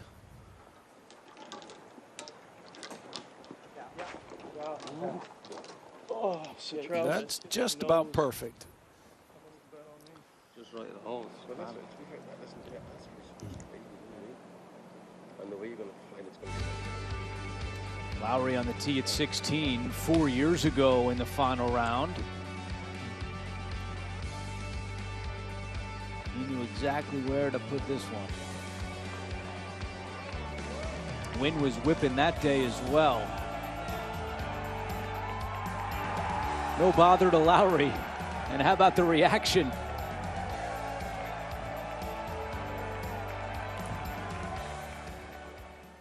That's some crystal that Lowry gets from Augusta National. All right.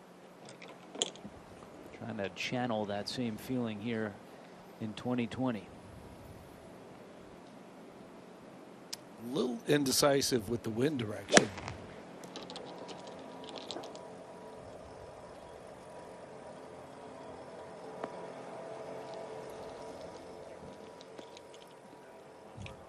And that one will continue to work away from the whole location. But what a shot from Tiger. Short birdie putt coming up for Woods as they make their way down to 16. Dustin Johnson, the leader by 2.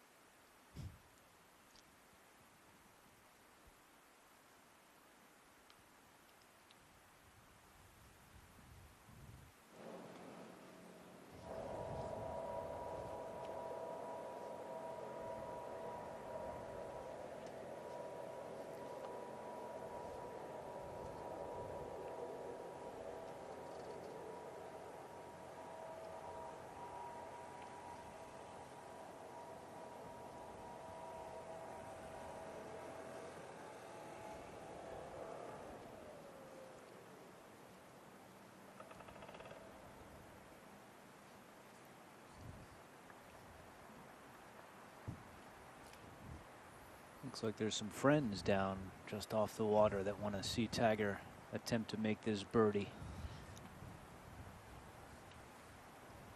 As Wood, Scheffler, and Lowry make their way up to the 16th green. Just another spectacular golf hole here at Augusta National. Along with Michelle Wee West and Billy Kratzert, I'm Andrew Catalan.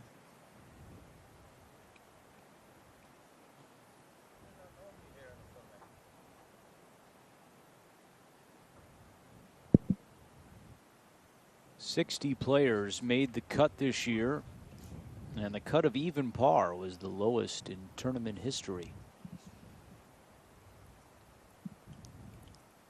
We mentioned this as Tiger made his way to the tee. We talked about his hole-in-one, but if you don't show this, I mean, why wouldn't we want to see this again and again and again in 2005, now 15 years ago?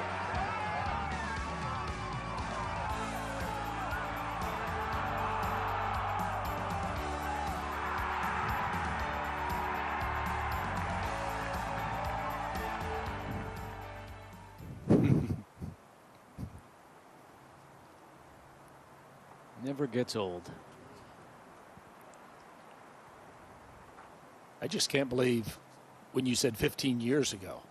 I know. I mean, it doesn't seem that long.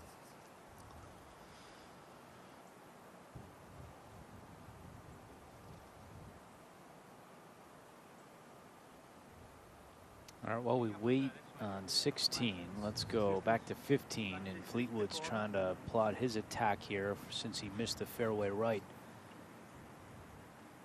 See that branch with your head. Go right.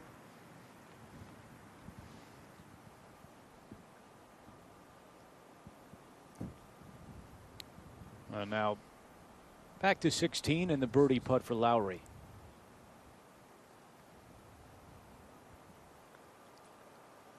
It's always going to be slow going up that hill. It's very rare for a player from down on that lower section to get it all the way to the hole. Still a good putt by Lowry, though.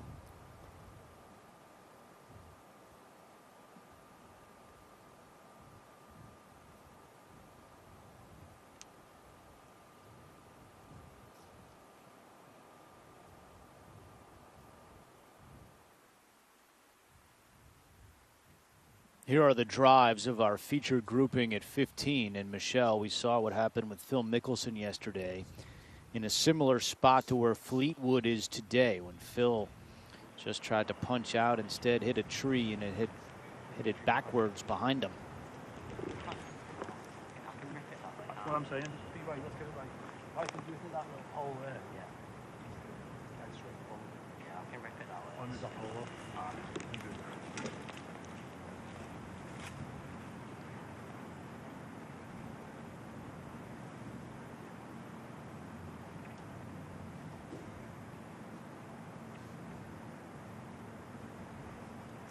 Ian Finnis, Fleetwood's caddy, headed on down, making him work there as we go back to 16 and Scheffler for birdie.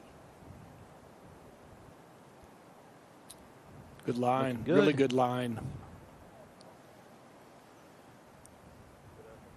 Good putt.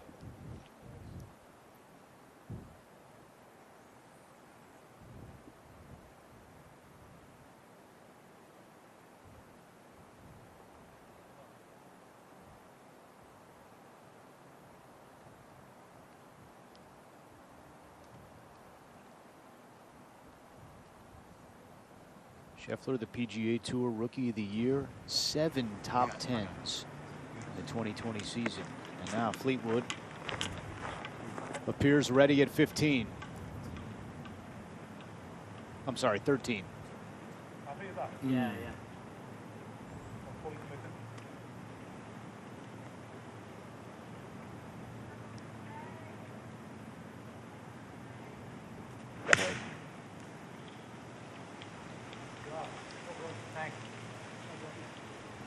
That's a really good shot. He had to keep it underneath the lower branches for about 30 yards. Lowry finished off his putt for par, and this is Tiger's birdie at 16. So after the big number at the 12th, Tiger has now birdied 3 of the next 4 holes, as if there was any doubt as to how he would respond. Birdies at 13, 15, and 16 for Tiger. And now Rory. Yeah.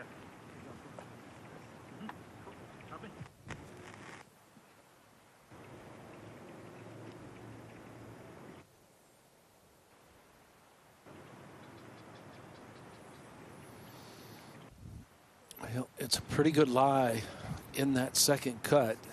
But because the ball's above his feet, contact is just so important.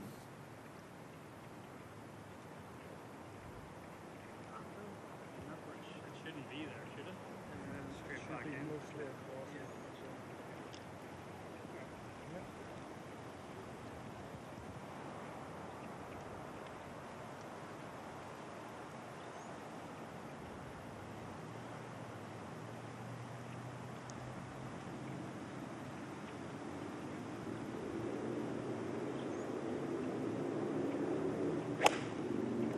Sit. Oh, sit. That stops for him, and that will give Rory a look at eagle at 13.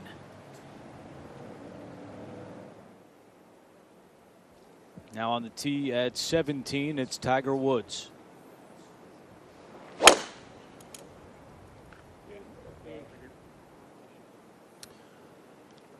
Well, once again, Michelle, that's that tee shot that you and I have really liked for Tiger this week. I love it. It's reliable, consistent. Cam Smith just made a bogey, so Johnson's lead is 3 as the approach is on the way for Koepka. And a beautiful shot from Brooks. He'll have a great look at eagle. Very similar to the spot Scheffler was in a short time ago.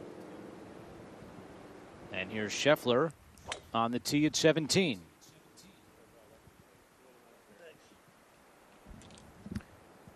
Yet to make a par on this hole, but a couple of bogeys, a birdie, but that's a really nice tee shot right in the center of the fairway. Tough hole location on that right-hand side, though.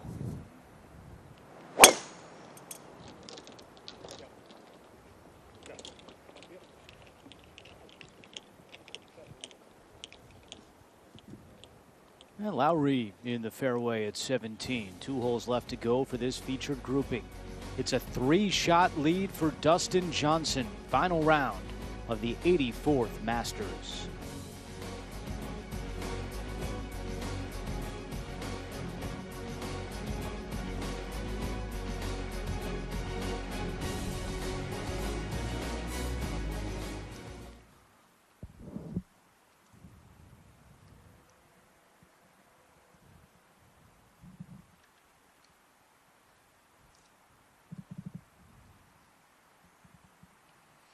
More clouds moving in at Augusta National, and with that the wind continues to become a topic of conversation between player and caddy.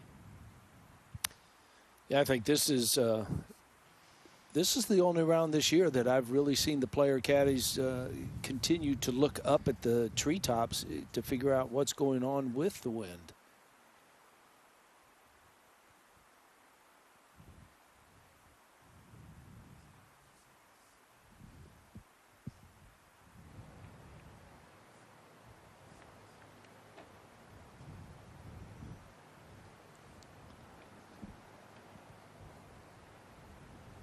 At 13, Fleetwood had to play his second out of the pine straw, so Fleetwood with his 3rd shot just inside 100 yards. See if he tries to utilize the tilt in the green right there.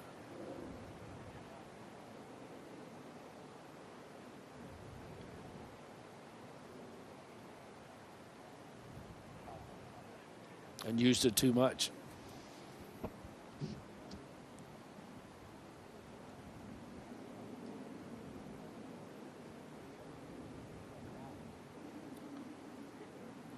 There's a good look at what Fleetwood is facing, and kind of right in between Roy's golf ball and the flagstick. That would have been a great sight line for him. The presentation of the golf course has been fabulous. I mean, this, and then with the quickness of the greens, players had the opportunity in the opening round to go ahead and maybe be a little more direct with the approaches to the greens, able to access some of the hole locations. But this golf course really set up nicely.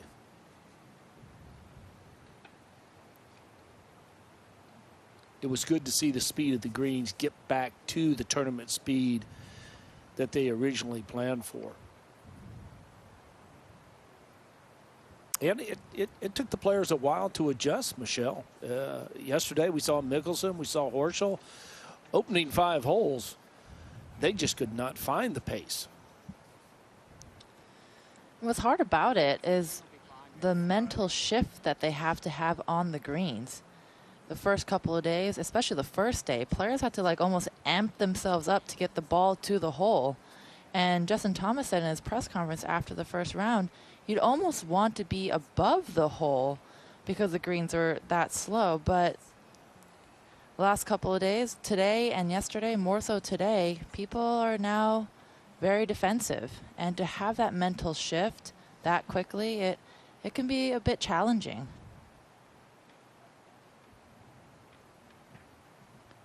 But I think these greens are so fun to watch when they are this quick. It really makes the players think about how far out they need to play it. They need to merge the speed and the read perfectly.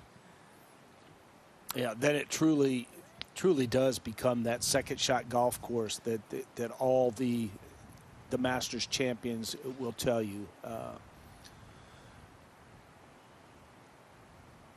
But Fleetwood, precision is just a premium here right now. Mm-hmm.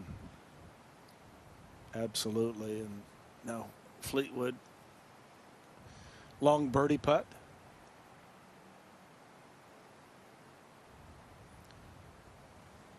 He's actually looking more directly at the hole. You would think that this would shift a pretty good bit to his right.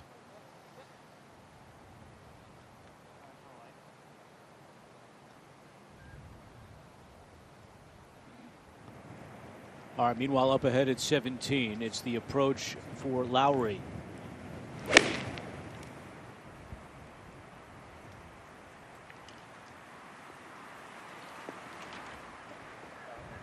A nice approach it is. Getting better and better. And a good look at birdie coming for Shane Lowry.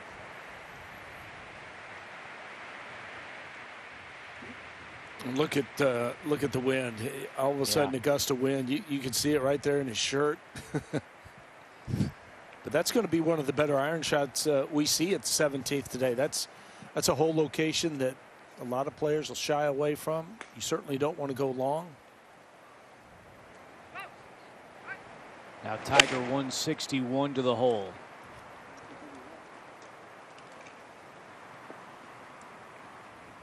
And he spins in a beauty as well. Really impressive what Tiger has done since the 12th hole. Now McIlroy, eagle at 13. Doesn't come back to the right enough for Rory. And this tap-in birdie will take McIlroy to 11 under par and 3 under today.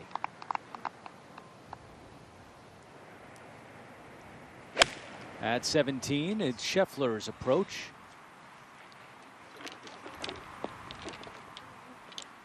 And that one will come back down to the front of the 17th green.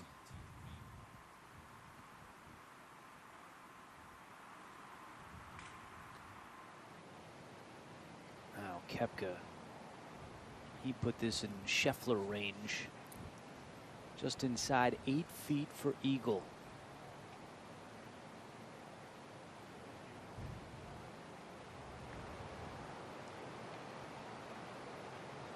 Look at all the break he played on that and did not come back nearly as much as Koepka thought.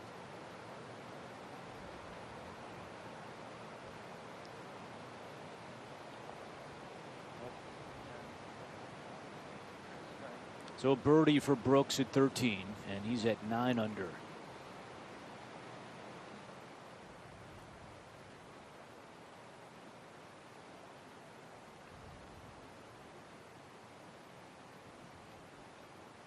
While we have a moment, I do want to point out the important news that Masters Chairman Fred Ridley announced earlier this week, that Lee Elder will serve as one of the honorary starters for the 2021 Masters Tournament as Fleetwood drops in his par. Elder was the first black man to compete in the Masters, also scholarship programs in his name at Payne College in Augusta.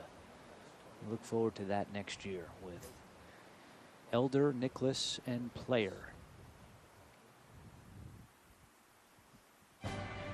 Dustin Johnson playing the 11th hole. He continues to lead by 3. Koepka in 7th place. 84th Masters Tournament.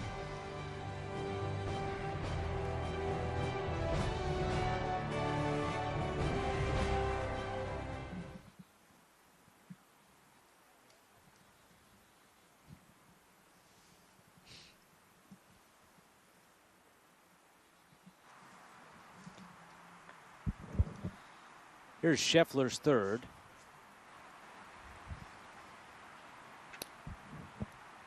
Good shot.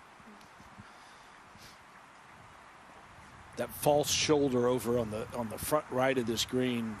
You saw Scheffler's shot come up just a little bit short. Anything where he is right now is absolutely going to filter off the green. At 14, the tee shot for McIlroy. It's looking pretty easy with the driver right now for Rory.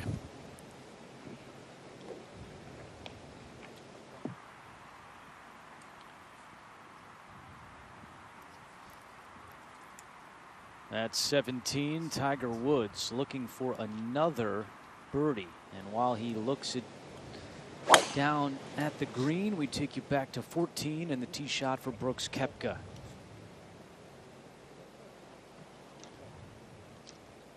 Dustin Johnson made par at 11, so now the par 3 12th for the leader Johnson. Meanwhile, Tiger for another birdie.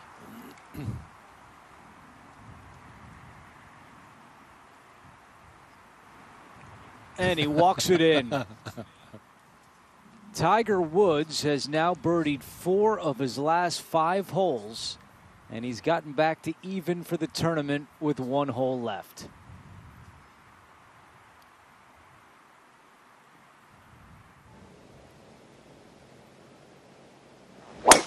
And a tee shot for Fleetwood. But Michelle, what a lesson for everyone watching about how Tiger has fared since the 10 at number 12.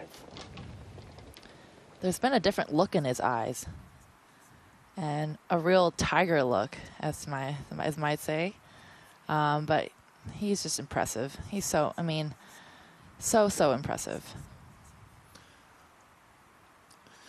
Andrew, you want a little fun fact? I do. It had been 23,789 holes of golf before he made his first 10. First 10 in his PGA Tour career.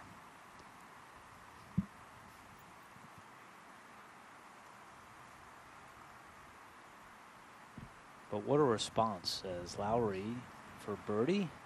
Oh, boy, that was a good look. You're not going to get that look at 17 all the time. And I think right now, and Michelle knows this, that I think the wind now is up to a point where not only are they going to have to factor that in on the approach shots, but now with the putting becomes just a little more difficult, especially with the speed of the greens to where they have gotten.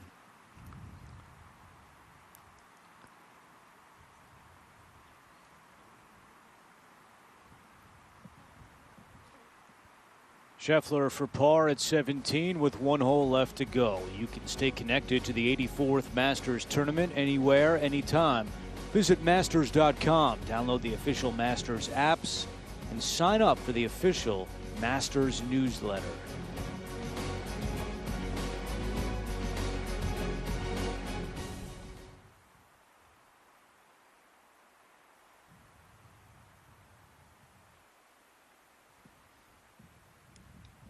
Dustin Johnson was able to put his tee shot at 12 on the green, so he is safely on at the tricky 12th with today's wind conditions.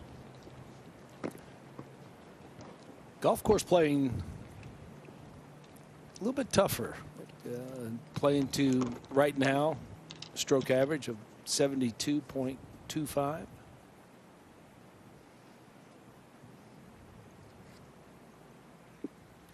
For the week, it's playing 71.6.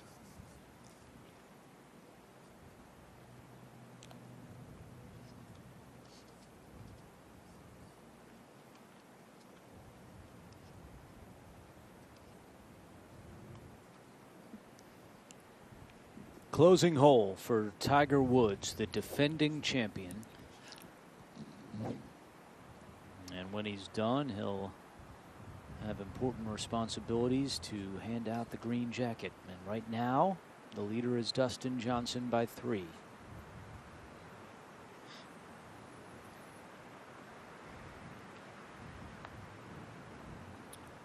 You look at his shirt, you can look at the trees right there on the corner before you go down into the low area before walking up this fairway at 18. But this wind cutting across the fairway left to right at a pretty good clip.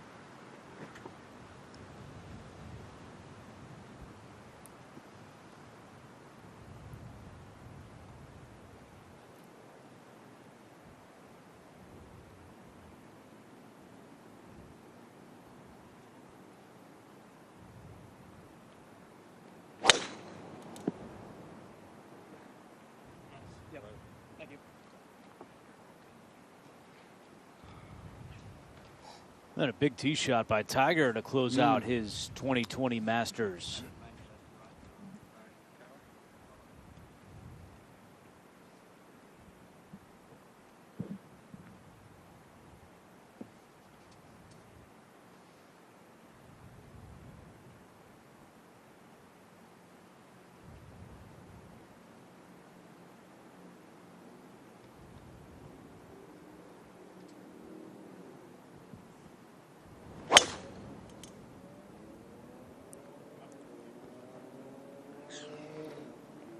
Scheffler down the right side. That's going to be good in the fairway.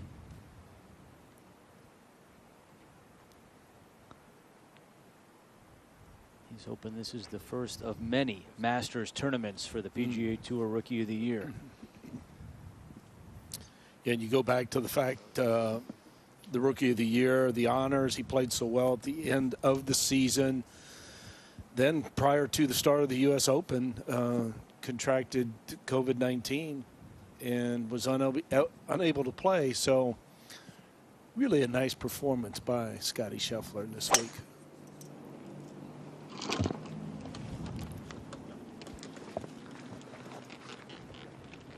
And Lowry in the fairway as well, closing hole for this featured grouping.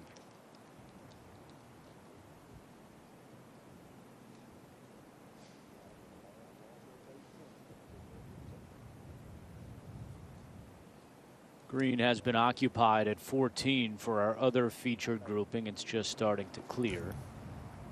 And Fleetwood looks to be first.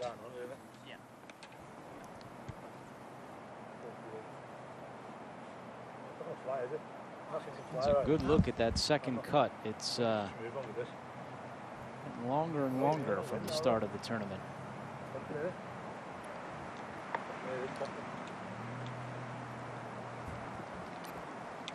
How about that, Andrew? Now, club selection just becomes so difficult, especially out of the second cut, because you lose that little bit of control with the grass in between the club face and golf ball.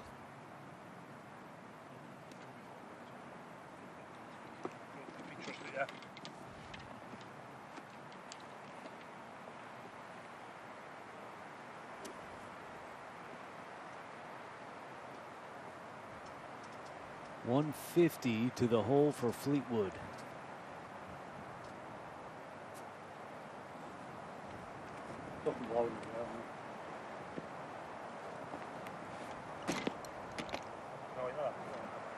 Not ready.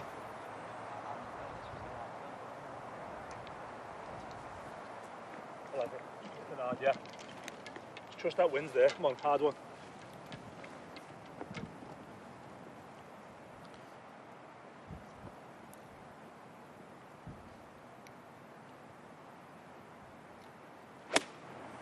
Straight downwind. Oh, great adjustment by Fleetwood and his caddy Ian Finnis. Tremendous shot from Fleetwood. I would say work hard was a statement by Ian Finnis, and that's exactly what Fleetwood did. Koepka, his he's second ready. shot.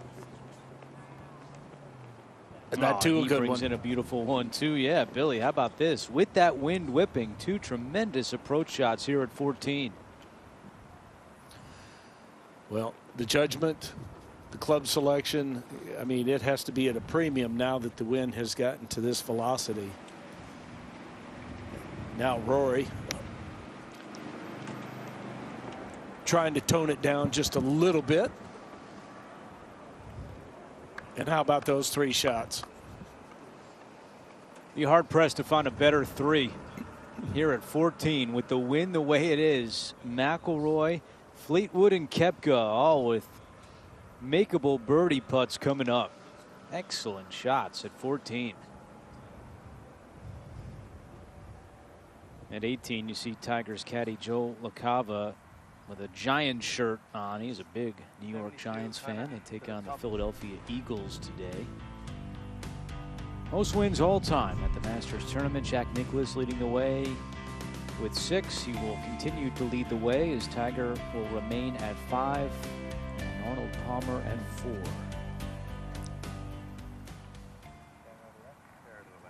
I think one of the coolest things I saw this week was earlier in the week at the tournament practice facility. Tiger Woods was practicing some pitch shots, and from behind, Nate Lashley came up, interrupted Tiger's routine and said, "Would you mind signing this Masters flag for me and also take a picture with me?" And Tiger gladly obliged, and that's kind of become his role now. So many young players in the game growing up admiring Tiger, and Lashley couldn't resist the opportunity to ask for Tiger's autograph. That's a great story.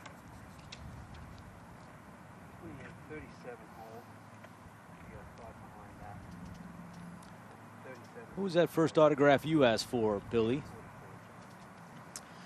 It was from Arnold. I was able to have the fortune of being able to play with Arnold at the latter part of his career in on the PGA Tour, but it was Arnold that kind of got everything started for me. And believe me, I have many Arnold Palmer autographs. I didn't stop at one. How about you, Michelle? I had to think about that one, but I think my first one was Jack Nicklaus. We got paired together in a Pro-Am when they played that Skins game in Hawaii, and had the honor of playing with him, and that was the best day of my life, I think, playing 18 holes with Jack Nicklaus.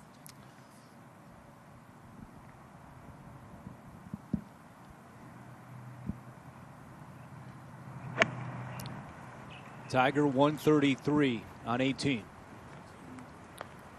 Trying to finish this off, Andrew. Just stay right there. Stay.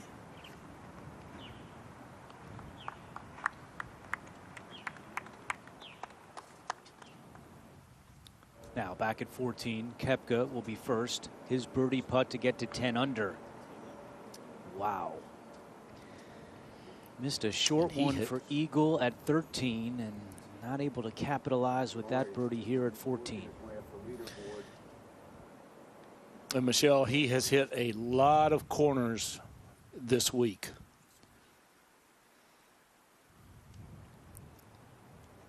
Too many for Brooks's liking, I think.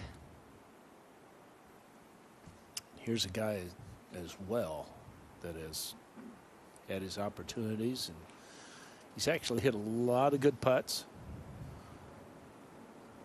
This would be a nice one to convert. Just saw exactly what it's going to do. Yeah, McIlroy off to the right.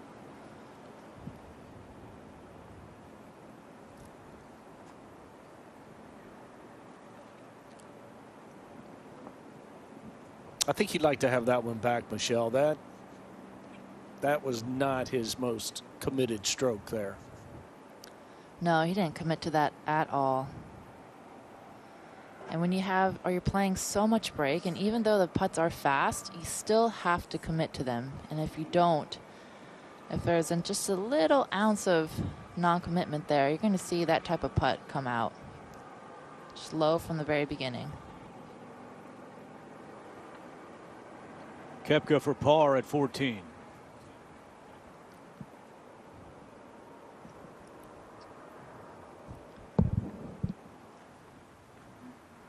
Now up ahead at 18, look at the flagstick blowing in the wind as Scheffler hits his third.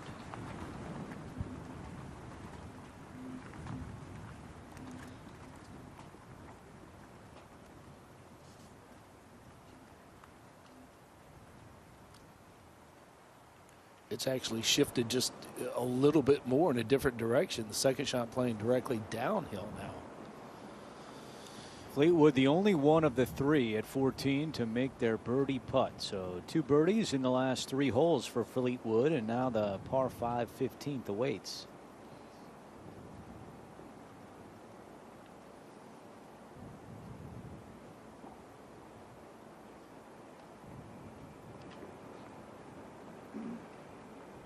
And McIlroy for par. He remains 11 under, which is still 6 shots behind Dustin Johnson. He's at 17 under as he plays the 13th hole.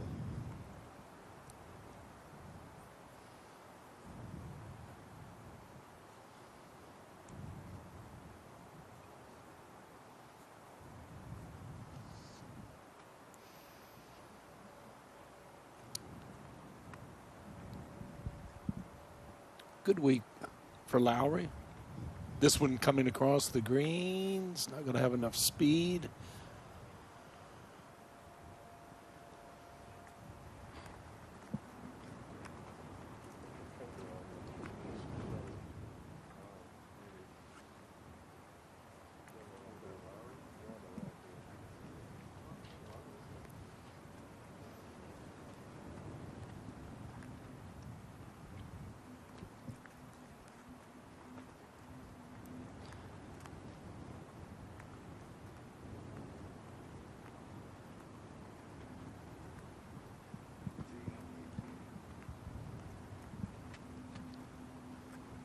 With the Masters being played in November, Tiger and the rest of the golfers will not have to wait long for the next Masters tournament.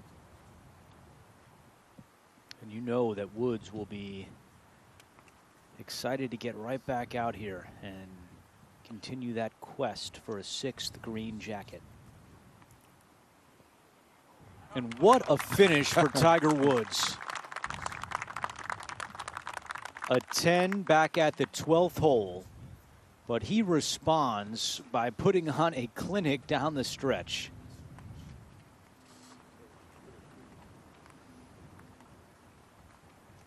He birdies 5 of his final 6 holes and finishes the tournament under par at -1.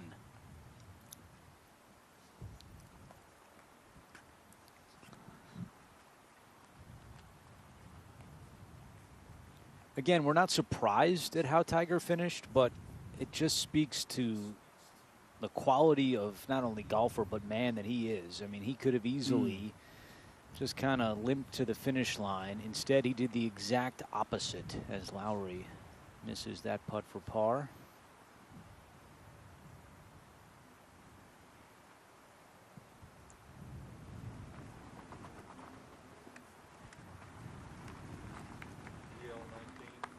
And Shane Lowry closes with a 73 and 4 under for the Masters, his 5th time at Augusta National.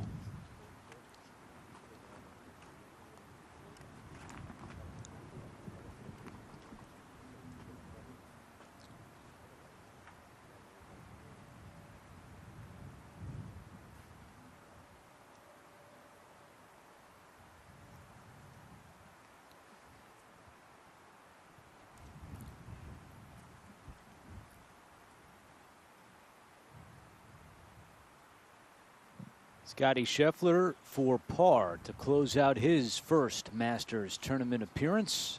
And nicely done by the rookie.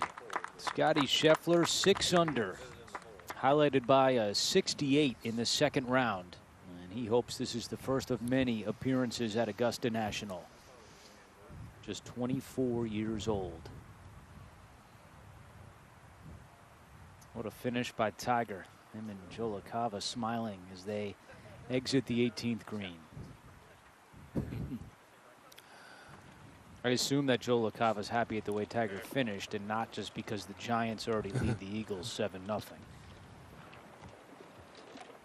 I would say a little bit of both. It could be.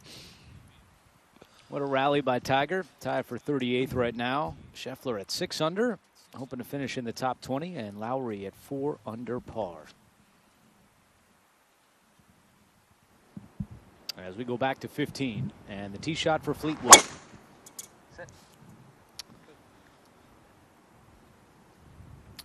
Yeah, that working left, and ooh, hits softly and should be far enough back that he'll be able to maneuver one around the trees. Now Rory.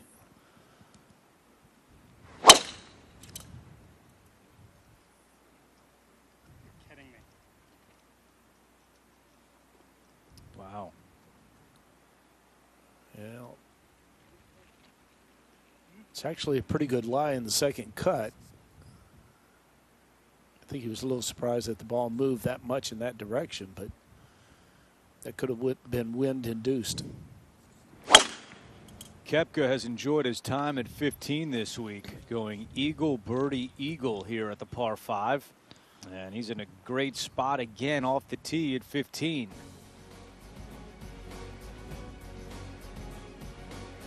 Dustin Johnson on the 13th hole, still ahead by 3 at the Masters.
Along with Billy Kratzert and Michelle Wee West, I'm Andrew Catalan.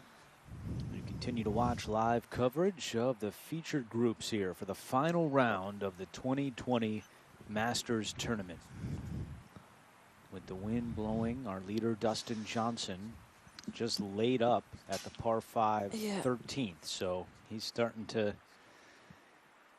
get a sense of where he is on the leaderboard and knowing what's at stake. A 3-shot lead over Cameron Smith.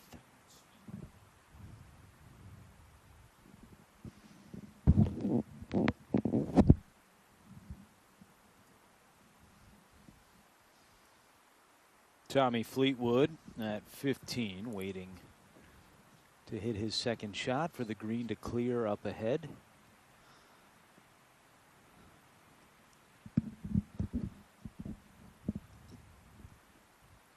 Here's a look at Fleetwood's scorecard, even on the first 9, and so far even on the second 9 as well.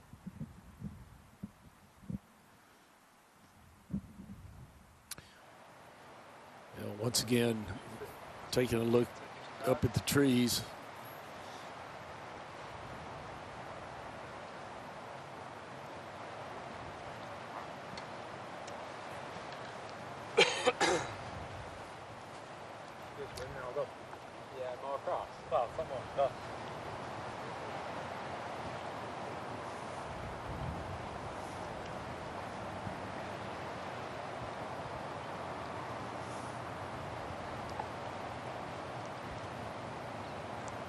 Two runner-up performances at the majors for Fleetwood, the 2018 U.S. Open and the 2019 Open Championship. As we take a closer look at the 14th hole, Billy. Well, it's a par 4 that has no bunkering on it. You can see the complexity of the green, the mounding, the huge front, the false front, and today's hole location in the back. So I think this is one of the more accessible hole locations on this hole. And here's why. We're showing you the 14th because we're picking up the grouping of Justin Thomas on the tee, along with Dylan Fratelli and the man who is in second place, Cameron Smith. Good tee shot by Thomas at 14. Cameron Smith, 14 under par for the tournament. He's 2 under on the day. Fratelli even on the day. They are tied for 4th. Fratelli and Thomas and McIlroy, who's also a part of our feature group coverage. And here is Dylan Fratelli. He just had a birdie putt at 13, spin around and out, so he made par at 13.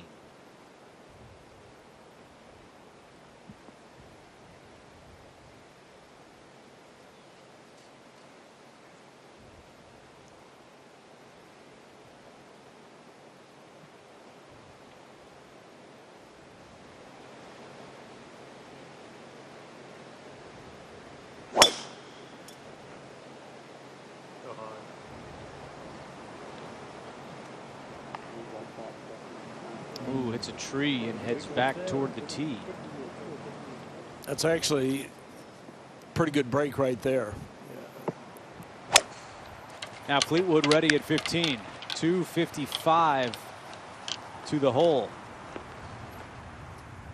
Yeah, and a little bit out to the more. right.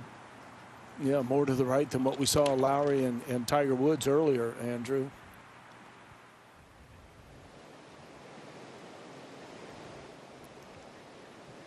Now, Cam Smith, 2nd place, 3 shots behind Johnson. Yeah, really nice tee shot there up the left-hand side. And he has had some incredible shots today in the final round. Cam Smith from Australia, lives in Jacksonville, Florida. And this was at the 2nd hole. This is where he excels, the short game. Especially yesterday in the 3rd round, it was almost magical. How about this shot at the 7th hole by Smith? Can't see it, runs out and puts it on the green. An incredible shot, and he would make that putt for birdie at 7. 9th hole, he's up to his old tricks. How about this one off the pine straw? Yeah, contact so key right there. Well, you got to get a better look, don't you? Unbelievable. Watch what a this shot here. This is amazing. And he would make that for birdie. His only misstep so far on the 2nd 9 was a bogey back at 11. He's only hit 5 of 10 fairways, but he still sits in 2nd place and 3 shots back. Now at 15, Koepka's 2nd. Perfect with the position of the tee shot and slow down. There's water back there. It's going to be okay, but that carried about 3 yards too much. But a great lie for Rory in the 2nd cut. Oh, that one's going long as well. And this one could bring the water into play. Oh, boy.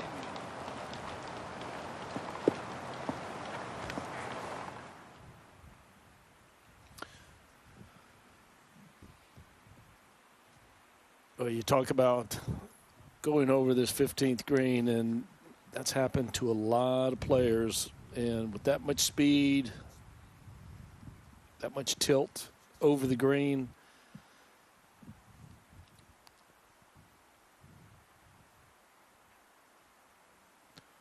but Cameron Smith,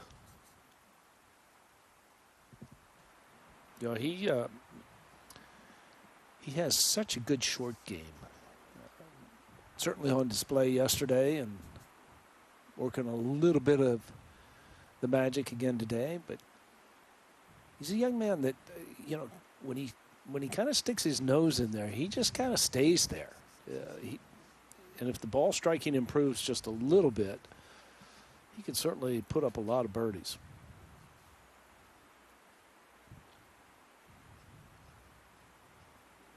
Already had a good result 2 years ago at the Masters tournament. He finished tied for 5th, a final round 66. Finished 6 shots behind Patrick Reed.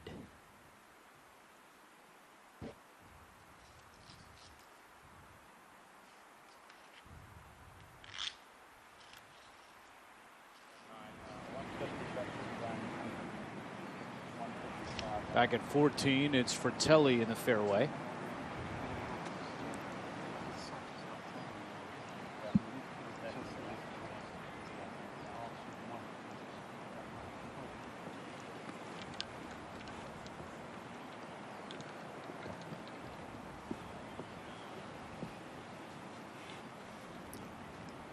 I think the key here, Michelle, you have the wind, such a strong wind, helping you. Trying to judge it is the key.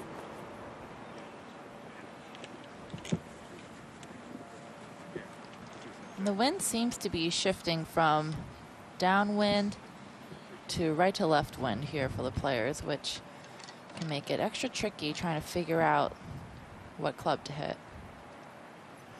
Yeah, and plus you want to take over out of play here.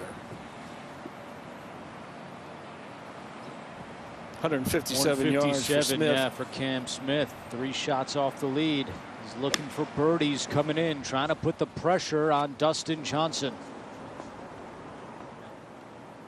And that will help.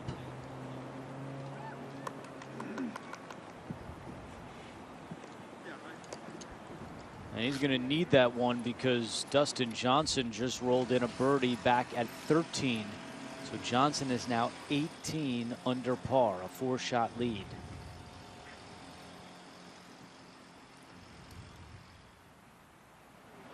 Now Justin Thomas, big tee shot at 14.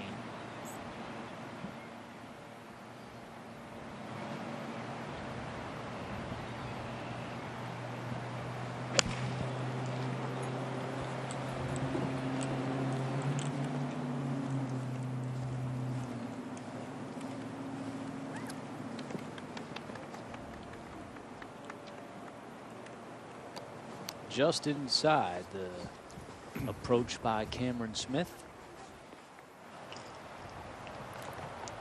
Meanwhile, up ahead at 15, the 3rd for Fleetwood. And right there, it hits a downslope and picks up speed.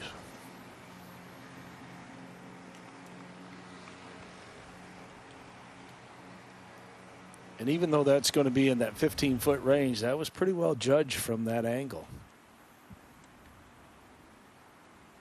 There is the updated leaderboard that includes the birdie at 13 by Dustin Johnson. So McIlroy's approach long into the water, so this is his 4th.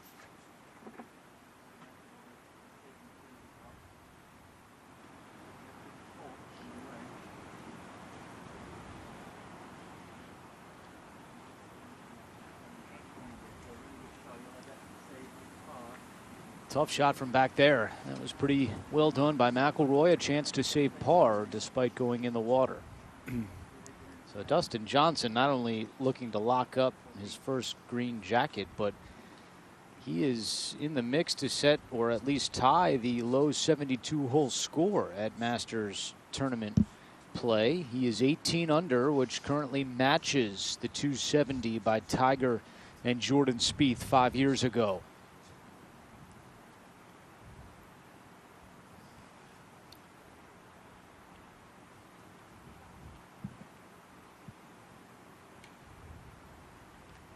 Speaking of Tiger, today was the first time he birdied holes 15, 16, 17, and 18 in a round at the Masters tournament.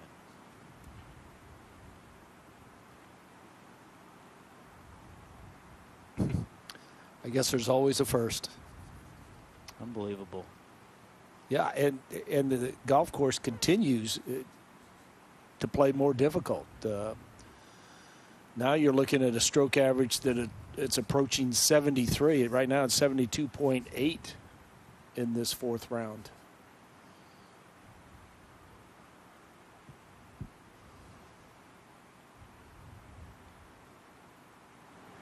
So Fleetwood makes par.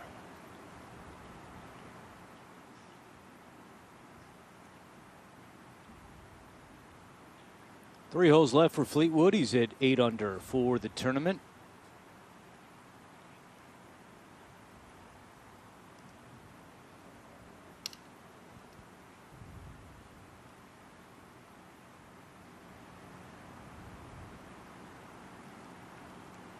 And now Koepka trying to get to 10 under.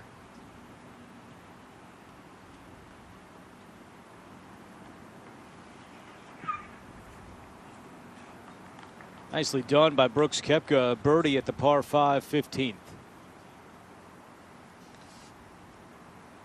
Well, he has certainly had enough looks to where he could be a whole lot more under par, but I don't know, 18 under par by DJ up to this point. That's pretty spectacular. Let's go back to 14. And Dylan Fratelli for birdie. We told you that on the last hole, his birdie putt spun around and out. This one goes in.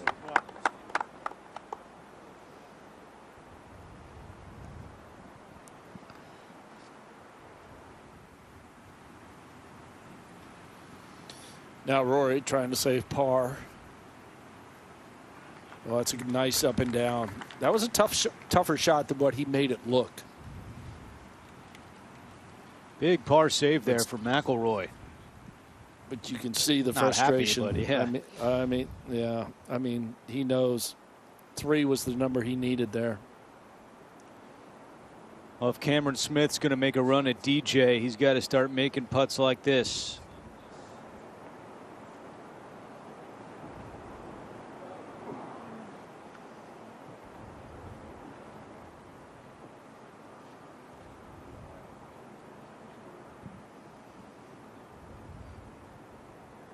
Just about every player from that position will read that putt to move a little more to the right than what it does. But everything at Augusta National, you can look down at the turn of the fairway at 13 and everything will move in that direction.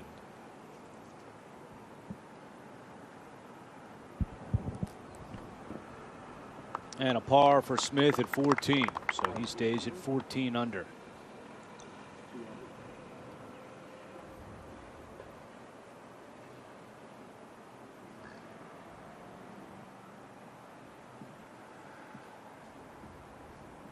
Justin Thomas has about 10 feet for his birdie at 14.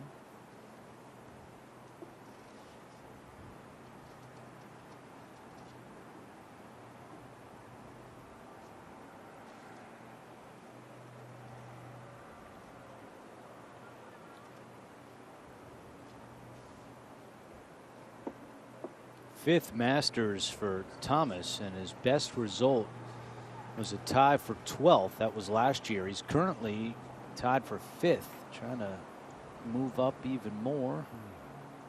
And that one's off the mark.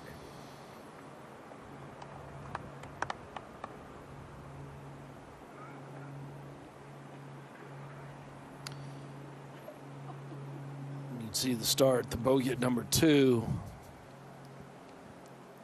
Had to get off to a quick start, and that was not. All right, at 16, Brooks Koepka has 9-iron out. 174 yards.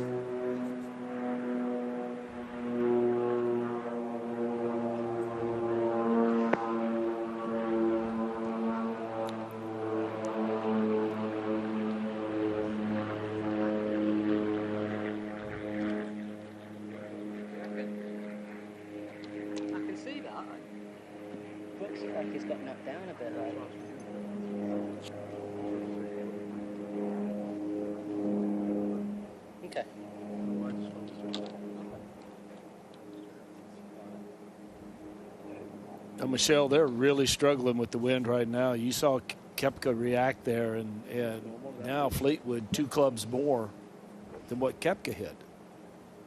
I think the wind's really switching around. It should be down off the left, but it's looking like it's flipping between that and into off the left right now. So we'll see if this club selection works.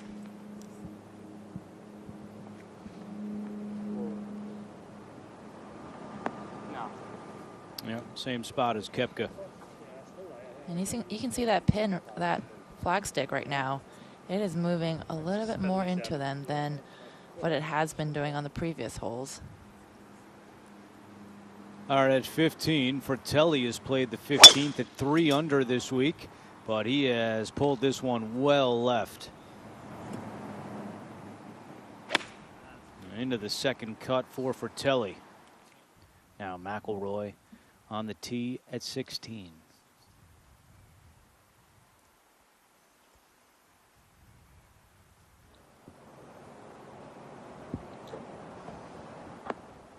And Rory did the same thing.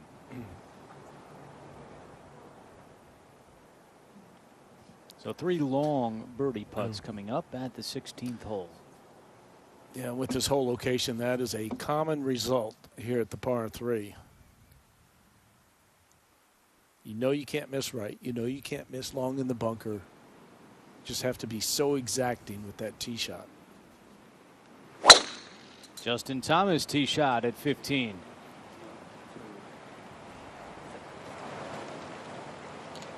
And that will stay on the right side of the fairway. Good spot for Thomas.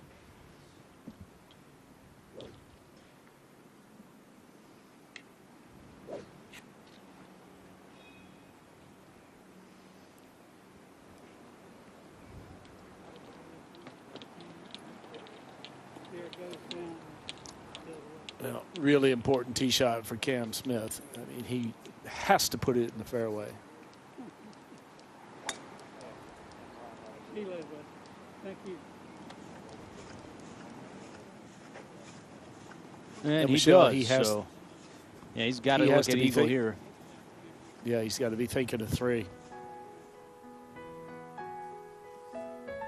There's the leaderboard. Cameron Smith in a tie for second behind Johnson by 4.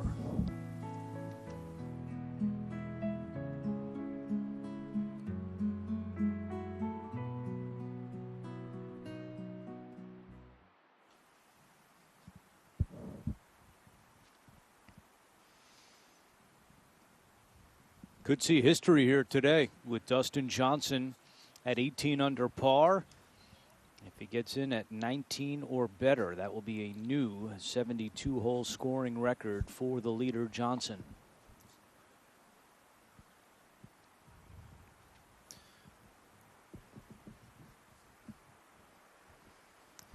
And I think you saw the impact of the rain earlier in Thursday when we had the 3-hour delay, what it's done, even with the sun, the wind, being able to dry the greens out. I just don't think we saw the fire in the greens that we usually see.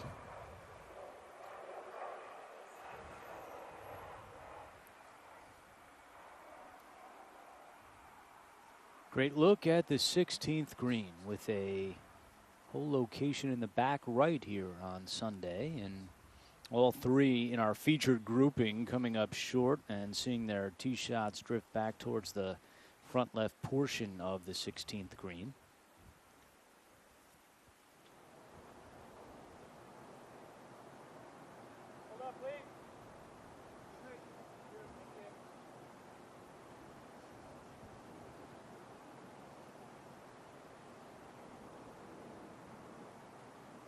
And Fleetwood will be first. He's got 55 feet for birdie. Saw Lowry down here earlier, come up just a little bit short. And again, where the tee shots ended up, that is common with this whole location. And usually the birdie effort, that's what you'll see.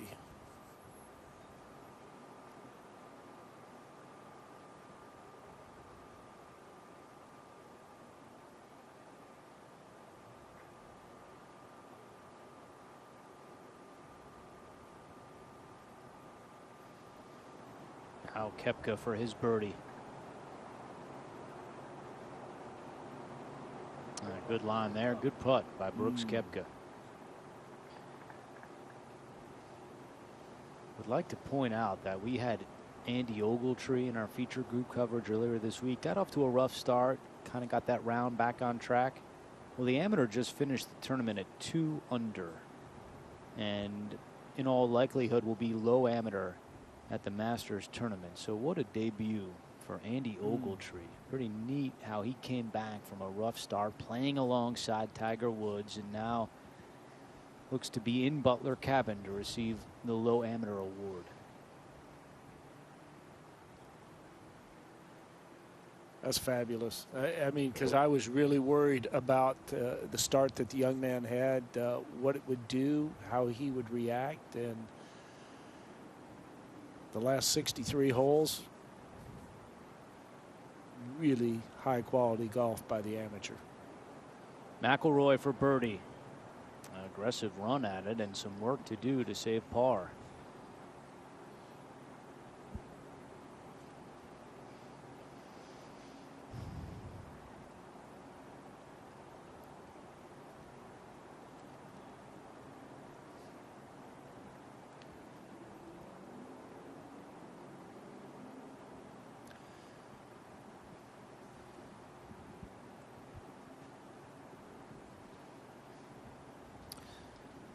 You can kind of detect a little frustration, and you can see Rory trying to make something happen with that putt, and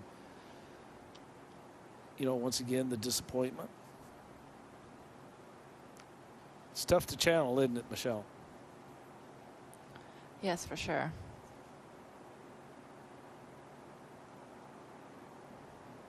I like what he said earlier this week. He was asked about how so many people say, he'll get the green jacket at some point in his career. And he said, I'd like to think so, but nothing is given in this game. You look at Phil, he broke through here when he was 34 for his first major. I can look to that to give me inspiration, but at the same time, as McIlroy's putt for par is good, he also said you have to go out and earn it. You can't just rely on people saying, oh, you're going to win one. Greg Norman never did. Ernie Els never did. There are a lot of great people who have played this game who have never won a green jacket. It's not a foregone conclusion.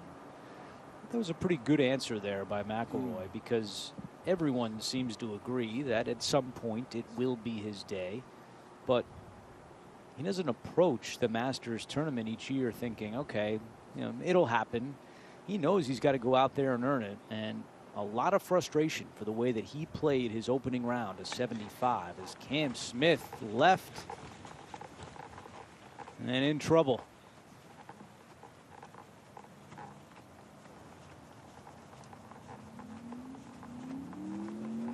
I'll have to see where that one came down.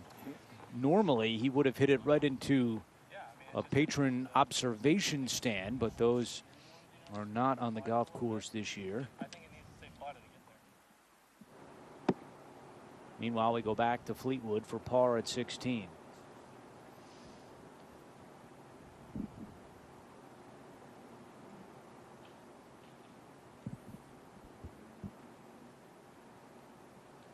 And I think that's what we love about Rory McIlroy, Andrew, is the fact that he is an open book.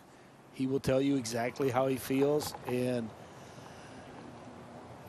I think that's why all the people love Rory McIlroy, is because he is so honest.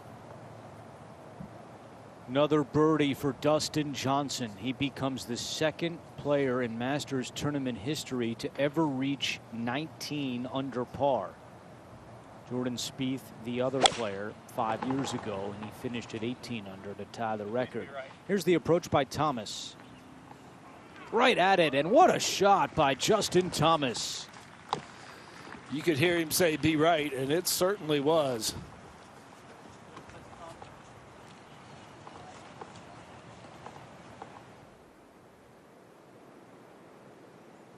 Up ahead at 17, Koepka.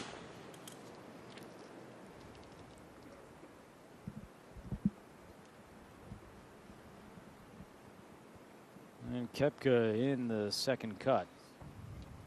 We've been told that Cameron Smith is okay, except he's just way left, and we saw that. So we'll have to see what kind of shot he has coming up. First, it's for Telly, and in the second cut and no look to the green, he just tries to get this one out.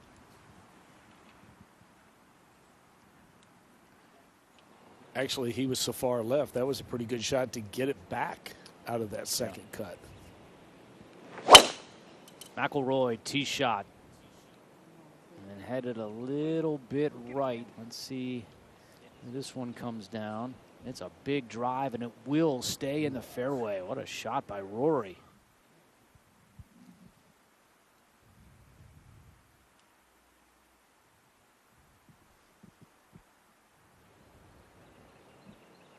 Saw Fleetwood's disgust after the bogey at 16. He comes right back here at 17 and rips one down the middle.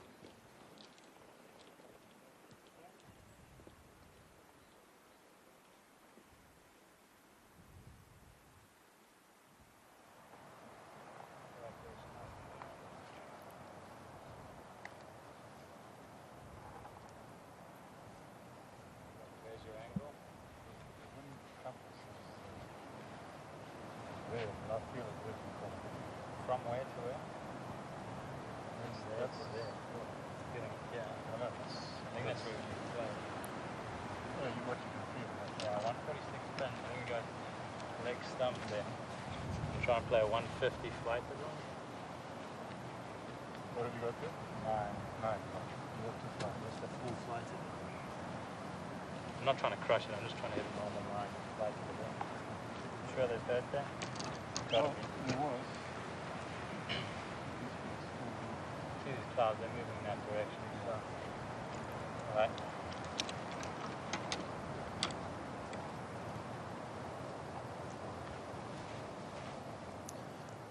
$145 yards to the hole. You can see him trying to flight this, trying to keep it out of the wind. And that's going to be just fine. And one thing to keep in mind, even though Johnson continues to pull ahead, that the top 12 at this year's Masters tournament receive an invitation to next year's Masters. So there is still a lot to play for here down the stretch. Now, Cameron Smith is way left here at 15. He's actually kind of behind where the 16th teeing area is.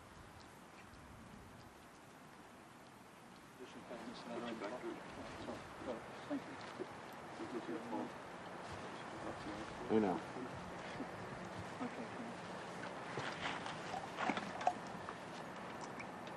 Okay, Cam, that's in play. Okay. Thank you. Thank you. That's fine.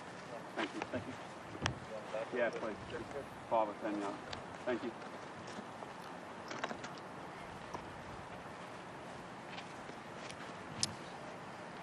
And he took relief because of the camera tower in front of him.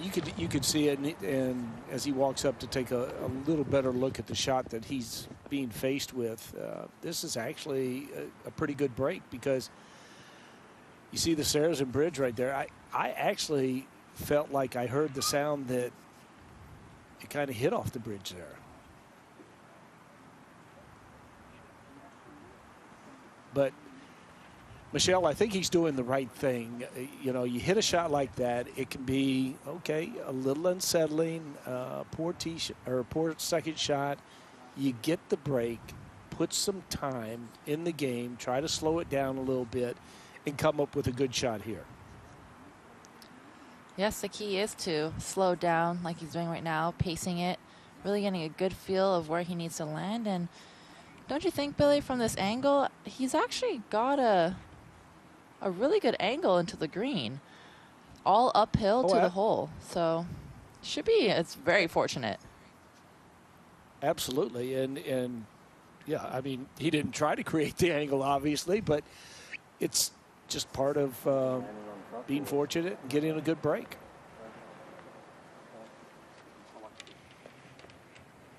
All right, up ahead at 17, you got Fleetwood 145 yards away, trying to finish strong. And this the final round.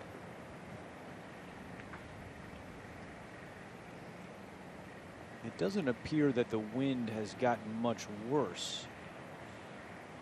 It's kind of steadied, if you will, over the last hour or so. But it's still affecting golf shots. Yeah, that shoulder, that front right shoulder is just so hard to negotiate. And you come up just fractionally short like Fleetwood did there. You're going to get that result every single time. All right, Cam Smith is ready. His third at 15. And good shot there. He'll give himself a chance to make birdie.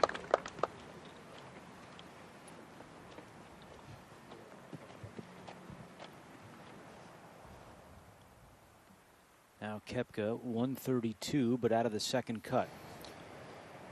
Yeah, has to be careful here. And you can see looking straight up, going over that tall pine on the corner.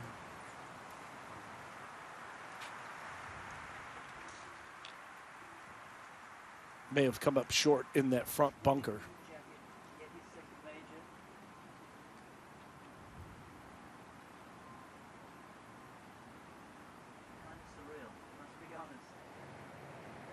And now McIlroy.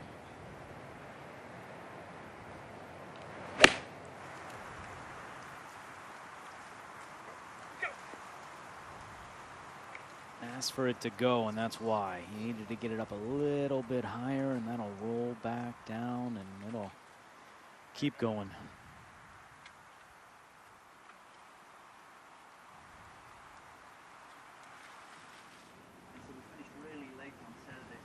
Here's Fratelli for birdie at 15.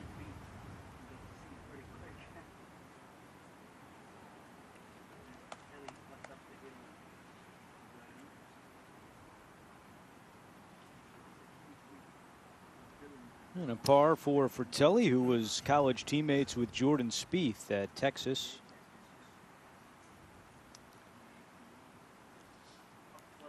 And actually, a par from where he drove it off the tee. You can accept that. I mean, it was actually a pretty good shot to get it back to the fairway cut.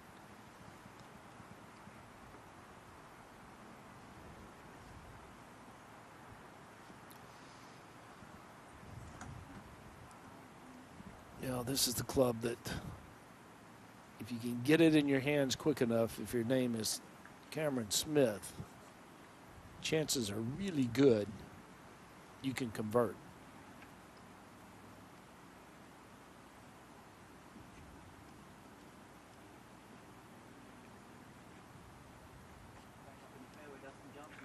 He trails Johnson by 5.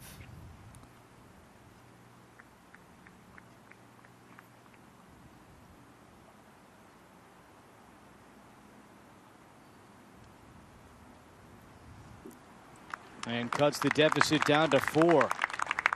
Great up and down by Cameron Smith here at 15. Just so good with the putter. At 17, Koepka out of the bunker.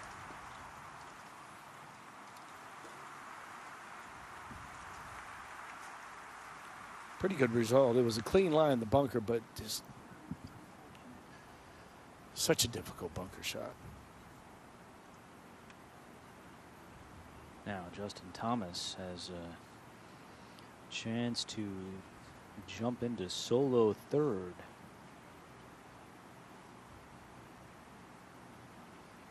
Actually solo fourth with Smith and Im at 14 under. This to get Thomas to 13 under par.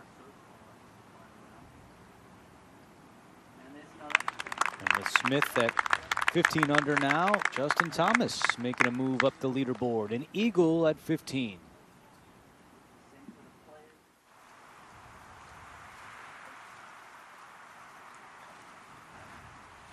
Third for Fleetwood.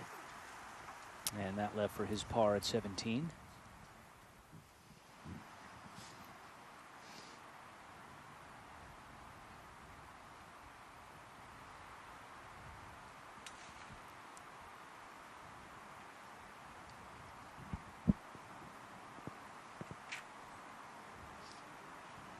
Here's a look at the updated leaderboard. Cameron Smith in second, Im in third, and now Thomas solo fourth. McIlroy for birdie to get to 12 under.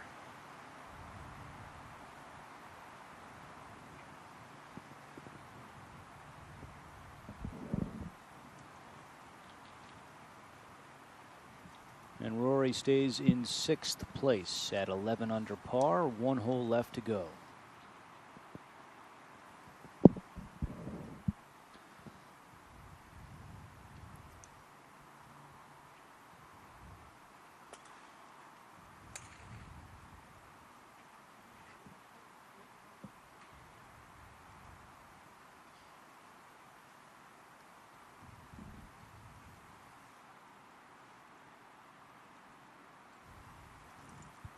Koepka for par at 17.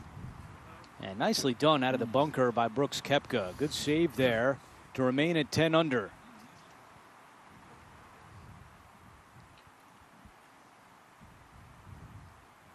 You know, in his style putting, I mean, he is very aggressive. You could tell with that one going in with a pretty good amount of speed.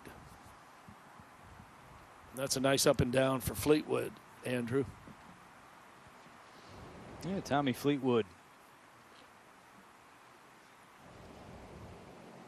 with par at 17. Here's the tee shot for Justin Thomas at 16.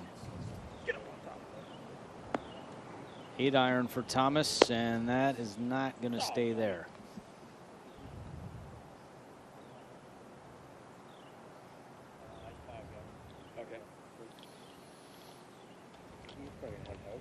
What's that? Yeah, no, should have. Should have help? Yep. A tee shot needed to be maybe 2 or 3 yards to the right. Then it kind of stays on the proper plateau.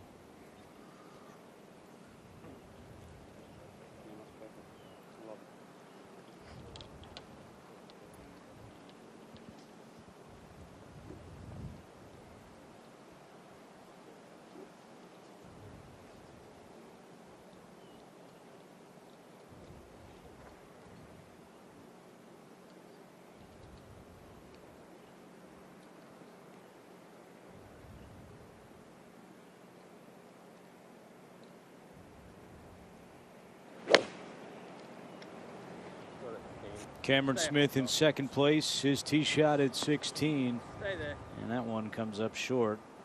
It will stay there for Smith, so he'll still have a uphill putt for birdie.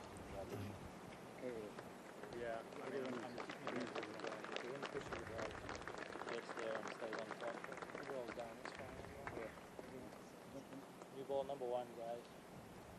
2 career PGA Tour victories for Cameron Smith.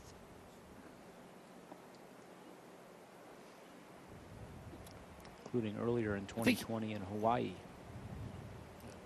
And I think he has a little bit easier putt than what Justin Thomas has. He's more on that level. I mean, he's going to have a putt that breaks to his left, but the speed shouldn't be a big concern. 8-iron for Fratelli.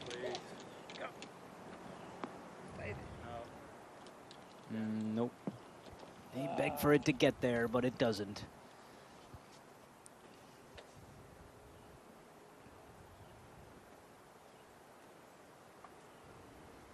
Tough hole location today at 16, especially with the wind blowing as Dustin Johnson continues to lead the way by 4. For live streams, scoring, news, and more, visit masters.com.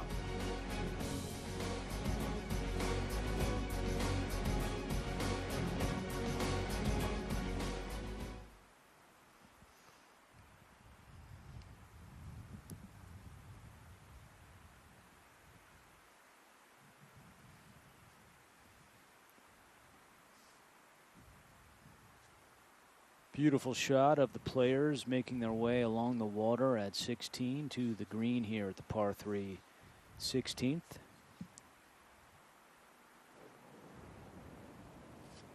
And up ahead at 18, Brooks Koepka is on the tee.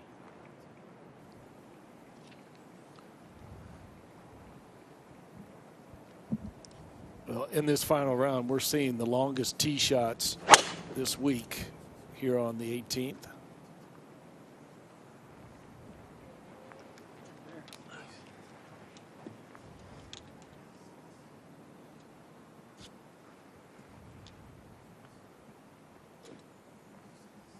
Brooks Koepka in the fairway off the tee at 18, and now Rory McIlroy at 11 under par. He's made even par here all 3 days on the closing hole at Augusta National.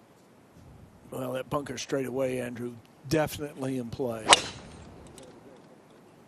Got to work it a little bit to the right.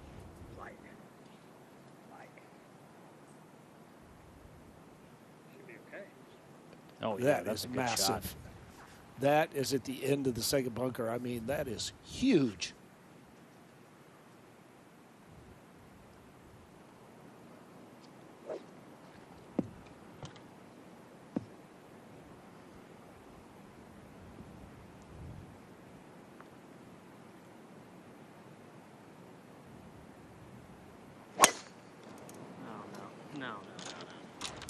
Fleetwood taking aim at that bunker.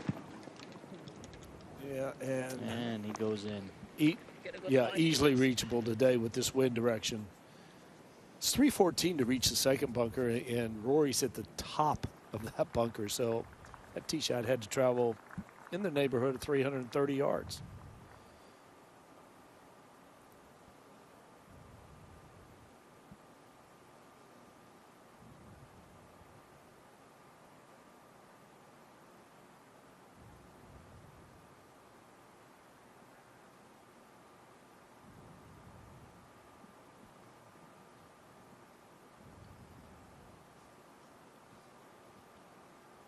Telly won in Quad Cities last year to earn his invitation into the Masters tournament.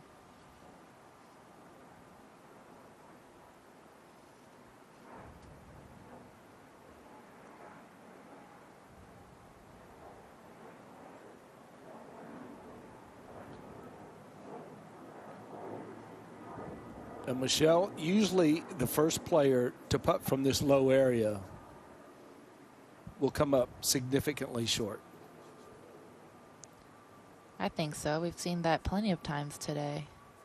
It's just so hard to commit to hitting it that hard.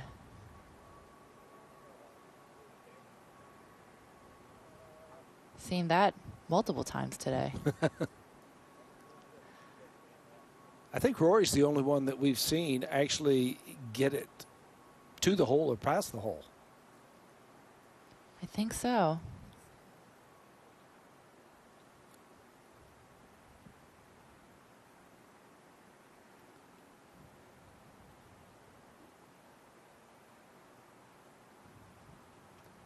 Cam Smith will be next, and he is just outside 40 feet.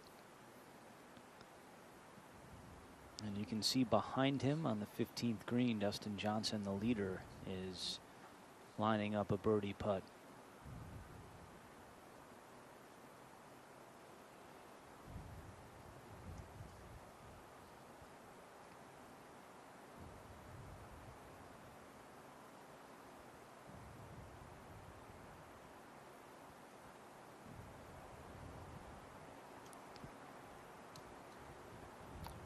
Should be a little bit easier for Smith to judge the pace.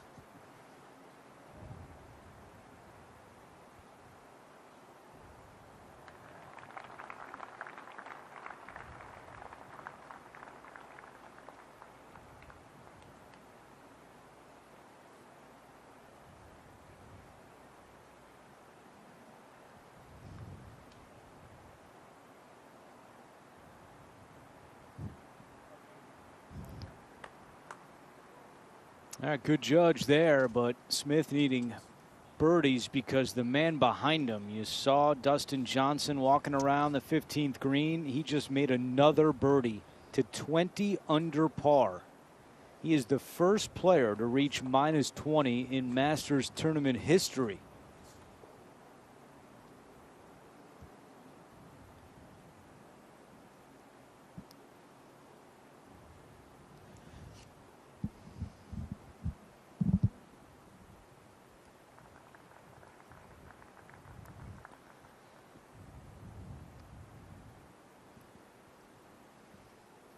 Justin Thomas, a chance to roll in a long birdie at 16. It's got to go as well. Kind of the same putt that Koepka hit.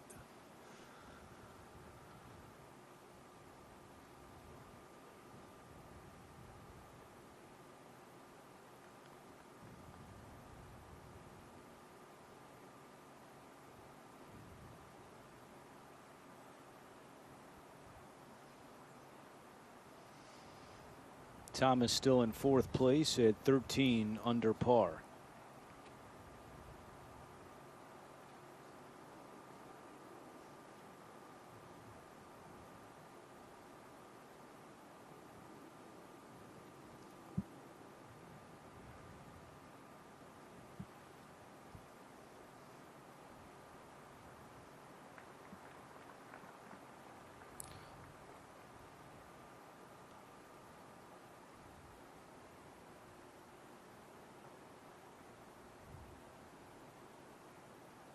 Fratelli keeps the flagstick in, and that one rolls around. And Dylan Fratelli will drop one here at 16.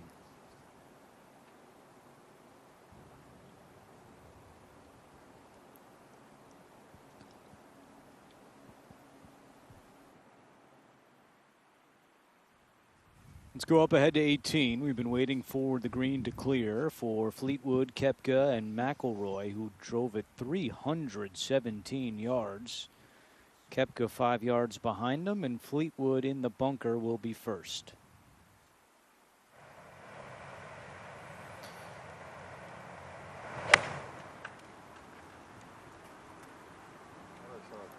Had a pretty clean line. The contact was good.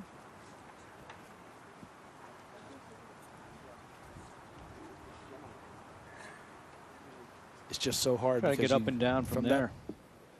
Yeah, from that bunker, you have no visual of the flagstick or very little sight of the flagstick.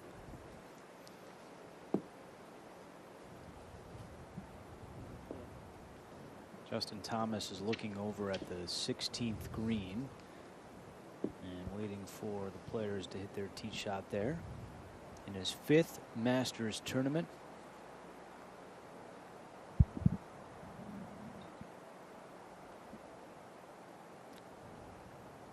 Well, you were talking about the results, Andrew, and his best result was last year. And God dang it, Justin. Spit it out. Come on, spit it out for me.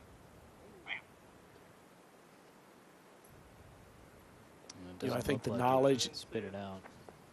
I think the knowledge, you know, that's going to continue to grow. And you would think that he would get one, the green jacket, before not too long. There's Koepka, beautiful approach at 18, and a chance to close out with birdie.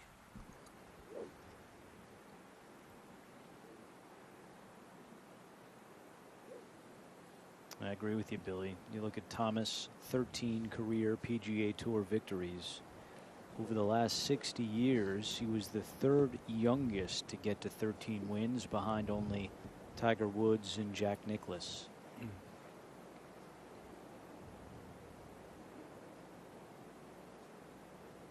Michelle, what have you seen from Cameron Smith? We had him as part of our feature group coverage earlier this week, and currently in a tie for 2nd at 15 under. Hold on. Really impressed with his putting and his short game. Just his creativity around the greens has been so impressive so far. And I think that he actually played in the President's Cup 2 years ago, and being a young player, having that advantage of being in those pressure situations and learning from it, I think he's learned to perform under pressure really well. This approach by McIlroy coming back, and he will be hole high for birdie to close out his final round.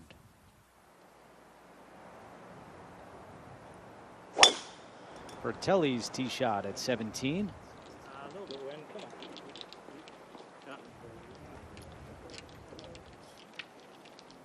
on. He's in a good spot there on the right side. Dylan Fratelli tied for 5th with Rory McIlroy at 11 under.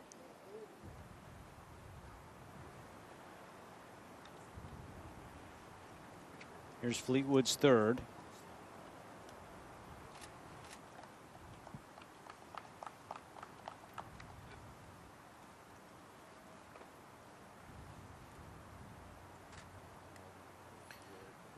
Well, after the 66 in the second round, certainly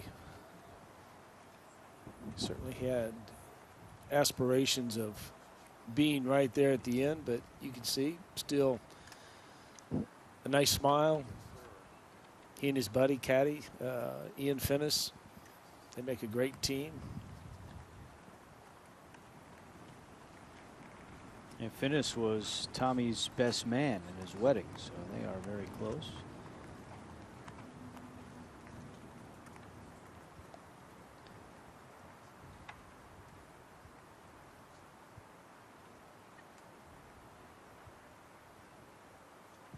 This putt would move Rory from in a tie for fifth to solo fifth, get him to 12 under for birdie at 18.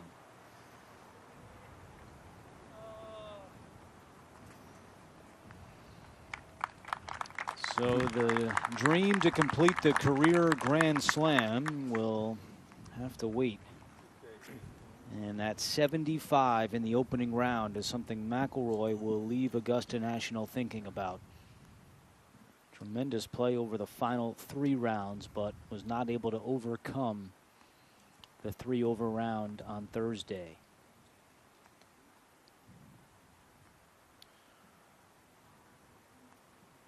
Koepka to join the tie for fifth, and he cannot.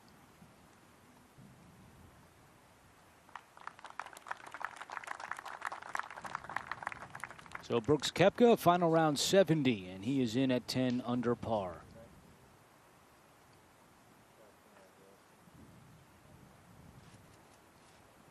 Looks to be a top 10 finish for Brooks Koepka, the 4-time major champion.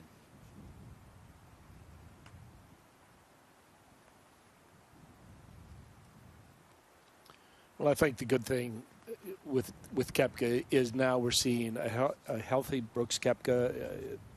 The way that he was driving the ball, the iron shots that he hit. Sure, he could have made a few more putts, but I think all in all, this is a Koepka that is going to be back to the way that he was playing when he was winning the majors. I really liked a lot of what I saw this week. 74 today for Tommy Fleetwood, who was competing in his 4th Masters tournament.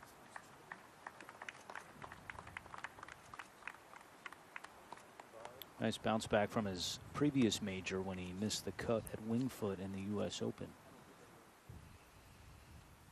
There's a look at how they stand right now. McIlroy tied for 5th, Koepka tied for 7th, and Fleetwood hanging on to a top 20 for the moment. As we take a look at the updated leaderboard and 3 holes left to play for Dustin Johnson.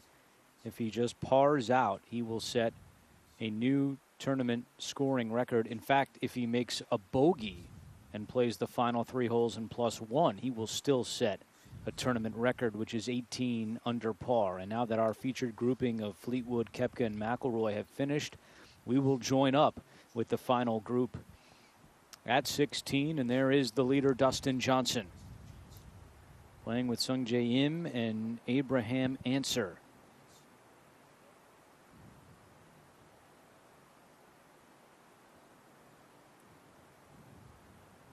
And Johnson has 40 feet for another birdie to get to 21 under par. And the pace of the putts for Dustin Johnson this week has really been excellent. I mean, and there's another example of it. And Michelle, you just said that from that spot, we haven't seen players get the ball to the hole. And Johnson, one of the few to do it from there, and he likes tap-in pars at this point. I think that just showcases his ability to really understand the slopes of these greens, understand the speed. And that just comes from experience and confidence in his lag control.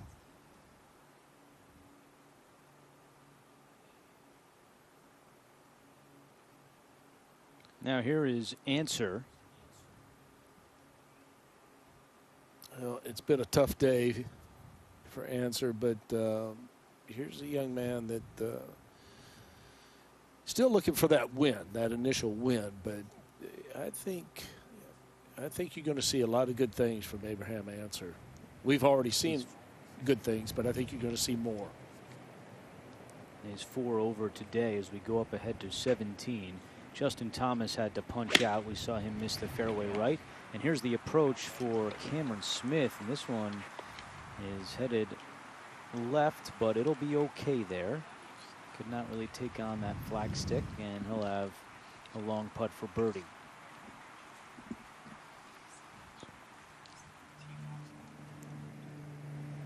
Now for Telly.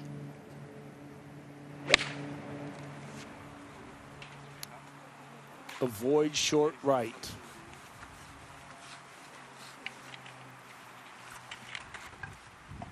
He is long right. That is such a hard shot from there.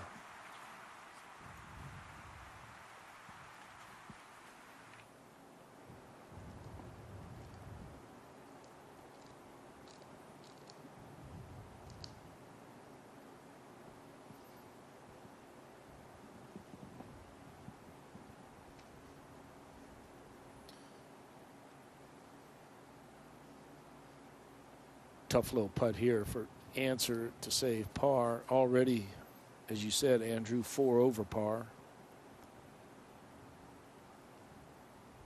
for this final round. Playing in his first Masters tournament.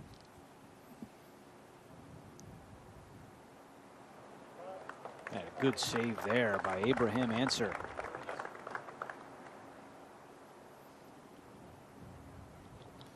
Yeah, got off to a tough start. The bogey at 3. You didn't birdie number 2. You're playing with the leader. He got off to a good start. Everything kind of builds from there.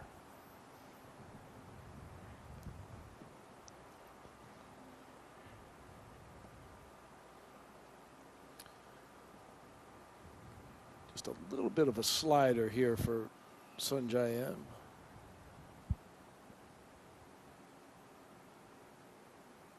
He's currently tied for second with Cameron Smith at 15 under. Put it outside the edge. Just outside. There you go. Nice. Nicely done. 2 holes left for Im.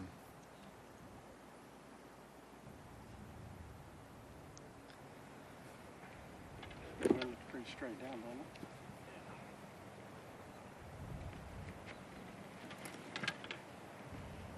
You think it's playing just low 20s?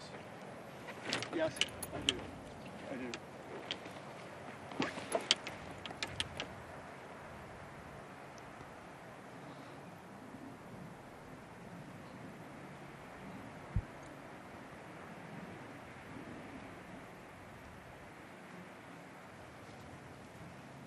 All right, Thomas over the ball. This is his 3rd shot. Tough to get the distance right. Having to go that high, downwind. Yeah, doesn't get it there.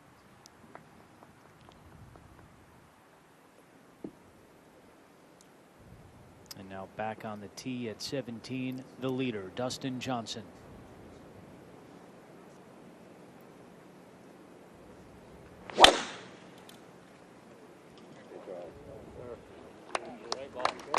And that is fun to watch. Really good groove. The end of the season last year, pretty much starting with the PGA Championship out in the San Francisco area. No one from that time period up until now has played the quality of golf of Dustin Johnson. I mean, it's just amazingly good. Tiger-like when he was dominating.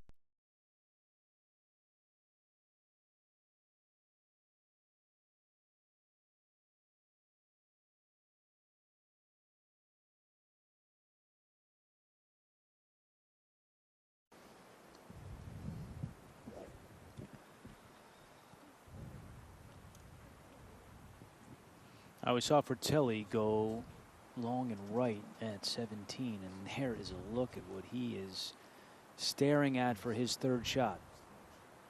That is not the view you want. Going with a little bump and run here. Wow, that's pretty good. Michelle, I don't think you can play that shot any more efficiently than what he did right there. That was something. He made that shot look a lot easier than it actually was. Here's Answer's tee shot at 17.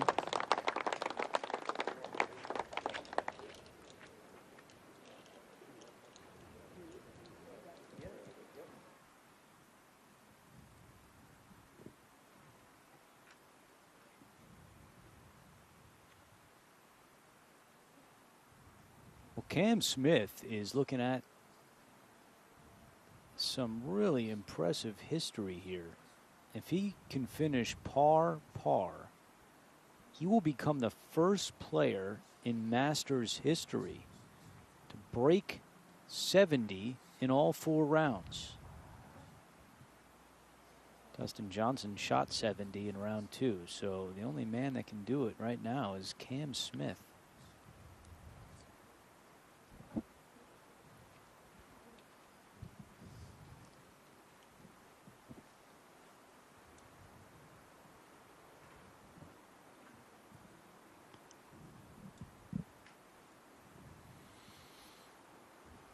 It's going to take a good effort here. You look to his left, to the back of the green.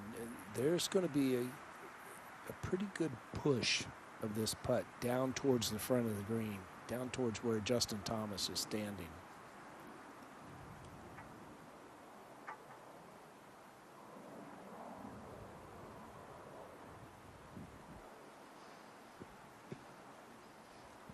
Good effort.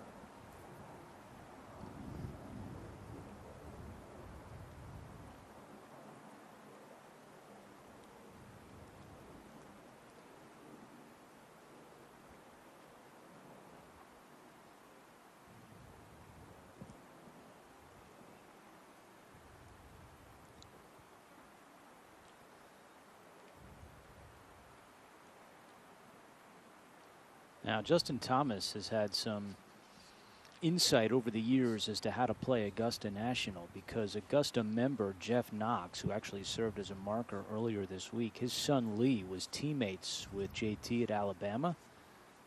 And frequently when Thomas comes to play practice rounds, he'll stay at the Knox house.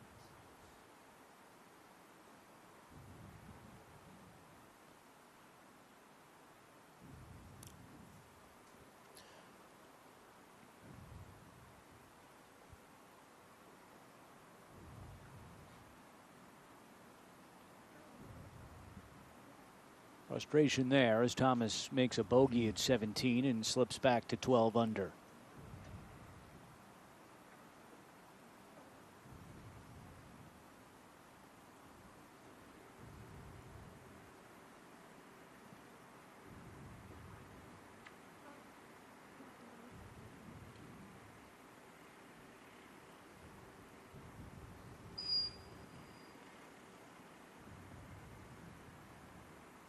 All right, par putt, Cam Smith.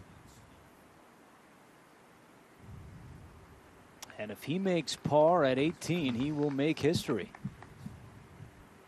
Be the first to break 70 in all 4 rounds.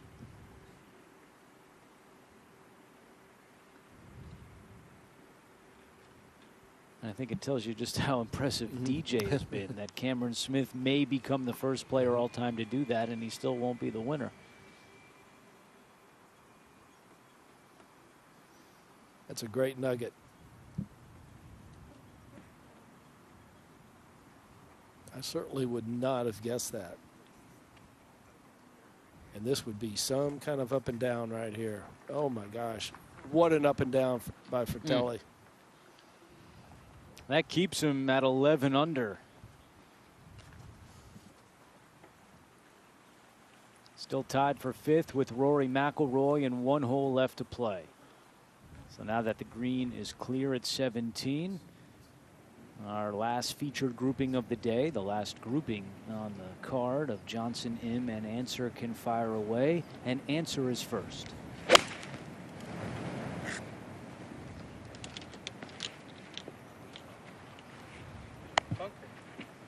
Yeah, comes up short in the bunker.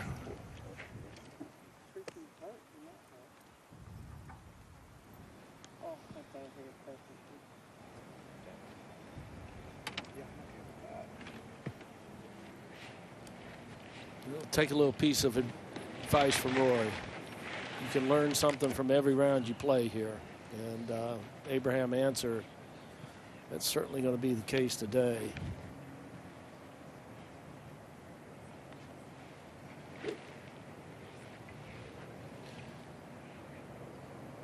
This guy really has a good golf swing.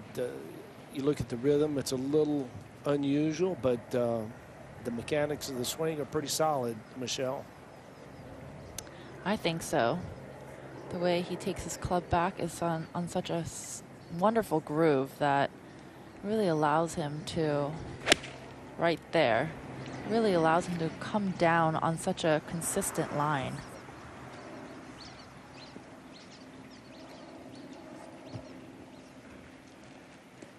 Just 22 years old, he was trying to become the first player from Asia to win the green jacket. But this man is blowing everyone away so far. Good look there, Andrew. And once he put his foot on the gas, he did not let up today. I mean, this has been so impressive. Just a wedge.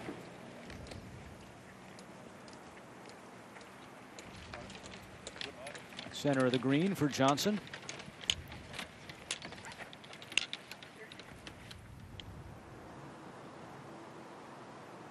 Now on the tee at 18, Cameron Smith.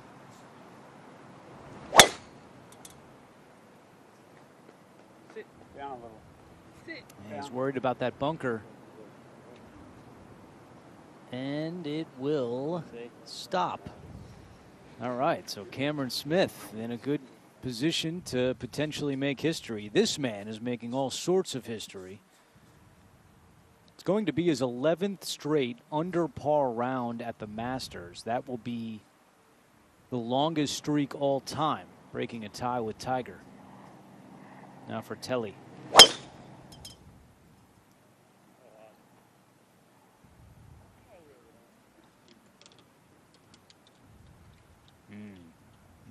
That is way to the right.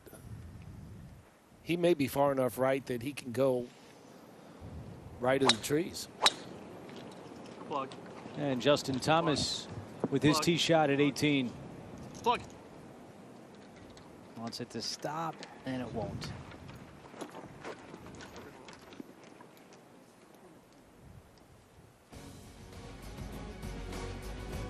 Dustin Johnson, a 5-shot lead at the Masters.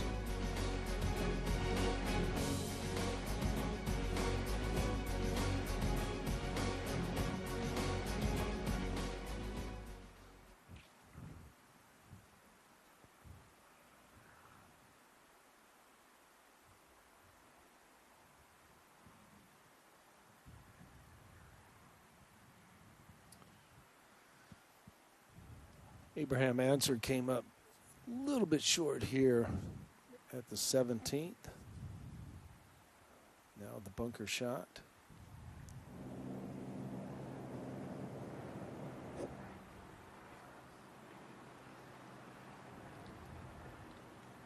Not too bad. Not bad there. Yeah, you can certainly see the disappointment. Was looking for a big day, Michelle, and just didn't happen with that start, but as we said, you'll learn plenty.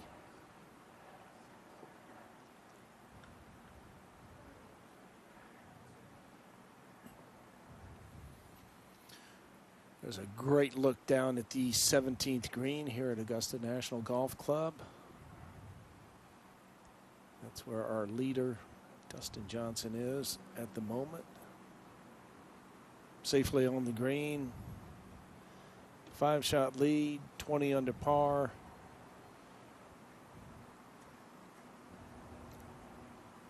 Just everything he's done, not only with the putter, the driver, the iron play, all the decision making, everything has been on point this week, Michelle. He's been in the zone all week. I mean, second half of this year, really.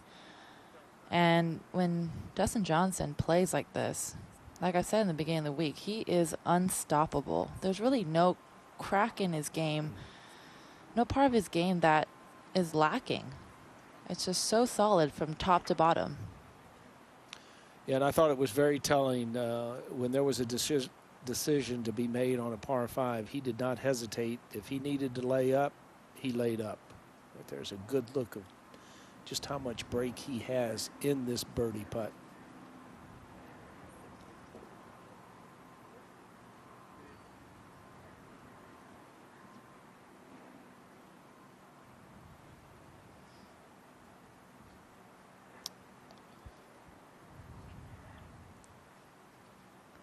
And again, the leave underneath the hole.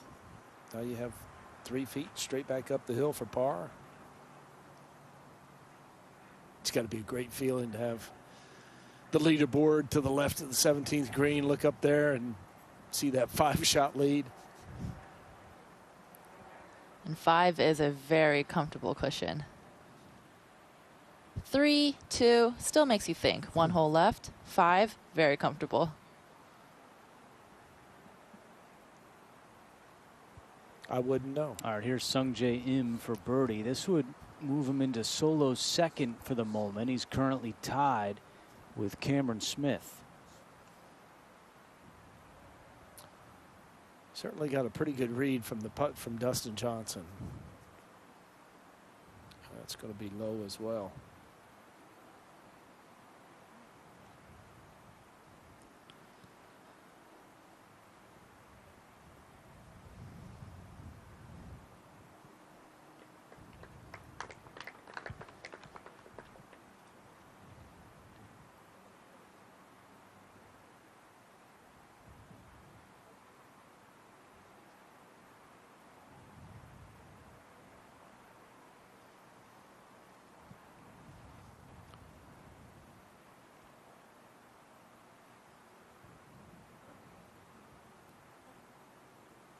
Here's Answer to remain 8 under par.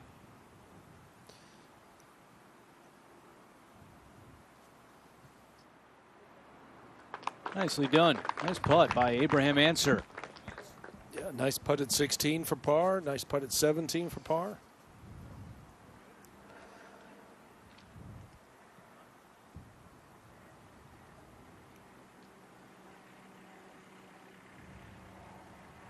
This is the 5th time that Johnson has had the 54-hole lead at a major, and previously 0 for 4 in converting.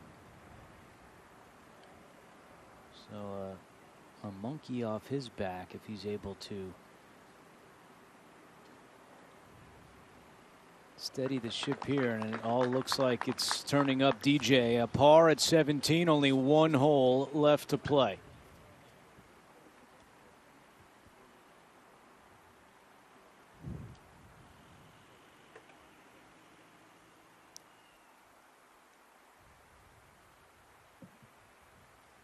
Here's the tee shots for our feature grouping of Thomas, Smith, and Fratelli at 18. We saw Fratelli in trouble way out to the right.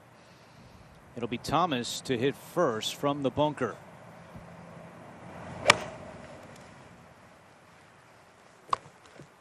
You know, we saw Fleetwood in that same bunker, and Fleetwood came up a little bit short of the green side bunker, but Justin found it.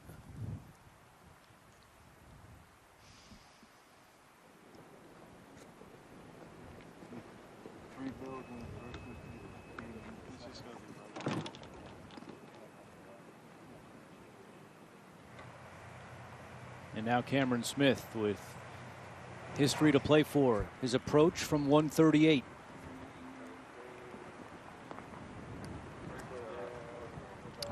It's not going to stay there. No, it's going to work its way off the green.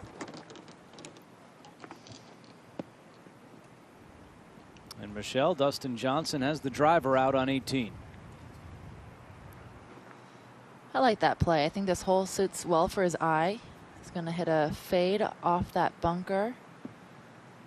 I think it's the right play.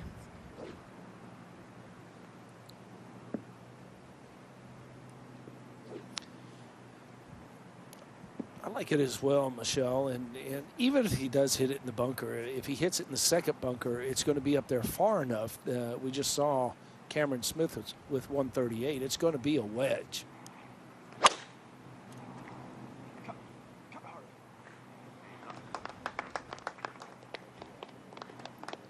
All good there as he pipes one on 18 with a 5-shot lead.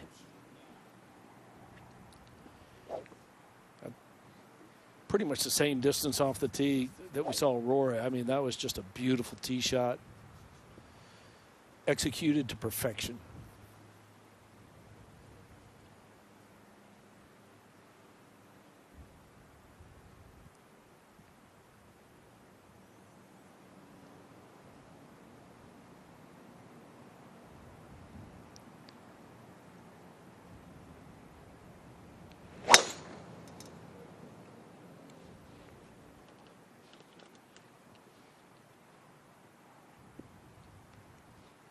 And Im is in the fairway down the right side at 18. The closing hole of the 84th Masters Tournament, and up ahead by the green, the third for Cameron Smith. This is looking good for Cameron Smith, and he has that much left for history and a whole lot to be proud of. He is the first player in Masters Tournament history to break 70 in all 4 rounds. That was such a good shot. I actually, when it started tracking right there at the end, I thought it was going to go in the hole, but well done. 67, 68, and 69s on the weekend. A whole lot for that man to be proud of. Back on the tee, Answer. He actually had a chance to do the same thing as Cameron Smith today, but Answer having a tough day, and that continues off the tee at 18.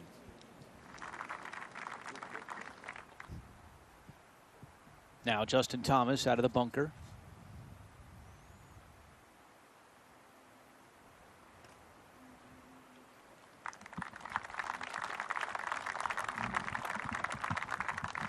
That left for his par at 18.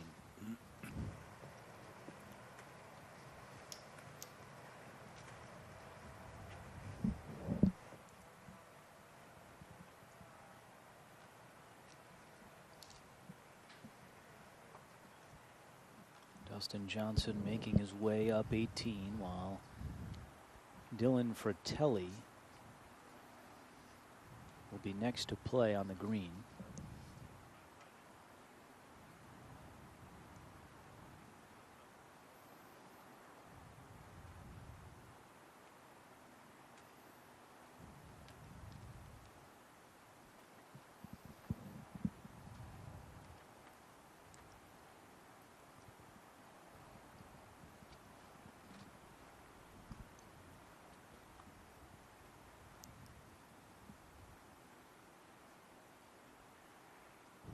Hit a heck of a shot to get it to this point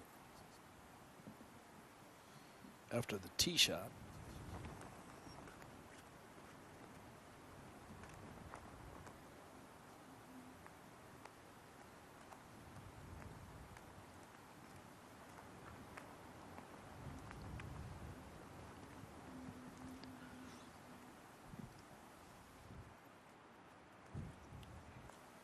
Really nice save there for Fratelli off the tee.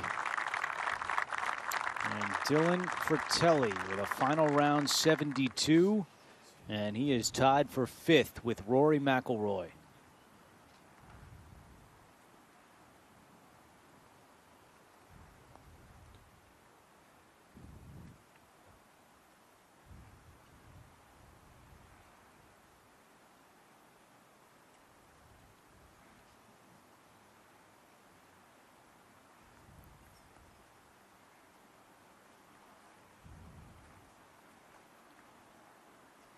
This is a big putt for Justin Thomas. He's currently solo 4th. If he misses it, he'll be joined at 11 under par by McIlroy and Fratelli. And you can see the wind whipping on JT's shirt and pants.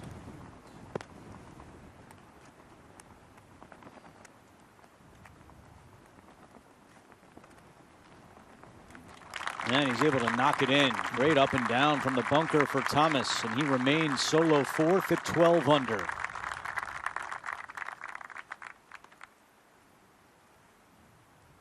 See him take a look. He's looking back at the leaderboard. Yeah, absolutely.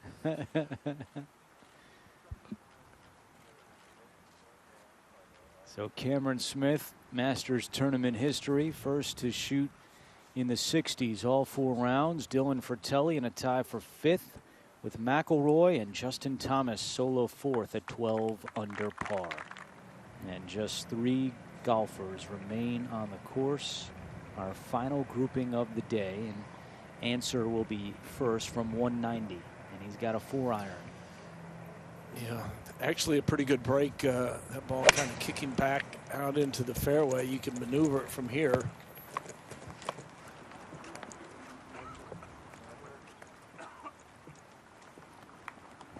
It's a nice result with a 4-iron.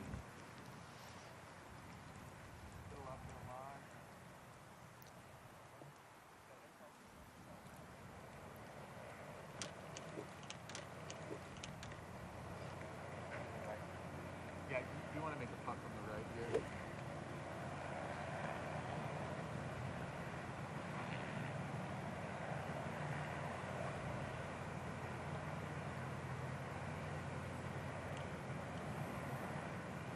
Im has a 9-iron for his second shot.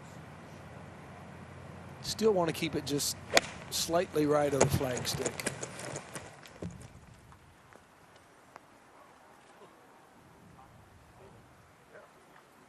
And that is right, just off the green. How about the drive by Dustin Johnson, 327 yards. His best of the week at 18, and his second shot on the way. That one's out to the right. It'll work back a little bit, and Dustin Johnson can now enjoy the sweet walk up 18 at Augusta National. He grew up about an hour away from here in Columbia, South Carolina. This was the tournament that in the backyard he always used to say, this putt to win the Masters, or on the range, this shot to get on the green. And all smiles for DJ up to the 18th green.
And Andrew, for a guy that is going to win his second major championship, you know, a dream come true, the resiliency that he's shown throughout his career,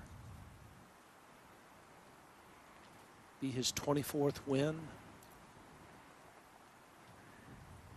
This might be the best version of Dustin Johnson that I've witnessed from a golfing standpoint. I mean, it was quite a display this week.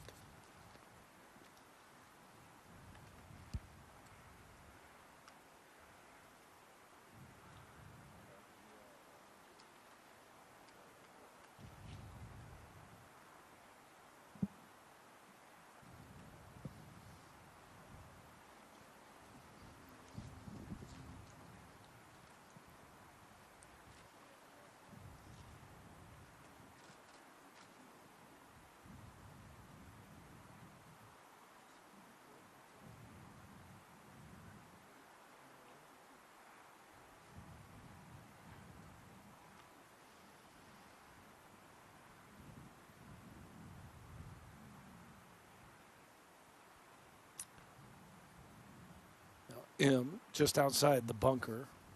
Pretty straightforward with this. That ball may have grabbed just a little quicker than what he anticipated.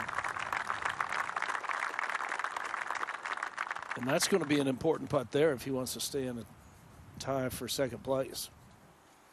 And no doubt about it, right now at 15 under along with Cameron Smith.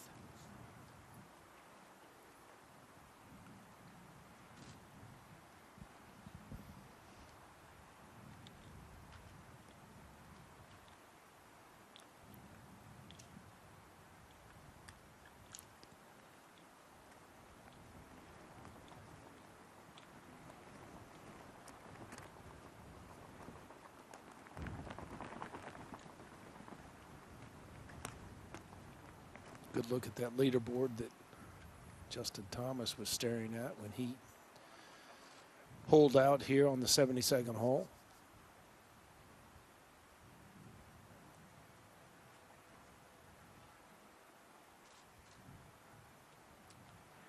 But now the birdie putt for Answer. It's been a long day, but performance. Yeah, long day, but a nice performance in his first Masters tournament. And a good-looking putt here on 18 comes up just short.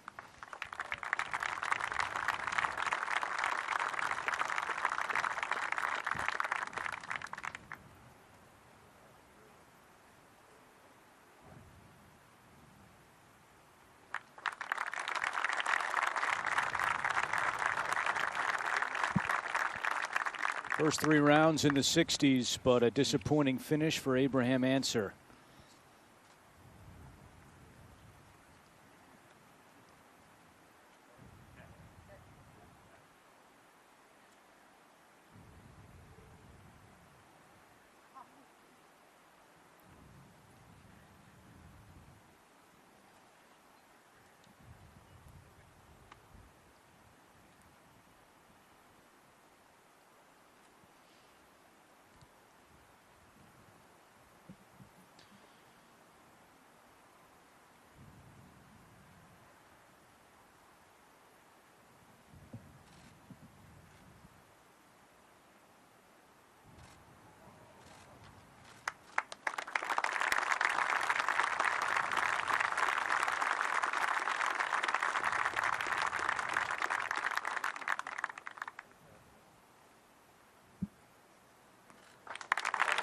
$20 under in 2020, and Dustin Johnson wins his first green jacket.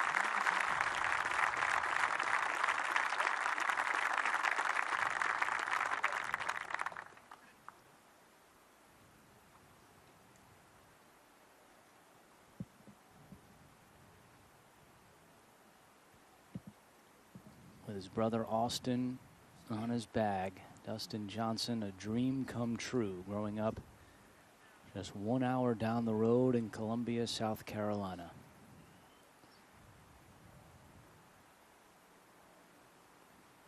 Now Im to remain in a tie for second.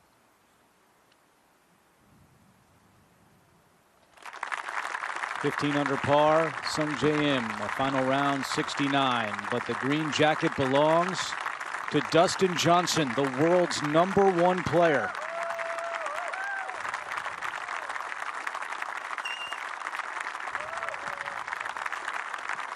And out comes Paulina Gretzky.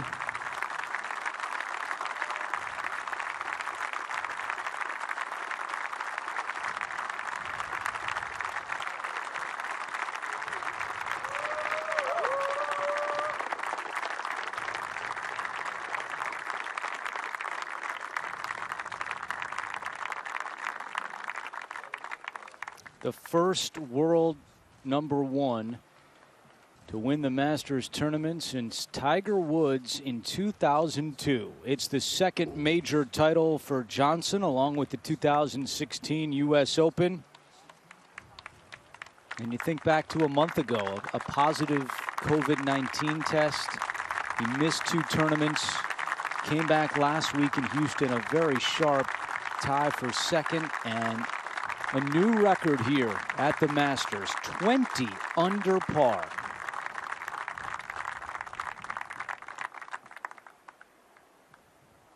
Michelle, an absolutely dominant performance by Dustin Johnson. You're absolutely right about that.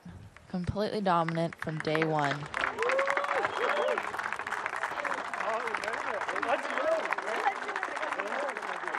That was fun to watch.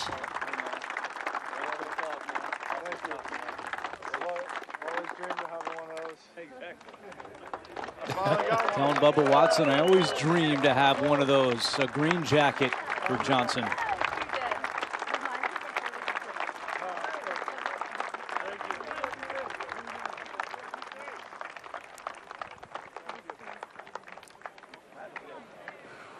My mom is crying for sure. Oh, AJ, I was staring up on my. I did. Yeah. Yeah, I heard Dustin say his brother was tearing up. All right, I'm gonna go. I thought I saw that. Will you let me know what you want me to do? I don't have my. I'll get my phone from AJ in a second.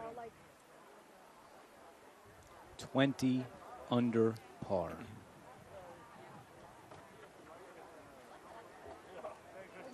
Tom. Congratulations.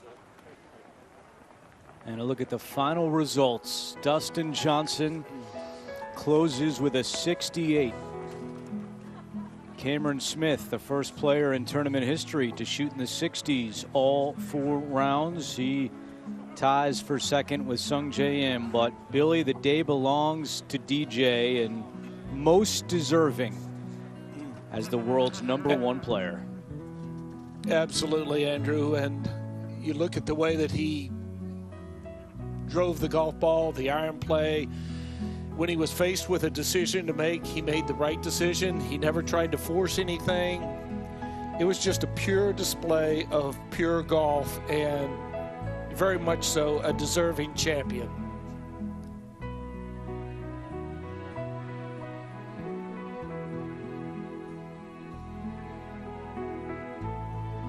Well, a great week for the 84th Masters Tournament. Really enjoyed it with you, Michelle Wee West, and you, Billy Kratzert, our entire team. As we see history, Dustin Johnson 20 under par, and he wins the green jacket. So for Michelle Wee West and Billy Kratzert, I'm Andrew Catalan saying thank you for watching feature group coverage all week long from the Augusta National Golf Club in Augusta, Georgia. We hope you enjoyed it as much as we did. Dustin Johnson, your 2020 champion. Thanks for watching, everyone, and have a great night.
숨결 내 품에 닿을 때 느껴져 peace and harmony 모든 장면이 드라마틱 스릴을 죽여 파도를 타듯이 I know you're precious 위에 있을 때도 민나라 택시 즐기고 싶을 뿐 그녀는 원해 real love 말해줘 what is love 내게 속삭이지만 깊게 안겨 alright I'll give you anything I'll take you anywhere 잠깐이겠지만 let's roll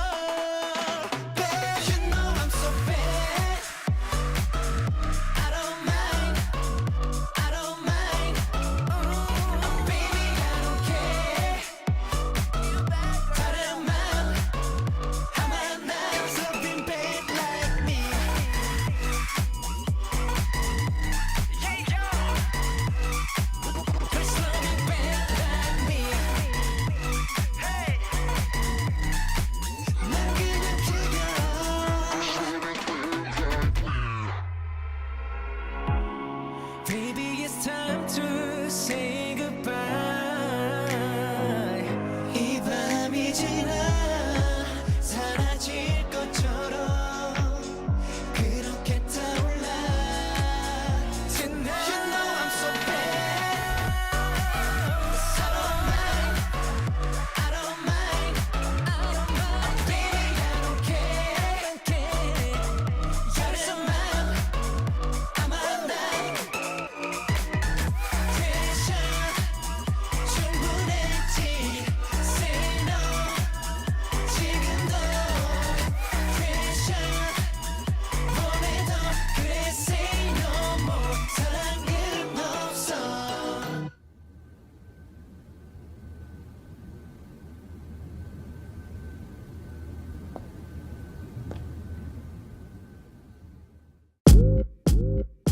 Tell me what you wanna do when this COVID-19 thing is over. We gon' pack it up. 떠나보자 어디라도 좋아. Yeah. Tell me what you really wanna do, girl. 모든 게 지나가고 나면 우리 미뤄뒀던 일들을 할 거야, baby. 어디라도 좋아 너와 함께 있는 곳은 heaven. 넌 나의 lucky number 7. 둘만 있으면 돼, cause we the dream team. Yeah. I don't need nobody but you. So let me know 하고 싶은 것도 I know you know and we know just 말만 해 내가 데려다줄게 when the time is alright. Let me take you to the moonlight baby. 우리를 비추는 저 태양 아래. You know where I came from. 내가 데려다줄게 말해줘 말해줘. Lay down under the palm tree. That's all I wanna do with you. 야자수나무 안에 누워 밀린 드라마나 보며 하루 종일 칠렉슨 하고파. Yeah. 인생곡 플레이리스트 만들어 음악이 멈추지 않게 하루 종일 칠렉슨 하고파. Yeah. What you wanna do? 이거 저거 그거 baby. Where you wanna go? 여기저기 거기 baby. What you wanna do? 이거 저거 그거 baby. Where you wanna go? 여기저기 거기.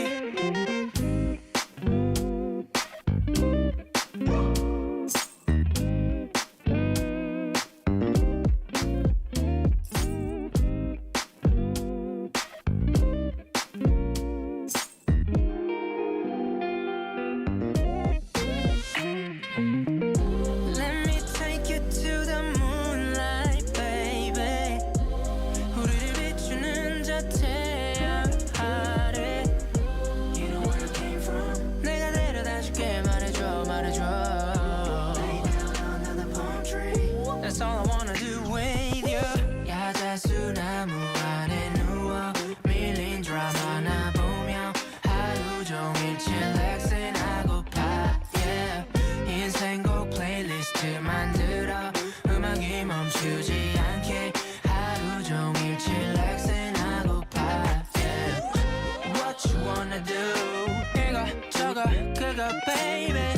Where you wanna go? 여기저기 거기 baby. What you wanna do? 이거 저거 그거 let's do it. Where you wanna go? 여기저기 거기.